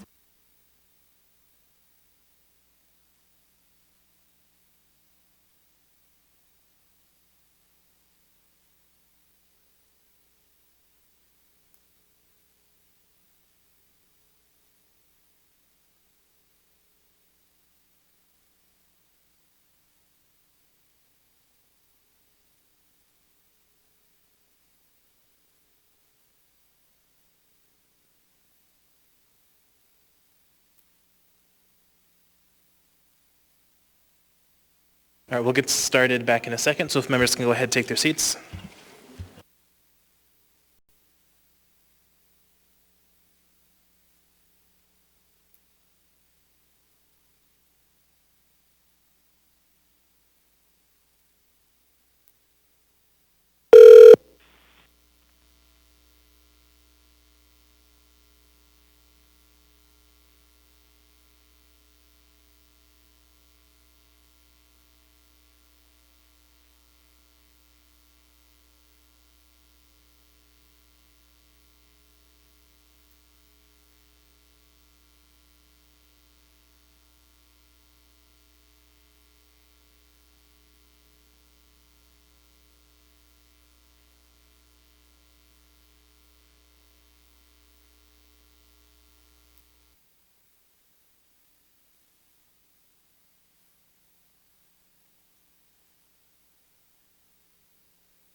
All right, apologies for the delay. We'll go ahead and get started again. Welcome. If you could turn the mic on, please. It's the yellow button. Yeah, the yellow button, please. Thank you. Great, so I get to touch everything that everybody else touches? You guys are so concerned about COVID stuff, but I get to keep breathing in all this stuff and touching everything. No new pens, no clean pens, but they have them at restaurants. Cool. Okay. Anyhow, so let's talk a little bit about this. I need to try to understand more about this $10 million that's an area general fund. So that doesn't come from our fund, to my understanding, the one that you guys are just going on and on and on and on about how we shouldn't pay off debt and how it's going to make millions of dollars later when all of us will be dead anyway. So is this coming from that fund or is this coming from another fund? Are we on 14D? Nobody has an answer? Is this coming from our funding? So typically, ma'am, we don't answer questions during testimony. So this is your time to testify, and then we will take things up during deliberation. And I'm sure multiple members will talk about this during deliberation. Okay, so we'll go from there. I happen to be an owner of many small businesses, and the COVID pandemic, luckily, because of what I do between that and another actual job, I have been fairly blessed as to not have felt the pandemic as much as most people. I have no problem with helping other businesses. However, if it's an allocation of our funds that are directly coming out of our city and our municipality in regards to what, well, apparently Slivka, or whatever his name is, too busy packing up because he doesn't care about what constituents Ma'am, have if to you say. could keep it towards us, please. Thank you. Is he not a part of this? You are speaking towards the assembly, please. Thank you. So then why is he the one who's Ma'am, I'm giving not all his arguing with you information? about this. Either follow the rules or I'm going to have to end your testimony. Sir, I am following the rules, and how am I not supposed to know that he's part of the assembly? Okay, so thank moving you. forward, I'd like to understand where exactly this money is coming from, and so hopefully some of you guys can address this, because that's obviously a very important issue. If we can't afford to pay for rape kits, and we can't afford to pay for other things, and I'm not saying that these business owners don't deserve to have money, because right now, obviously, there's a huge issue, but I think that some of the issue that comes down to this pandemic, nobody seemed to care about, swine flu or norovirus, but whatever. So when there's this issue, how is this supposed to impact us as citizens and taxes and things like that, or is this coming from a general fund? Like I said, that's going to be my question, you guys can answer afterwards. And then to prolong the time period that you guys are putting on, how long before we can start actually going out and doing business in the regular world, like going to restaurants and then being at full throttle and everything else, how are we going to stabilize that in a sense? Where does that come from? That becomes a huge issue. Where is the money? We really do need a tracker of the money. Thank you for your testimony. Would anyone else like to testify on this item? Anyone at all? Seeing and hearing no one, public testimony is closed. What is the will of the body? Move to approve. Second. Moved and seconded. We have an amendment from members LaFrance and Weddleton. Is there a motion? Move to approve amendment number 1. Second. Moved and seconded. Who would like to speak to it? I'll start. Thank you, Mr. Chair. So this amendment adds clarifying language concerning the amount of the Municipality of Anchorage's CARES Act funds that have been allocated directly to businesses and for economic stimulus, as well as the federal and state relief funds that have been allocated to businesses and nonprofits. It proposes to strike the whereas paragraph on page 1, lines 30 to 33. It's paragraph number 6, and replace it with 3 other paragraphs. Whereas the Anchorage Assembly allocated $88,300,000 for economic stimulus and stabilization, with $61,500,000 as direct support to businesses and nonprofits, with funding packages of $3 million to nonprofits, $14 million to the hospitality and tourism industry, $10 million to child care providers, $5,500,000 to arts and culture businesses, nonprofits and facilities, $23 million to mortgage lenders and landlords, and $6 million to small businesses. And whereas the amount provided directly to small businesses is expected to be depleted and unable to provide relief for all eligible applicants in the municipality, demonstrating a need for additional funding, and whereas the federal government provided $350 billion in forgivable loans for small businesses through the Paycheck Protection Program, and in addition to authorizing $35 million for relief to nonprofits, the state of Alaska also authorized $290 million for small business relief, which has been oversubscribed and is unable to provide relief for all eligible applicants in Alaska. Thank you, Mr. Chair. Thank you. Mr. Constant, on the amendment? Yeah, I have another amendment to make slightly to this item, and it would add a sentence there on the third whereas paragraph. After Paycheck Protection Program, it would add the words, including nearly $1,700,000,000 in loans to Alaska small businesses. Second. Moved and seconded. Did you want to speak to that? It just, the number 350 billion is true, it's just the whole nation, and so this is the portion of that came to Alaska, and I think it's fair for Alaskans to understand that that's how much came to our state. Thank you. Sure. Mr. Constant, do you have that in writing, and can you give it to the clerk, please? Yeah. Thank you. Great. Thanks. Oh, Yeah. okay. It didn't have a title on the top. I got it. Thank you very much. Okay, so now we have an amendment to the amendment before us. Ms. Quinn Davidson, did you want to speak to that? Yeah, thank you, Mr. Chair. I just wanted to thank Ms. LaFrance and Mr. Weddleton. I think that these are some great whereas clauses. They really help the public understand how we've used the CARES Act money and what programs have been out there getting help to folks who need it. So I really appreciate the addition of, oh, I'm sorry, are we on Chris's now? Mr. Constant's amendment? We're on the amendment to the amendment. Yeah. I'm really supportive of Chris's amendment as well. Thank you. Thank you. Ms. Allard, on the amendment to the amendment, did you want to speak to that? I'll be in queue for the other amendment. Okay. All right, so we don't have anyone else in the queue for the amendment to the amendment. Seeing no further discussion. Sure.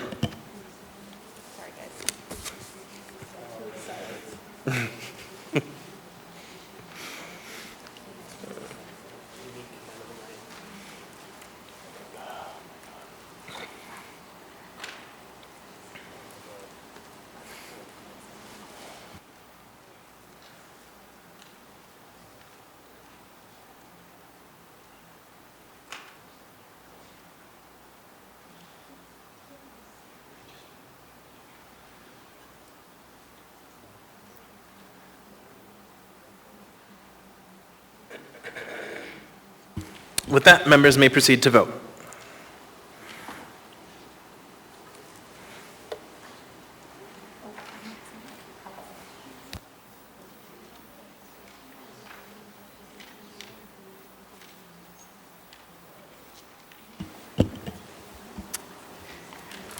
Mr. Peterson, this is on Mr. Constant's amendment to the amendment. How do you vote? Yes. Ms. Kennedy? Yes. Mr. Perez-Verdia? I vote yes. That amendment to the amendment is approved 10-1. Now we have the amendment before us. Ms. Allard on the amendment. Just to make sure, this is the one, Amendment 1. Okay. Yeah. So I guess my question is, I see where Mr. Weddleton and Ms. LaFrance had done this whole breakdown, which is great, and I'm glad that we were recognizing finally that the small businesses do need funds, and the franchises, I appreciate that. And we finally come around full circle. But in the breakdown, it's bewildering to me why we didn't break down the other stuff that reached 5 million. Did you put the clinic of Girdwood in here? And it just seems to me this is to put a feather in our cap and to say, oh yeah, we did all this, but yet you really didn't mention the breakdown of the trails that we paid money for or anything else that were the pet projects that I find through the districts. So I find this kind of, I don't know, bold. Thank you. Thank you. Mr. Weddleton on the amendment. I like being bold. Thank you. The intent here was clearly not to outline once again all the detailed expenditures of CARES Act funds. This was, this item is we had contingency funds that we had left for the future to see what we needed it for, just in case. And the time to take care of that is now as we get near the end of the year. So that's why this $10 million from the contingency fund is spent and spent on small business. So this is just a more clear outline of the extent of money that went to small business, not the entirety. And that was the intent on this. And it was to, it has been stated because we have one bucket that's clearly marked 6 million to small business, that, oh, that's all that goes to small business was a conclusion that was drawn, and that's clearly incorrect.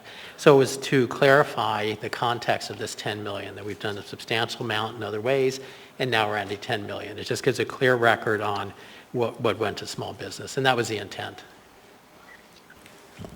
Thank you. Seeing no further discussion on the amendment, members may proceed to vote. Mr. Peterson?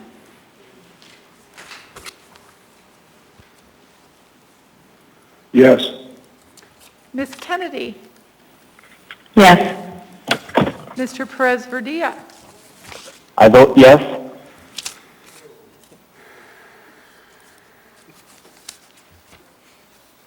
That amendment is approved 11-0. We now have the main motion before us. Mr. Weddleton. I'd like to make another amendment. I don't have it in writing, but it is simply to delete in its entirety the second whereas.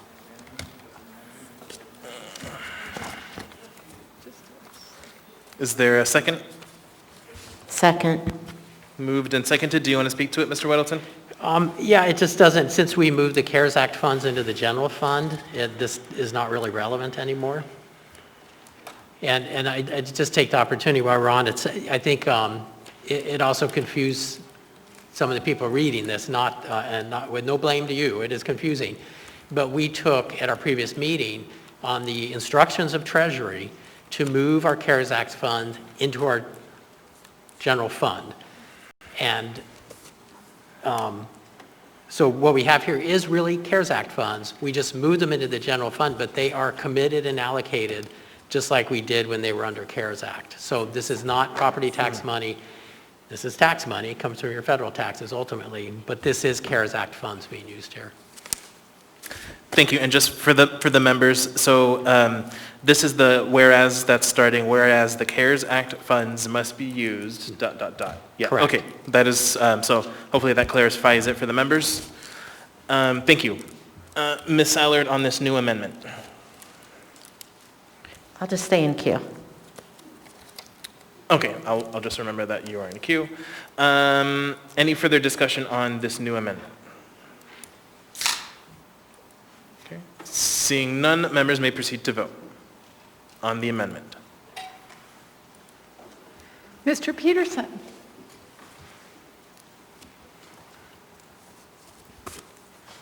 Yes. Ms. Kennedy?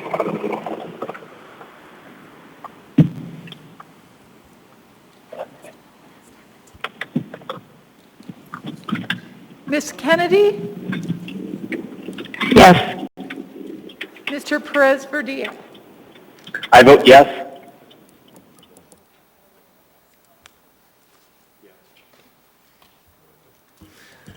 That amendment is approved 11-0. Now we have the main motion before us. Ms. Allard? Thank you. I guess I just want to ask the chairs, are the sponsors on this, and maybe the administration could answer it. But since we all know that franchises and small businesses are actually determined by the Department of Treasury that we can use the CRF for it, why are we using it out of the general fund and not just putting it through the CRF? Can somebody clarify that to me, please? Anybody? Through the chair, Alex Slivka. The reason we're doing it this way is because we've already passed all of the various resolutions moving the funds, and so if we didn't do it this way, we'd have to pass another resolution to move the funds back. So that's why. Thank you. I just want the public to understand the reasoning. Appreciate it. Thank you. Mr. Perez-Verdia? Thank you, Mr. Chair. I just want the administration to clarify the source of these funds. Thank you. Thank you. Ms. LaFrance? Thank you, Mr. Chair. I just wanted to comment. Mr. Chair, I'm sorry, Mr. Chair, that was the question to the administration. Apologies. I'd like the administration to share with the body the specific source of the funds being used in this. Thank you. My apologies. I thought that was a statement. So for the administration. Through the chair. So yes, as is stated fully, and I'll do it for the record, these are funds that are a result of the CARES Act. These are not funds that came from the general fund, as was probably misrepresented in a lot of the public testimony. Thank you, Mr. Chair. Thank you. Ms. LaFrance? Thank you, Mr. Chair. As I believe Mr. Weddleton had noted, there's been ongoing discussion from the get-go regarding the use of the funds that were set aside in the contingency fund. And I wanted to point out that we passed or accepted item 10F5, AIM 144-2020, which was a resolution from the Budget Advisory Commission concerning a recommendation on allocating $10 million in support of small business relief to assist businesses and their employees in this difficult economy from the contingency fund. And that's something I know that they've been discussing for a few months, how to use that money. So this has been part of an ongoing discussion, and when we did the initial allocations, it wasn't clear which areas would have higher burn rates and which would emerge as the greatest area of need. And, clearly, this is an area that has emerged as such. So thank you, Mr. Chair. Thank you. Mr. Dunbar. Thank you, Mr. Chair. So obviously, I urge my colleagues to support this measure.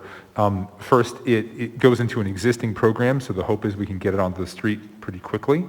I also want to relay, as the the Assembly's representative to the Anchorage Chamber of Commerce, they have passed a resolution out of their Municipal Affairs Committee, and they sort of communicated to me at their last meeting that they wanted to see more funding go to small business, and when I presented this, they were very supportive. Thank you. Thank you. Ms. Allard. Thank you. And again, I wanted to say thank you to the Assembly members that did full circle and spoke to however they needed to do to confirm that when Ms. Kennedy and I put something together back in August and it was all voted down. And then we put something back together again in, I think it was September, and it was all voted down. And I also brought this up in June. So I'm really, really thankful that the Assembly has come together and decided that small businesses deserve this money. Thank you. Thank you. Ms. Quinn-Davidson. Thank you, Mr. Rivera. I obviously urge support as well, and I think this is something that all members are aligned on. I think we all believe that there needs to be more money put into small businesses. The reason that the proposal from last time didn't quite fit it for me is just the source. And so it's really important where that money comes from. Does that money come from the money we have remaining that we can use on anything, or does the money come from gutting the other programs that we've already approved? And so I couldn't support that, but I think we're all on the same page that we do support small businesses. And I really thank my colleagues, Ms. Allard and Ms. Kennedy, I think brought that initially a couple weeks ago. We've been talking about this in session, and I know that we all really care about this. And then I wanted to answer, I think that the woman who spoke got her questions answered between that proposal and how it might be different, and then also the origin of the money, which is that it originally is from CARES Act money. We paid first responder payroll with the CARES Act money and and then put this money into the general fund. And so it's CARES Act money originally, and I hope that's clear. If it's not, come see one of us later because we can tell you. Thank you. Mr. Constant. Thank you. I too urge your support, and I would just like to kind of clarify something that was misstated that I had supposedly said in relationship to these grants, that I said somehow that the money that we have should be enough. I never said that. What I said, and you can check the record, is that we shouldn't take from the small pools of the very limited amount of funds that we put for other important projects in order to put these funds here at this time. We should let those projects be successful as we had developed them and figured this out. Now, in August, when we did our major planning around all of this, I think I was one of the loudest arguers for a contingency fund. Let's put funds aside so that when October comes, we can spend where we know the money is needed. And so that's called fiduciary responsibility. And I'm grateful to the members for listening. And I wish it was 40 million, but then we'd have been yelled at for not spending enough. And so in the time that we had, because the expenses came up and had to be expended earlier. But to the body, I'm grateful that we listened. It did reserve some money so we could be flexible to address a hole that became apparent after we had appropriated all of the previous funds. So thank you, everybody. Thank you. Seeing, no, public testimony is over. Seeing no further discussion, members, no, ma'am, we are done with public testimony. Seeing no further discussion, members may proceed to vote. Mr. Peterson.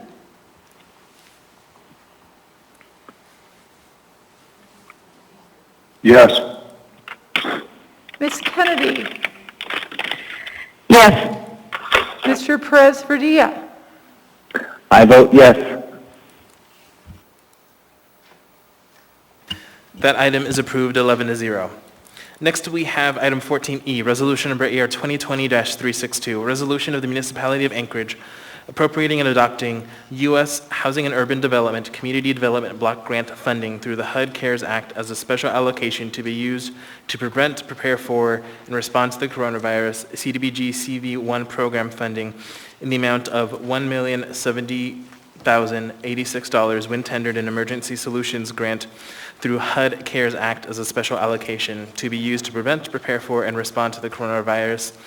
ESGC V1 in the amount of $521,193 when tendered, and ESGC V2 in the amount of $3,744,24 when tendered through 2019 Substantial Amendment Number 3, all to the Federal Grants Fund for the Anchorage Health Department on the 2019 Housing and Community Development Annual Action Plan and amendment to the Municipality of Anchorage Citizens Participation Plan. Public testimony is now open on this item. Would anyone like to testify? Anyone at all? Sure. They should be able to sign for what exactly I was just saying. Oh, excuse me, sir. Would you like to go first? Welcome. So in regards to that, you guys, in the amendments, which I'll have to grab those now because you guys love wasting trees, but you seem to not give a crap about plastic. Or to give a crap about it. Anyway, in regards to this, Could you please what are the speak big into the issues? microphone and say your name? Noria Clark. But Just speak write it into the down, microphone. dude. Okay, Ma'am. so moving on. Ma'am, What? could you please speak into the microphone because we can't hear you? I'm pretty sure you don't want that. I talk loud enough as it is. No, seriously, I actually have hearing aids. Could you really speak into the mic? He's trying to help me. Noria Clark. Well, the last thing I want to do is put something in my face that other people have breathed on. My brother's a microbiologist. This is not what I want near my face right now. Anyhow, so in regards to the last motion, which, I know we're not supposed to go there, but you guys didn't mention real estate agents in that. Are they to be included? You have landlords and you have mortgage brokers.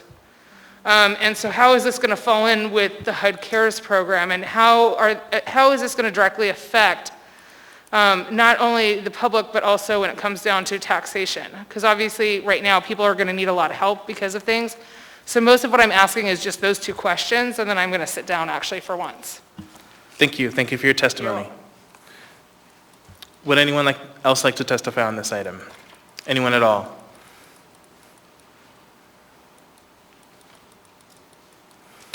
Welcome.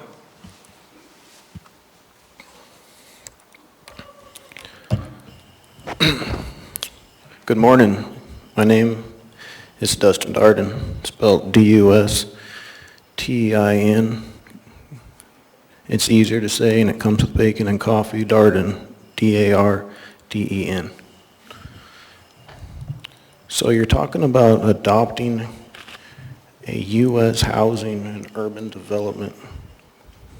Okay, that's a pretty substantial push that this attempt is going after.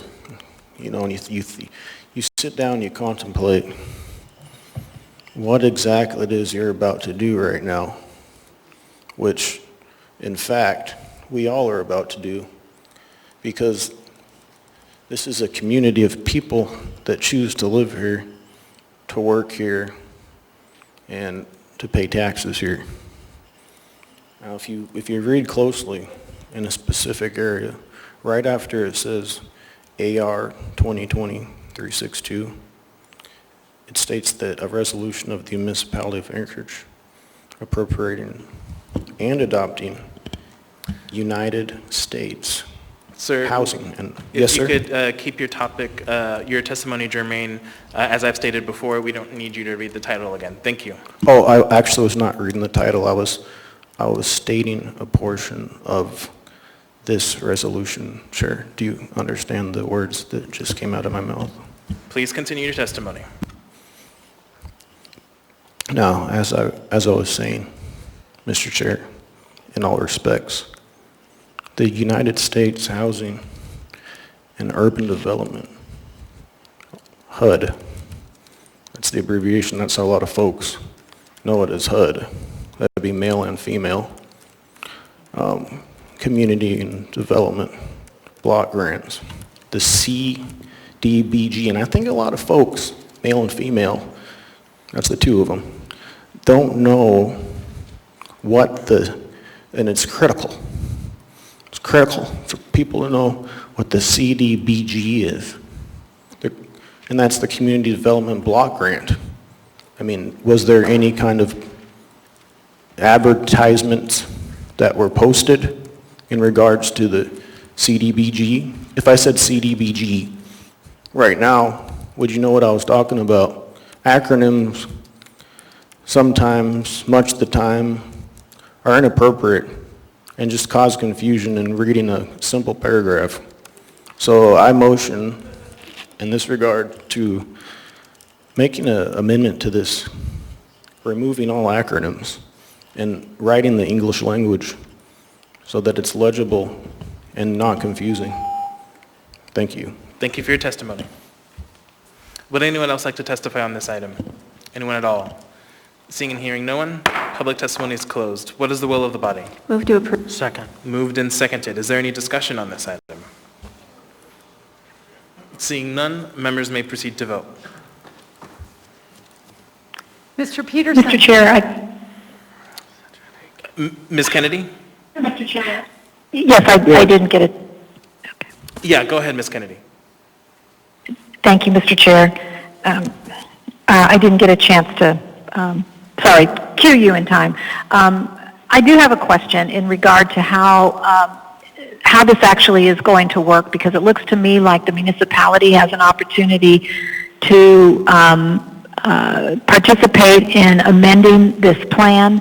So I'm trying to figure out kind of where the municipality is in that process right now. Are we actually approving the particular allocations in these grants, or are we waiting for the municipality to actually formulate some other kind of plan? Because most of the things in here are to be determined projects. So I just kind of wanted some more clarification on exactly what this does. And then I have a comment to kind of add to that too, please. Through the chair to Assembly Member Kennedy, we are joined by the Director of the Health Department, Heather Harris, and Nicole Lebo from the Health Department, who have heroically stayed online all night for us, and they are the subject matter experts who can answer that question. Hello, this is Heather Harris, Director of the Health Department. Through the chair to Ms. Kennedy, we have lined out a plan for allocation for a good deal of the funds. There are some that are still yet to be determined what nonprofit organization they may be allocated to. If I could follow up, Mr. Chair. Go ahead. So I guess in that process, I'm going to just kind of put a bug in your ear, I guess, because I do know of a situation in the Chigiak area where we have a mobile home park that is going to be closing by the end of next spring, so the end of May 2021. And it's kind of a perfect storm kind of a thing where there are infrastructure issues there that basically keeps the owners of the park from being able to provide safe water to drink, and so there's some questions about the water itself, and they realize they do not have the funding to fix the infrastructure that in order to get good water, guarantee that there's good water for the people that are renting there. So they're going to close down their operation, and they have basically told everyone that they will need to move their mobile home before the end of May next year. So a lot of these people don't have the funds to be able to do that. So they are looking at, potentially just abandoning them. I'm sure there's all kinds of legal complications with that, but they are definitely some who are going to be trying to find a new place to park their mobile home, but they need the funds to be able to transport them. So I'm only mentioning this in that if there's any way that these funds could be shifted toward that need, there's an opportunity there. So I can try to give you some more information on that, or if anybody has some other ideas about how to kind of redirect to somebody else to talk to about this. But again, there are about 40 families there that are going to be impacted, and the costs for moving their mobile homes are going to be significant, and they could definitely be in that realm of becoming homeless here fairly shortly, or at least at winter's end. So anyway, so I'll just make that comment, but I appreciate the fact that there is still sounds to be like there's some ongoing conversation about how to use some of those funds. So maybe that's a potential idea. Thank you, Ms. Harris. Thank you, Mr. Chair. Thank you. Permission to respond? Go ahead. Wonderful. Welcome more information about that, and would love to talk to you about that further. And we invite them to come to us to apply for the mobile home repair program. And there are other funds not stated in these documents here that they may be eligible for as well. So I'm not positive if we can make that happen within the time frame in front of us, but happy to have a conversation and see what we can do to help support. Great, thank you. I appreciate that. And I understand there's another mobile home park on the corner of Arctic and Tudor that may be in the same situation. I haven't confirmed that yet, but I have heard rumors. So anyway, that's good to know. And thank you for the information, and we'll connect. Thank you. Thank you, Mr. Chair. Thank you. Seeing no further discussion, members may proceed to vote. Mr. Peterson?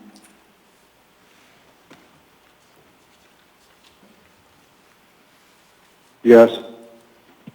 Ms. Kennedy? Yes. Mr. Perez-Verdia? I vote yes. That item is approved 10-1. Next, we have item 14F, ordinance number AO 2020-101, an ordinance authorizing a one-year revocable use permit with 2 one-year renewal options between the municipality of Anchorage and the Alaska Wireless Network LLC for the continued operation of telecommunication equipment in Kincaid Park, legally described as SE 1/4, S 1/2, NE 1/4, SE 1/4, NW 1/4, E 1/2, SW 1/4, SEC 6 T12N R4W Point Campbell subdivision. Public testimony is now open on this item. We have one individual to testify over the phone, Mr. Matt Adams. Remember, you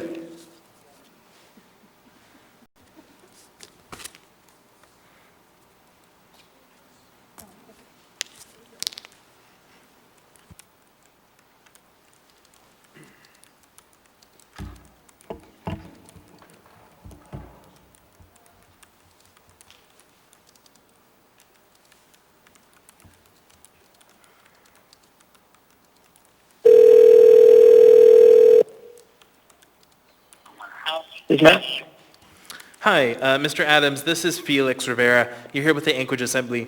We are on public testimony for AO 2020-101. You have 3 minutes. Welcome. Thank you very much. I appreciate it. Thank you, Mr. Chair.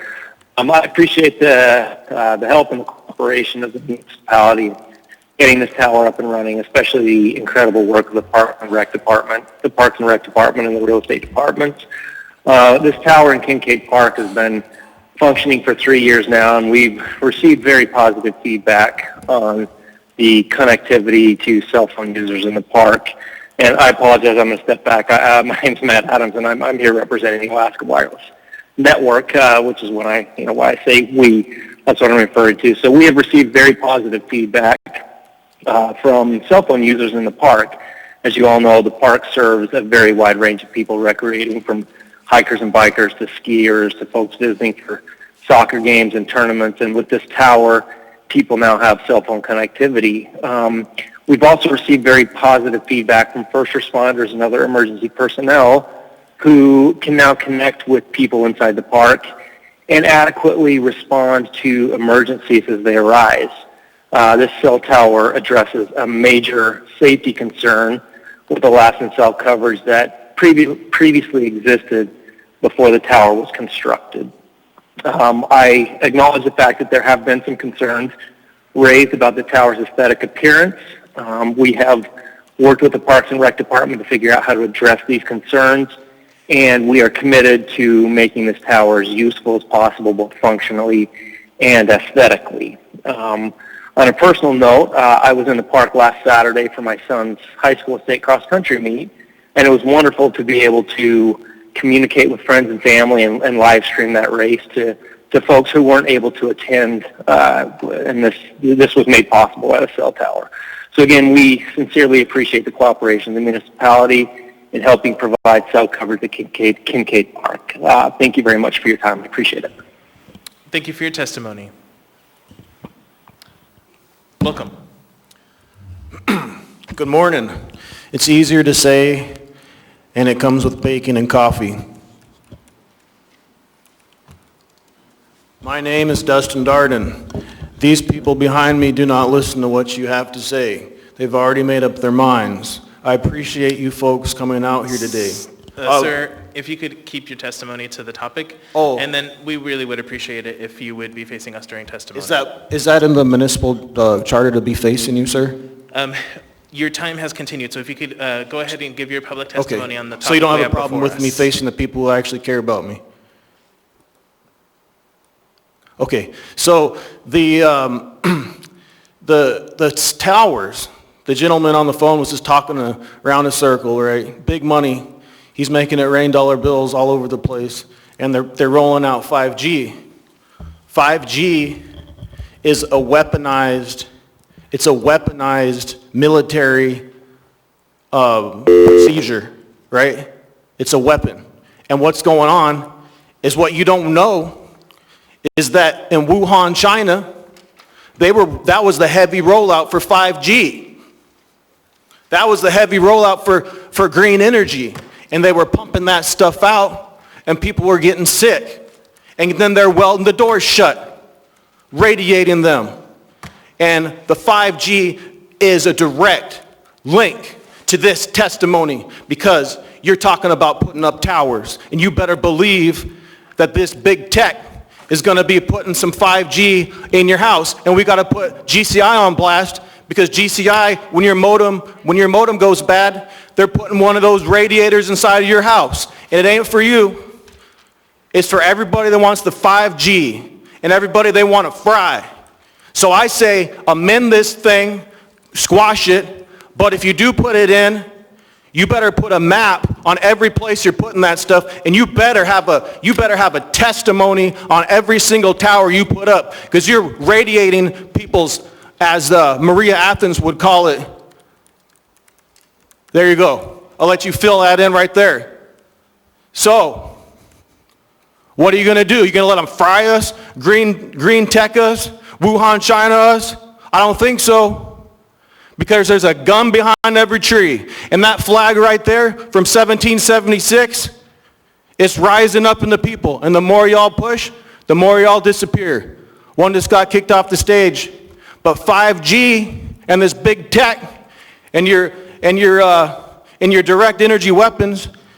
Okay, why don't we talk about this? What's going over Kincaid in the correlation of the 5G and the heavy metal particles that are coming out of airplanes? What about that? Thank you for your testimony. Would anyone else like to testify on this item?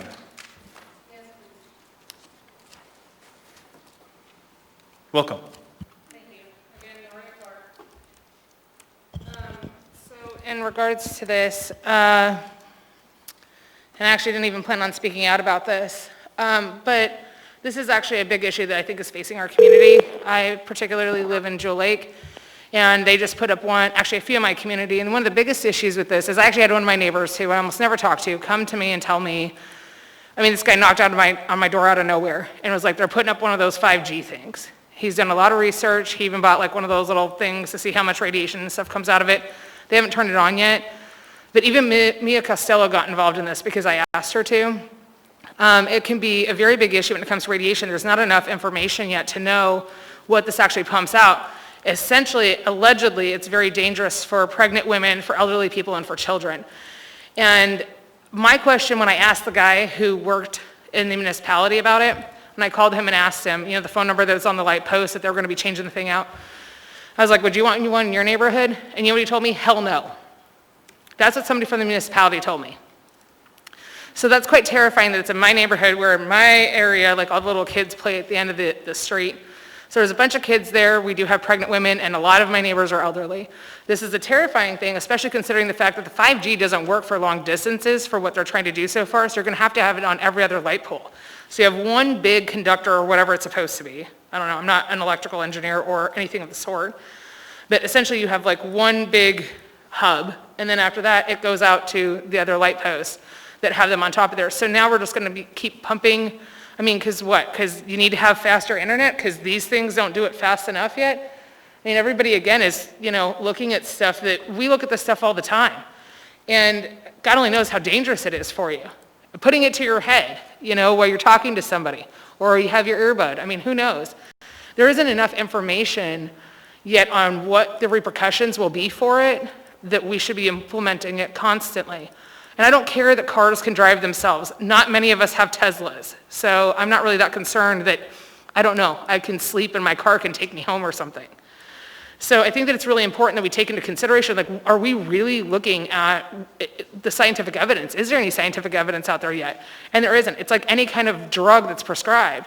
We don't necessarily have enough information to know how things are going to affect you.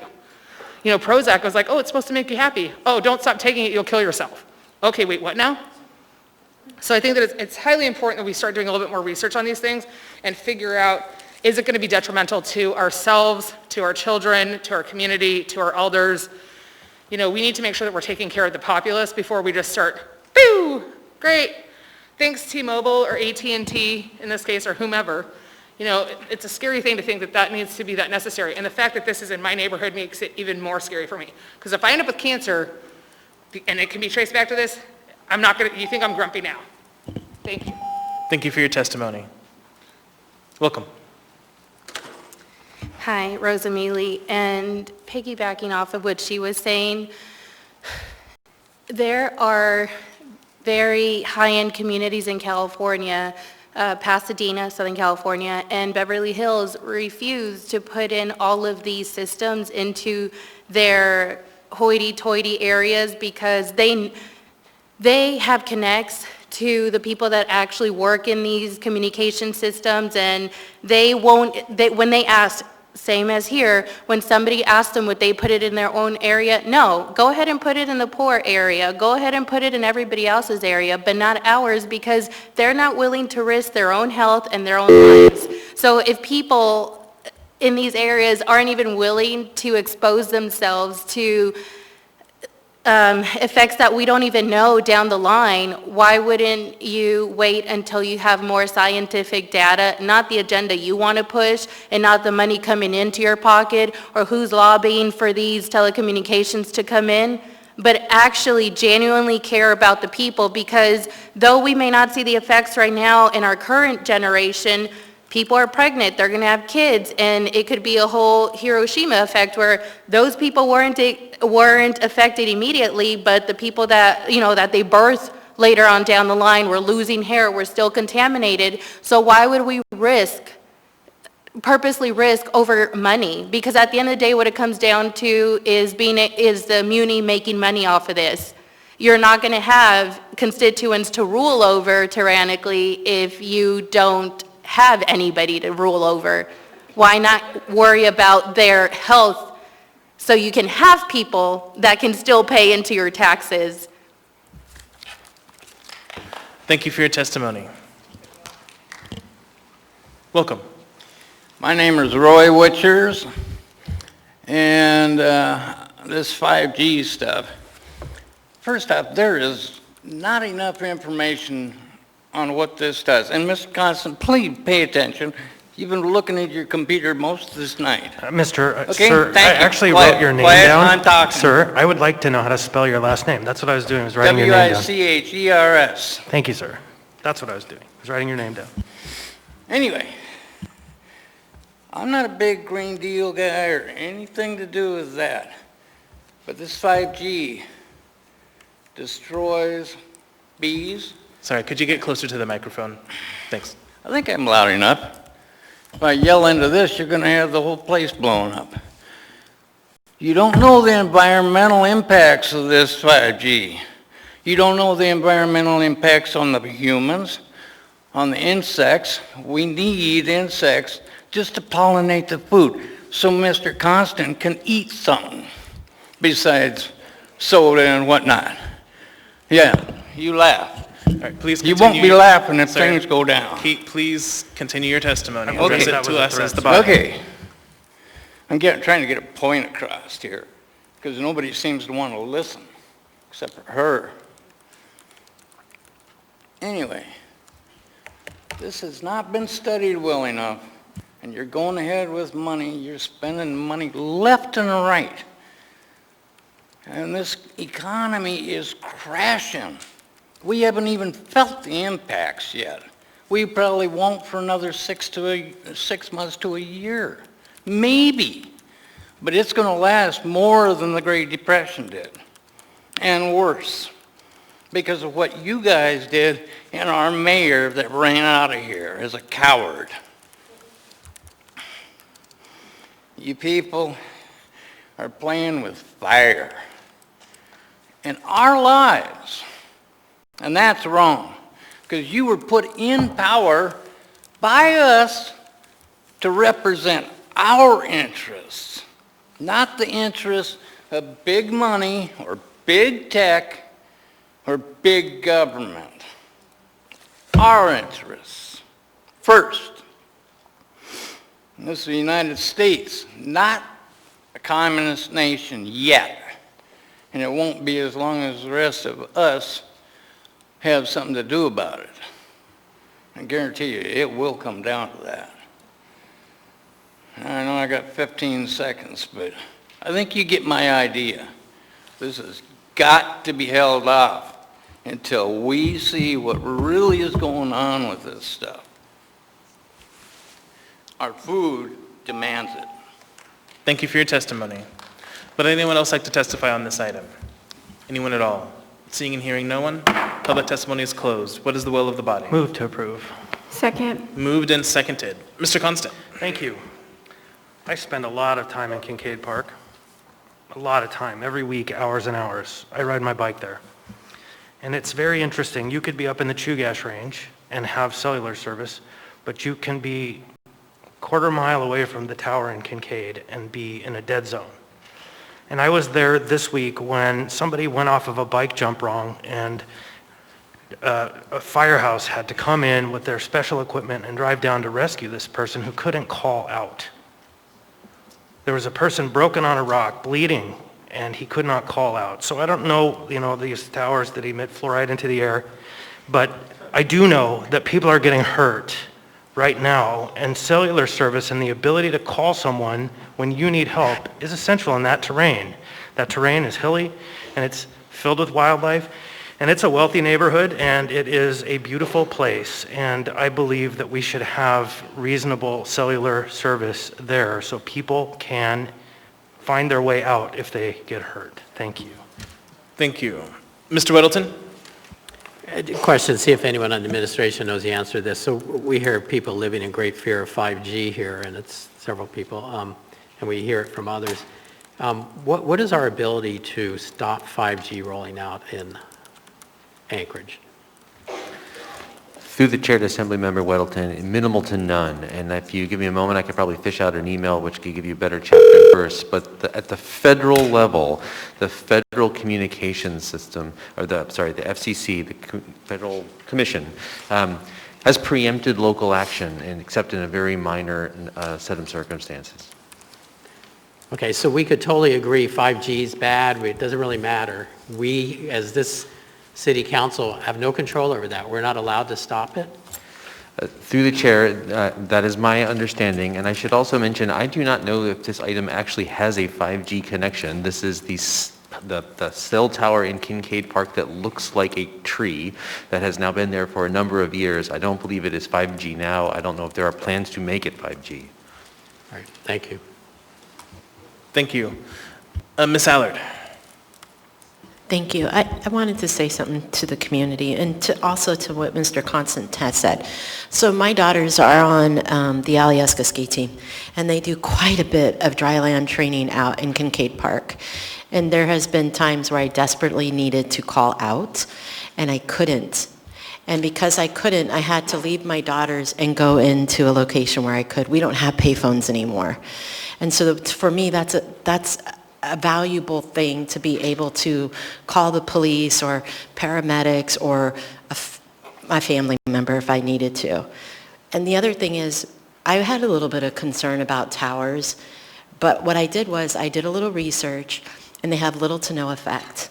We have them everywhere. The thing that I like about this is that when they are camouflaged, it's kind of nicer. But I really want to reassure the community this is the right move. And I support what Mr. Constant said. We really need something out there. Can I have a rebuttal to that? No, All sir. this? Public testimony is closed. Mr. Well, Peterson. okay, let me say this. No, sir. Public testimony is okay, closed. I won't say it. Mr. Peterson. We have phones. No, sir. Public testimony is closed. Thank you, Mr. Chairman. Go ahead, Mr. And I was just going to remind people that one of the reasons that we allowed this cell tower to go up 3 years or so ago was because there had been a young boy had been lost in Kincaid Park, and they were unable to call to get help. And it was a very frustrating and dangerous situation. The mother of the boy came and testified, and so that was the impetus for coming up with this lease. So obviously, the coverage from what we've been told is maybe not total for the entire park, but if you move a little bit, you at least can get a signal if you know where the tower is. So it's not perfect, but it's much better than it was, say, 3 or so years ago. Thank you. Thank you. Seeing no further discussion, members may proceed to vote.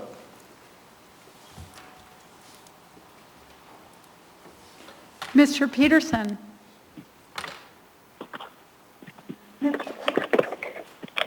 Yes. Ms. Kennedy? Yes. Mr. Perez-Verdilla? Yes. That item is approved 11-0. Next, we have item 14G, ordinance number 2020, AO 2020-102. An ordinance authorizing a 5-year lease between the municipality of Anchorage and Vertical Bridge S3 Assets LLC for premises located at the Sullivan Arena, 1600 Gamble Street, for the continued operation of a telecommunications station and equipment. Public testimony is now open on this item. Would anyone like to testify? Welcome.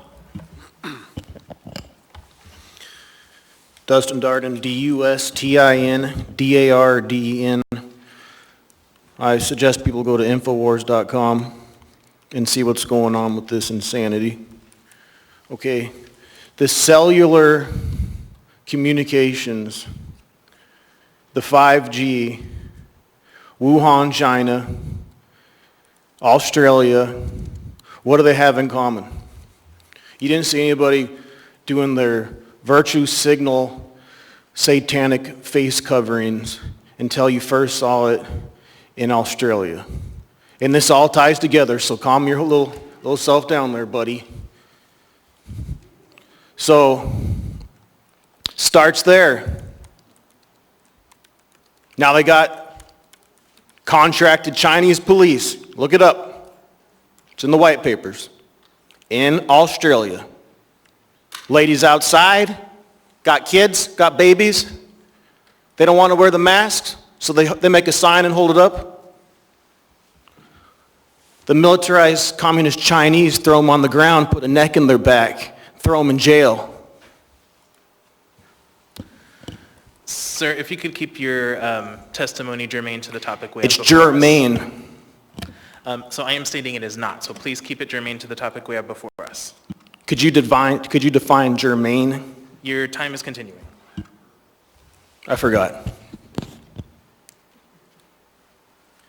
Y'all don't care about me. You just take that money I give you out of my check.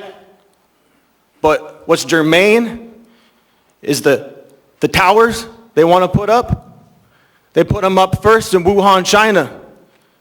Wuhan. Remember the laboratory? Remember the welded door shut? That happened there first.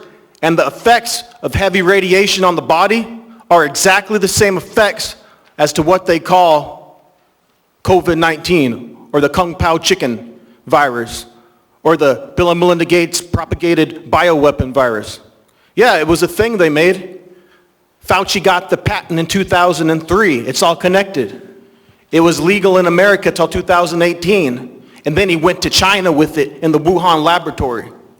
And now we're here talking about 5G and its effects. And if you have little ones, This 5G, Halloween, virtue signaling, 6-foot distance, what do you think on the full moon of Halloween, the satanic holiday, that these satanic cults are going to be doing to kids? I say watch your kids, close like a hawk. Do not let them get in the hands of these predators, because this is all good versus evil now. Pray in the name of Jesus Christ for this corruption, tyranny to end. Thank you. Welcome.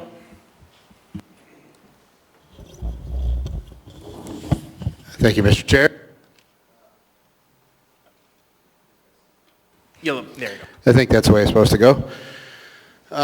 Dustin Sherman, real quick, and this kind of goes to part of this and part of the last one that Mr. Weddleton had mentioned. Where I work, I have 2 cell towers, 2, and they're within, I don't know, maybe 2,000 feet of each other. So if anybody believes that cell towers disrupt the body, whatever, I've been working at this place with both cell towers going on 3 years. I'm still fine. I haven't got any problems. If any of you, I'm going to extend this out there, any of you would like to come and inspect those and check them out, feel free to come to Jewel Lake Bowl. I can show them all to you. That's all I got. Thank you for your testimony. This is getting old. I'm sure you guys are as tired as I am. Welcome. Noria Clark again. If you could speak closer to the mic, please. Seriously, I still don't know why you guys want to hear me this much. My boyfriend doesn't want to hear me this much. So in regards to telecommunication stations, again, and equipment, I'm not saying that we shouldn't have things, because I happen to live in Jewel Lake and close to Kincaid Park. And I definitely have spotty service, to say the least, in my home even. You know, I usually have to use my internet to call or whatever. And obviously it is an issue if there's people who, you know, if you get hurt or something like that. My biggest issue is that, and there's a difference obviously between like the communication stuff, like he was saying, that he's worked around, that we've all had for years, as opposed to this 5G thing. And apparently you guys can do nothing about it, which is actually even more terrifying.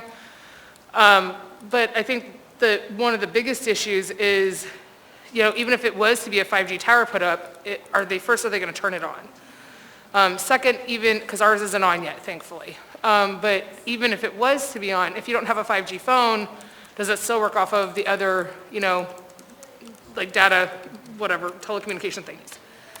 So I guess like one of my biggest issues is, it's, like I said, I'm terrified that you guys can't make any decisions about this. Like, why even have any of this stuff around if it doesn't matter, because somebody else is already going to make the decision for you anyway through the FCC or something else? That becomes a huge issue, and that becomes a bigger issue that we need to fight on a different platform, I guess. So for me, you know, I do agree that we need to make sure we have, you know, access to what we need. I've definitely had times at my own house, like I said, that I wouldn't have been able to necessarily be able to make a phone call, you know. And people in that area do complain about it a lot, and even in the Sylvan like area, you know, it's kind of hard to believe that we don't have the telecommunication services that we need. It just, the 5G thing I think does kind of freak people out, so. And I don't have a problem with a little bit of money being allocated for these things, but also I think that in the same turn, if things are to be allocated when it comes to funding, these companies should be paying for everything themselves.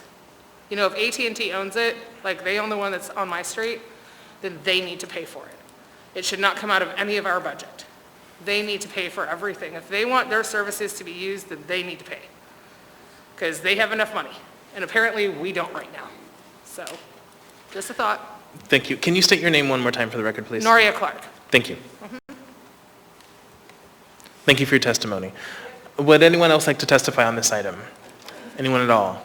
Seeing and hearing no one, public testimony is closed. What is the will of the body? Move to approve. Second. Moved and seconded. Is there any discussion? Yeah, if I can, Mr. Chair, can get in there. There we go. I would just say that these towers have been in place for 15 years, a long time. And they generate revenue. Thank you. Seeing no further discussion, members may proceed to vote. Mr. Peterson? Mr. Peterson? Yes. Ms. Kennedy? Yes.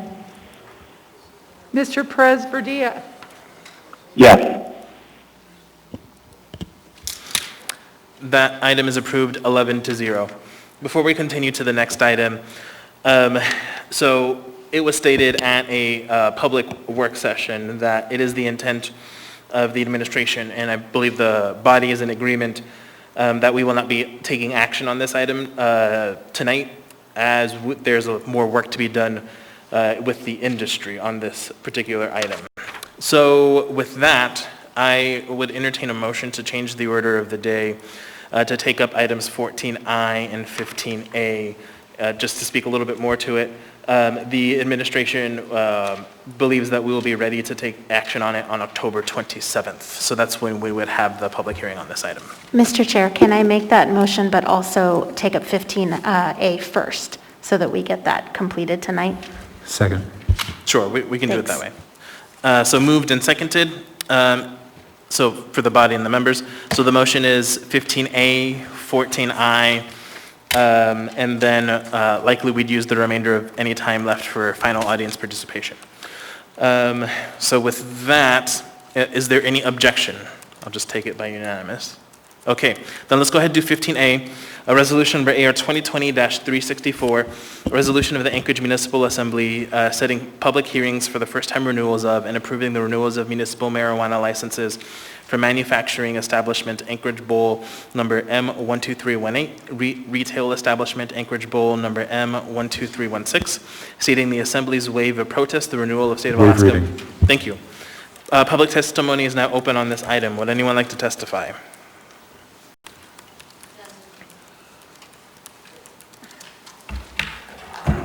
Welcome. My name is Dustin Darden, spelled D-U-S-T-I-N-D-A-R-D-E-N. You're talking about renewing a marijuana license, manufacturing establishment. And I was the only person that came forward to speak about the renewal of this marijuana establishment. To me, that tells me that whoever operates this marijuana establishment didn't have the time to come to the assembly meeting that was voting on the renewal process of their marijuana license in the state of Alaska. And to me, that's a red flag. That's a giant red flag. Not only to the people who own the establishment, but to the individuals who vote to rake in the cash. And that would be the assembly members, those of which remain on the assembly. These simple questions cannot be ignored.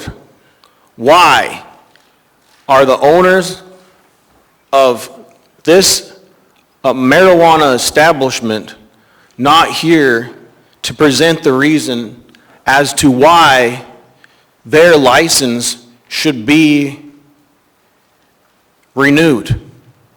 And I'd motion that we squash this thing on site. And for the very reason, not only that didn't show up, but that we can't validate the fact that 3 of the paid representatives of this assembly are even humanly alive here or in prison. A phone call communication by Perez Verdia Cameron, wasn't even his mama's name Sir, that if he you got. can go ahead, keep your testimony towards the body, please. The Thank you. germane technicality of the relationship between Cameron Perez Verdia not being here or validating the fact that he's even alive or not in prison would be a reason that we table this indefinitely. And the fact that the people I'm not, maybe they're sitting down and waiting for that last minute, but I'm here. Thank you for your testimony. Welcome. Thanks. Okay, again, Noria Clark, let's get all this stuff over with because I got to go home and eat something and go to bed. All of us have lives to live, and I'm tired of spending my time with you guys. No offense, but whatever. As far as marijuana license goes, I don't care. I think that we should move forward with that. I think that we need to be paying more attention to where the marijuana tax is going. I do think that, and I am not a person who unfortunately can utilize marijuana because of certain certificates that I have, and it's still federally illegal, but I don't have a problem with everybody else using it if it's for either medicinal purposes or for recreational purposes if they're doing it at home. So I think that we should pass this. I just would like to see some numbers when it comes to the taxation of marijuana and where that money is actually going, because there's a lot of money coming into the community, and again, we're not really seeing where it's going. But I'm all for it. Let's, people want to smoke pot. Nobody's saying people can't have a glass of vodka or something, so I don't think we should take anything away from anybody. Just do it at home and be safe. Thank you for your testimony. Would anyone else like to testify on this item? Anyone at all? Seeing and hearing no one, public testimony is closed. What is the will of the body? Move to approve. Second. Moved and seconded. Is there any discussion on this item? Second. Moved. Seeing no discussion, members may proceed to vote. Mr. Peterson? Mr. Peterson? Yes. Ms. Kennedy? Yes. Mr. Perez Verdilla? Alive and not in prison, I vote yes. Was that a yes, Mr. Perez Verdilla? That was a very big yes.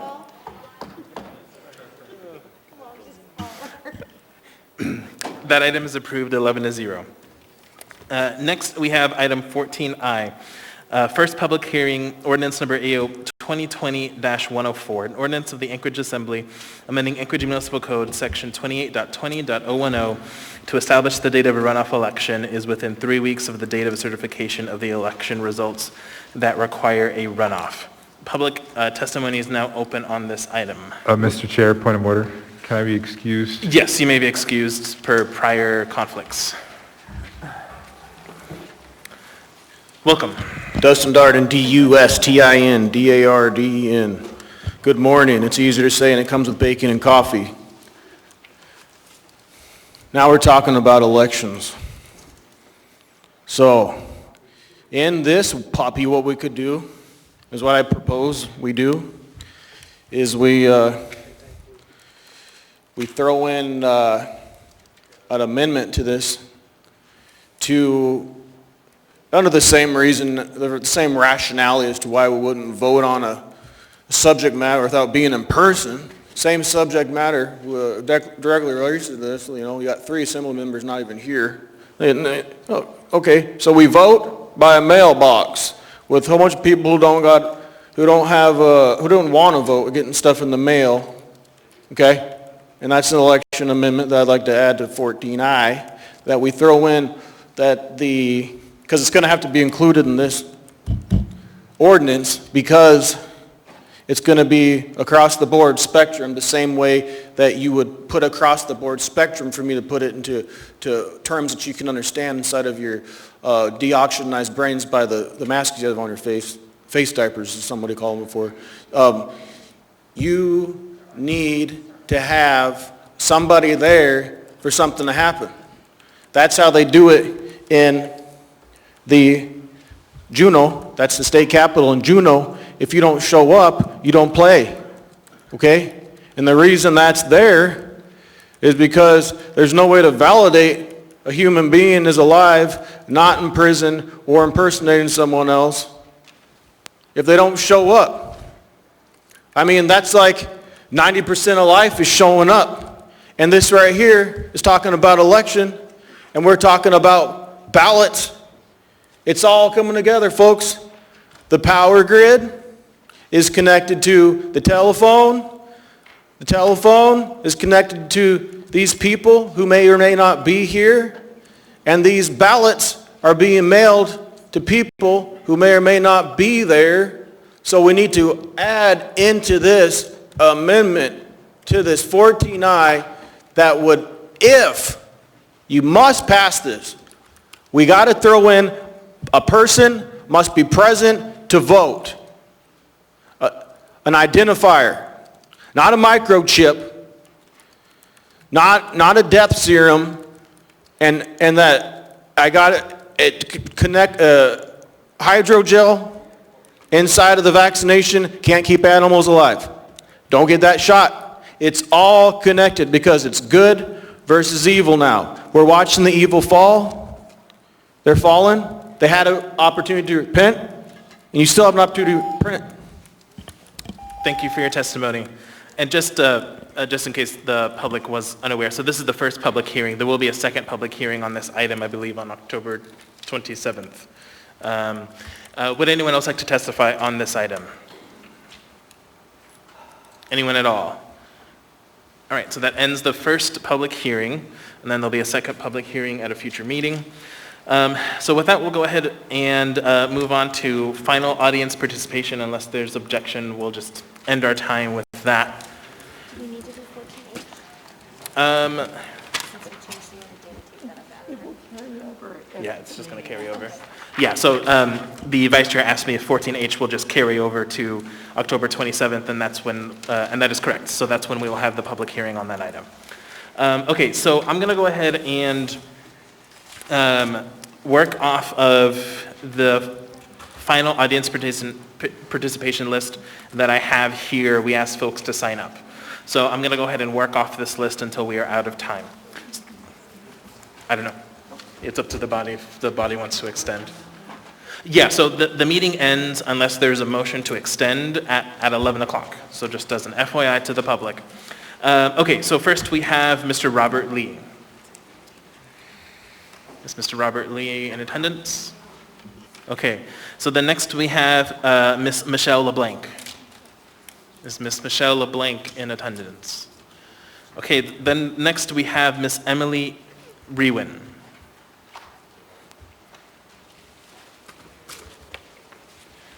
Mr. Chair, could I suggest an alternative? Go ahead, Mr. Constable. Is there anybody here who signed up earlier who is on the list? And if you're on that list, could you? Sure. Yeah, we can go ahead and do that, and then we'll keep everyone else on the list for a future meeting, just so that they get their opportunity. Okay, so then I didn't see all of those hands raised. So if the folks who had their hands raised earlier, if you could go ahead and come on up. Thank you. Okay, my name is Roy Wichers, Wichers. Okay, first off, thank you for allowing us to be here, but it's really your privilege. We voted for you, it's your privilege, but you abused your privileges, like the mayor, and one of the worst things you could have done, and it's been now documented by the WHO, that lockdowns were the worst thing that could have ever happened. You crashed our economy, you crashed our schools, everything in society has been destroyed. Our economy, I mean, people's lives, man. We don't all live with the government's backing and taxes and money coming in. We have to work for a living. I started at 16 in the state, crab fisherman, worked all my life. Now I'm finally getting a little bit of benefit from it. I don't know how long it's going to last, but who knows. Anyway. Yeah, you abused your authority, and I mean, you give the appearance of collusion and corruption, and your real job is about the security and health of our society, but really what you've done in this lockdown and everything is you've destroyed everything that you were supposed to be there to protect. That's your legacy, folks. You live with it. One thing we need to do. Point of order. Sorry. Could Pardon we me? extend long enough so that we could have these people lined up speak? That is up to the body, not me. I'm trying to help out so you don't get cut off midway. 'Cause I it's didn't 11 hear o'clock. much any of that, and I just lost 15, No, 20 I'm terribly seconds. sorry. No, you'll get it back. Okay, well- I moved to extend the meeting paused your till 11, 3, 6, 9, 11:10. Second. Moved and seconded. Is there any discussion on that motion? Seeing none, members may proceed to vote. So this would be to extend the meeting until 11:10. So this is over? No, we just saved We're taking you. a vote. We're Mr. taking a vote on Peterson. whether to extend Fine. the meeting 10 more minutes. Okay. Mr. Peterson? Oh, there goes my train of thought, folks. Yes. Ms. Kennedy? Damn, man. Yes. Mr. Perez Verdilla? Yes. That is approved 11-0. So we're going to go on until 11:10. So go ahead, sir. I paused your time, so I'm going to go ahead and get it started again. Add another 20 seconds or so. Anyway, our community needs to heal and unite.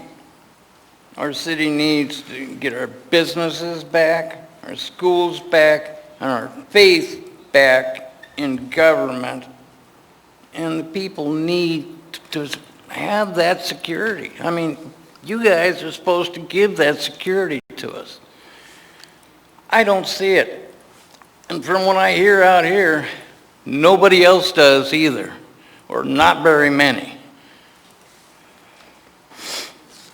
Man, oh man, I tell you, I'm just so...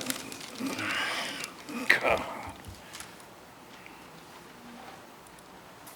Yeah, you got my point. I think I'm done. Thank you.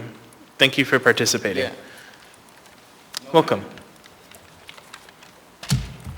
Hello, my name is Blake Witchers, and yes, you are about to be smart talked by a 12-year-old. First, I would like to state that the mayor's emergency powers must end because the mayor is a fraud. He can't even come here because he can't own up to his actions. And if he's such a fan of the World Health Organization, why is he locking down Anchorage when the World Health Organization says that locking down is the worst thing to do? I'll tell you why. Because he is power hungry, and he only cares about our money. He doesn't care about the people. Before I leave the stand, I hope all of you will think about this. Thank you for your time. Thank you. Howdy, folks. Noria Clark, once again. Yay me. Thankfully, actually, this is almost over for all of us. I'm beyond exhausted, so this is way past my bedtime. Okay, so I have a few questions, and maybe you guys can get to them after the public testimony. One of them is, like, where are my mail-in ballots? How come when I didn't sign, like, I have signed up for them and I don't get them? At one point before we bought our home in Jewel Lake, there was 5 names on our house. I was pretty much the only one who was ever there all the time, but 5 names who were receiving letters there and who received their voter registration information there, but nobody received a mail-in ballot. Yet somebody named Richard, you know, on the news, or like a Kathy or Kathleen, or a Kat or a Kate, you know, they get multiple ballots. Where is my ballot to vote for anything? This is a very flawed system in this state, coming from a state of Arizona. I already know it's a flawed system. We already have too many problems there. This is too brand new for this state for it to be the only thing that counts at times. So I don't think that mail-in ballot should be the only thing. One of my other issues is, so am I to understand that the minutes from before were revoked from the last session? Because it's quite important that we be able to read whatever the minutes are, right, as the citizens. So that needs to be a big deal. We obviously need to address taxation, and I will be here bugging you guys again, no matter how much it bothers me. Because I was hoping that everybody would just have it together politically, which I guess was, you know, unicorns and they fart rainbows, so everything was going to be great. But I would like to try and see some sort of change in this so that I don't have to keep wasting my valuable time, because time is the most important commodity that you ever have in this world. And I continuously have to spend mine on this instead of doing things that I need to do for myself. And that becomes a very, very huge issue because I can't buy more time. I can't make more time. So it's being stolen from me at this point. And at this point, I actually should be suing the Assembly for reimbursement. Well, you guys and everybody else. But we all know that's not going to stick. Some of my other issues are, like I said, single mothers who are, people in general, single parents, who are having to pay for their kids to go to the same school that we already pay taxes for to go play on their computers and not be able to, like, why are we paying for somebody to babysit somebody on a computer for a school that's already being paid for? That's a huge problem to me. My other issues that I have, and this is all for you guys to just kind of figure out on yourselves, but coming down to it, you guys may want to watch what you put on Facebook because this stuff goes viral way more fast than you guys could ever imagine. Like Rivera, for example, for you, the Young Democrats, we were looking to hire so many people. It was posted, I guess, in the Young Democrats of Alaska. And Dunbar, where you were so wholeheartedly fighting for Ethan Berkowitz, he's so great. And then look what happened, and you turned your wig. Just saying, you guys are on the hook for everything. Thank you. I actually have a question for you, ma'am, from Ms. Allard. Yes, sir. Mrs. Clark, I'm over here. Oh, sorry. I thought I heard a gentleman say it. No, Sorry. it's okay. So I have a couple of questions about your voting. So you said you were up here from Arizona. Do you live in the state of Alaska now? I have for many years now. You have for many years? I'm from many places, but yes, I spent the majority of my time there. I've been up here for years. So have you been going, you said you haven't been receiving your ballot. Are you signed up for the PFD and have an Alaska driver's license? For years now. Okay, and you registered with Department of Elections. So are you going down and voting in person? Now I have to. Actually, Okay. I went down because at first it wasn't happening. And that's one of the issues with our state is, you know, it's different in Arizona. It's independent, is you can vote for whomever you want and everybody's on the ballot. Here, it's a nonpartisan. So there's a lot of new things to learn in a new state, but I figured that out years ago. And I tend to lean towards whatever side I think people are doing the justice for the people. You know, it doesn't necessarily have to be a partisan line. So for the record, I don't like mail-in That's okay. ballots, but if you could, after this, reach out to me, I'd like to help you with your voting. See if we can help take care of things for you. I'm not sure you quite can. My boyfriend was able to get his absentee ballot. I asked him to put in for it because he works rotation work, and who knows if he was going to be there. You know, with this COVID thing, things have changed. For me, I plan on going down to the polling place early and getting my business done. But knowing that, like, last time I didn't get to vote for, which I wouldn't have, but Mayor Berkowitz, I never got that poll. You know, like, I never got that absentee ballot. Yet other people are receiving 3 or 4, but I get none. And so that's kind of a concern, I think, to Alaskans. And trying to understand a better... Sorry to interrupt you, okay. ma'am. We're running out of time, and I want to make That's sure we okay. have time I'm for good. that. I'll give you my card. That's okay. Thank you. Thank you, guys. Thank you. All right. Welcome. Hi. I've been in front of you before. I'm here again. If you could give us my name is Amber Glasser. I've been attending my community council meetings, have not seen my assembly members there. Sorry to hear about your bike. I believe it was yours. I'm so extremely disappointed in the decisions that you've been making these last 7 months. Mr. Constant, your body language, your eyes tell a story, and I'm really sad about what's going on in your brain and your heart. And it shouldn't be negative towards us out here who are reaching out towards you for help. You are so disrespectful to all of us. I just don't understand where that comes from. We have to fix our mistakes and admit when we're wrong. The news is barely reporting anything non-biased. I feel like I'm living in a different universe and everyone has turned into someone else or something else. I just want all of you, when you go home tonight and look in the mirror and ask yourself, am I a good person? Am I really helping my community? Or am I just helping myself and a handful of people that I think are my friends? I don't understand what is going on in this assembly, but it frightens listens to me, and I'm going to continue to go to my community council meetings. I'm going to continue to educate myself on government so that I can fight people who don't have the citizens' interest or best interest in mind. I'm disgusted, and there were a couple other things I wanted to say. There's a native proverb that I want to share with you. Never follow a leader who is more in love with power than people.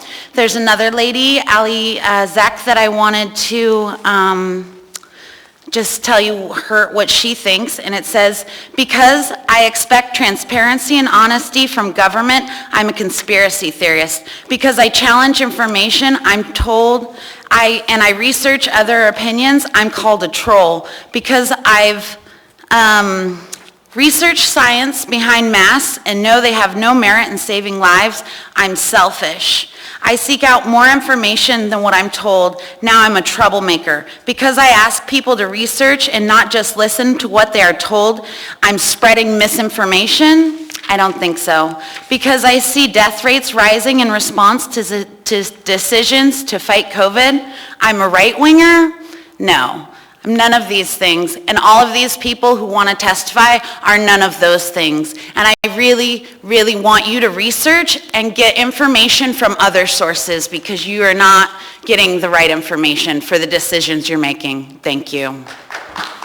Thank you for participating. With that, it is 11:10, so this meeting is adjourned. You had me first for initial interpretation, and you didn't call me, and they knew about it. Yes, you can. They knew about it.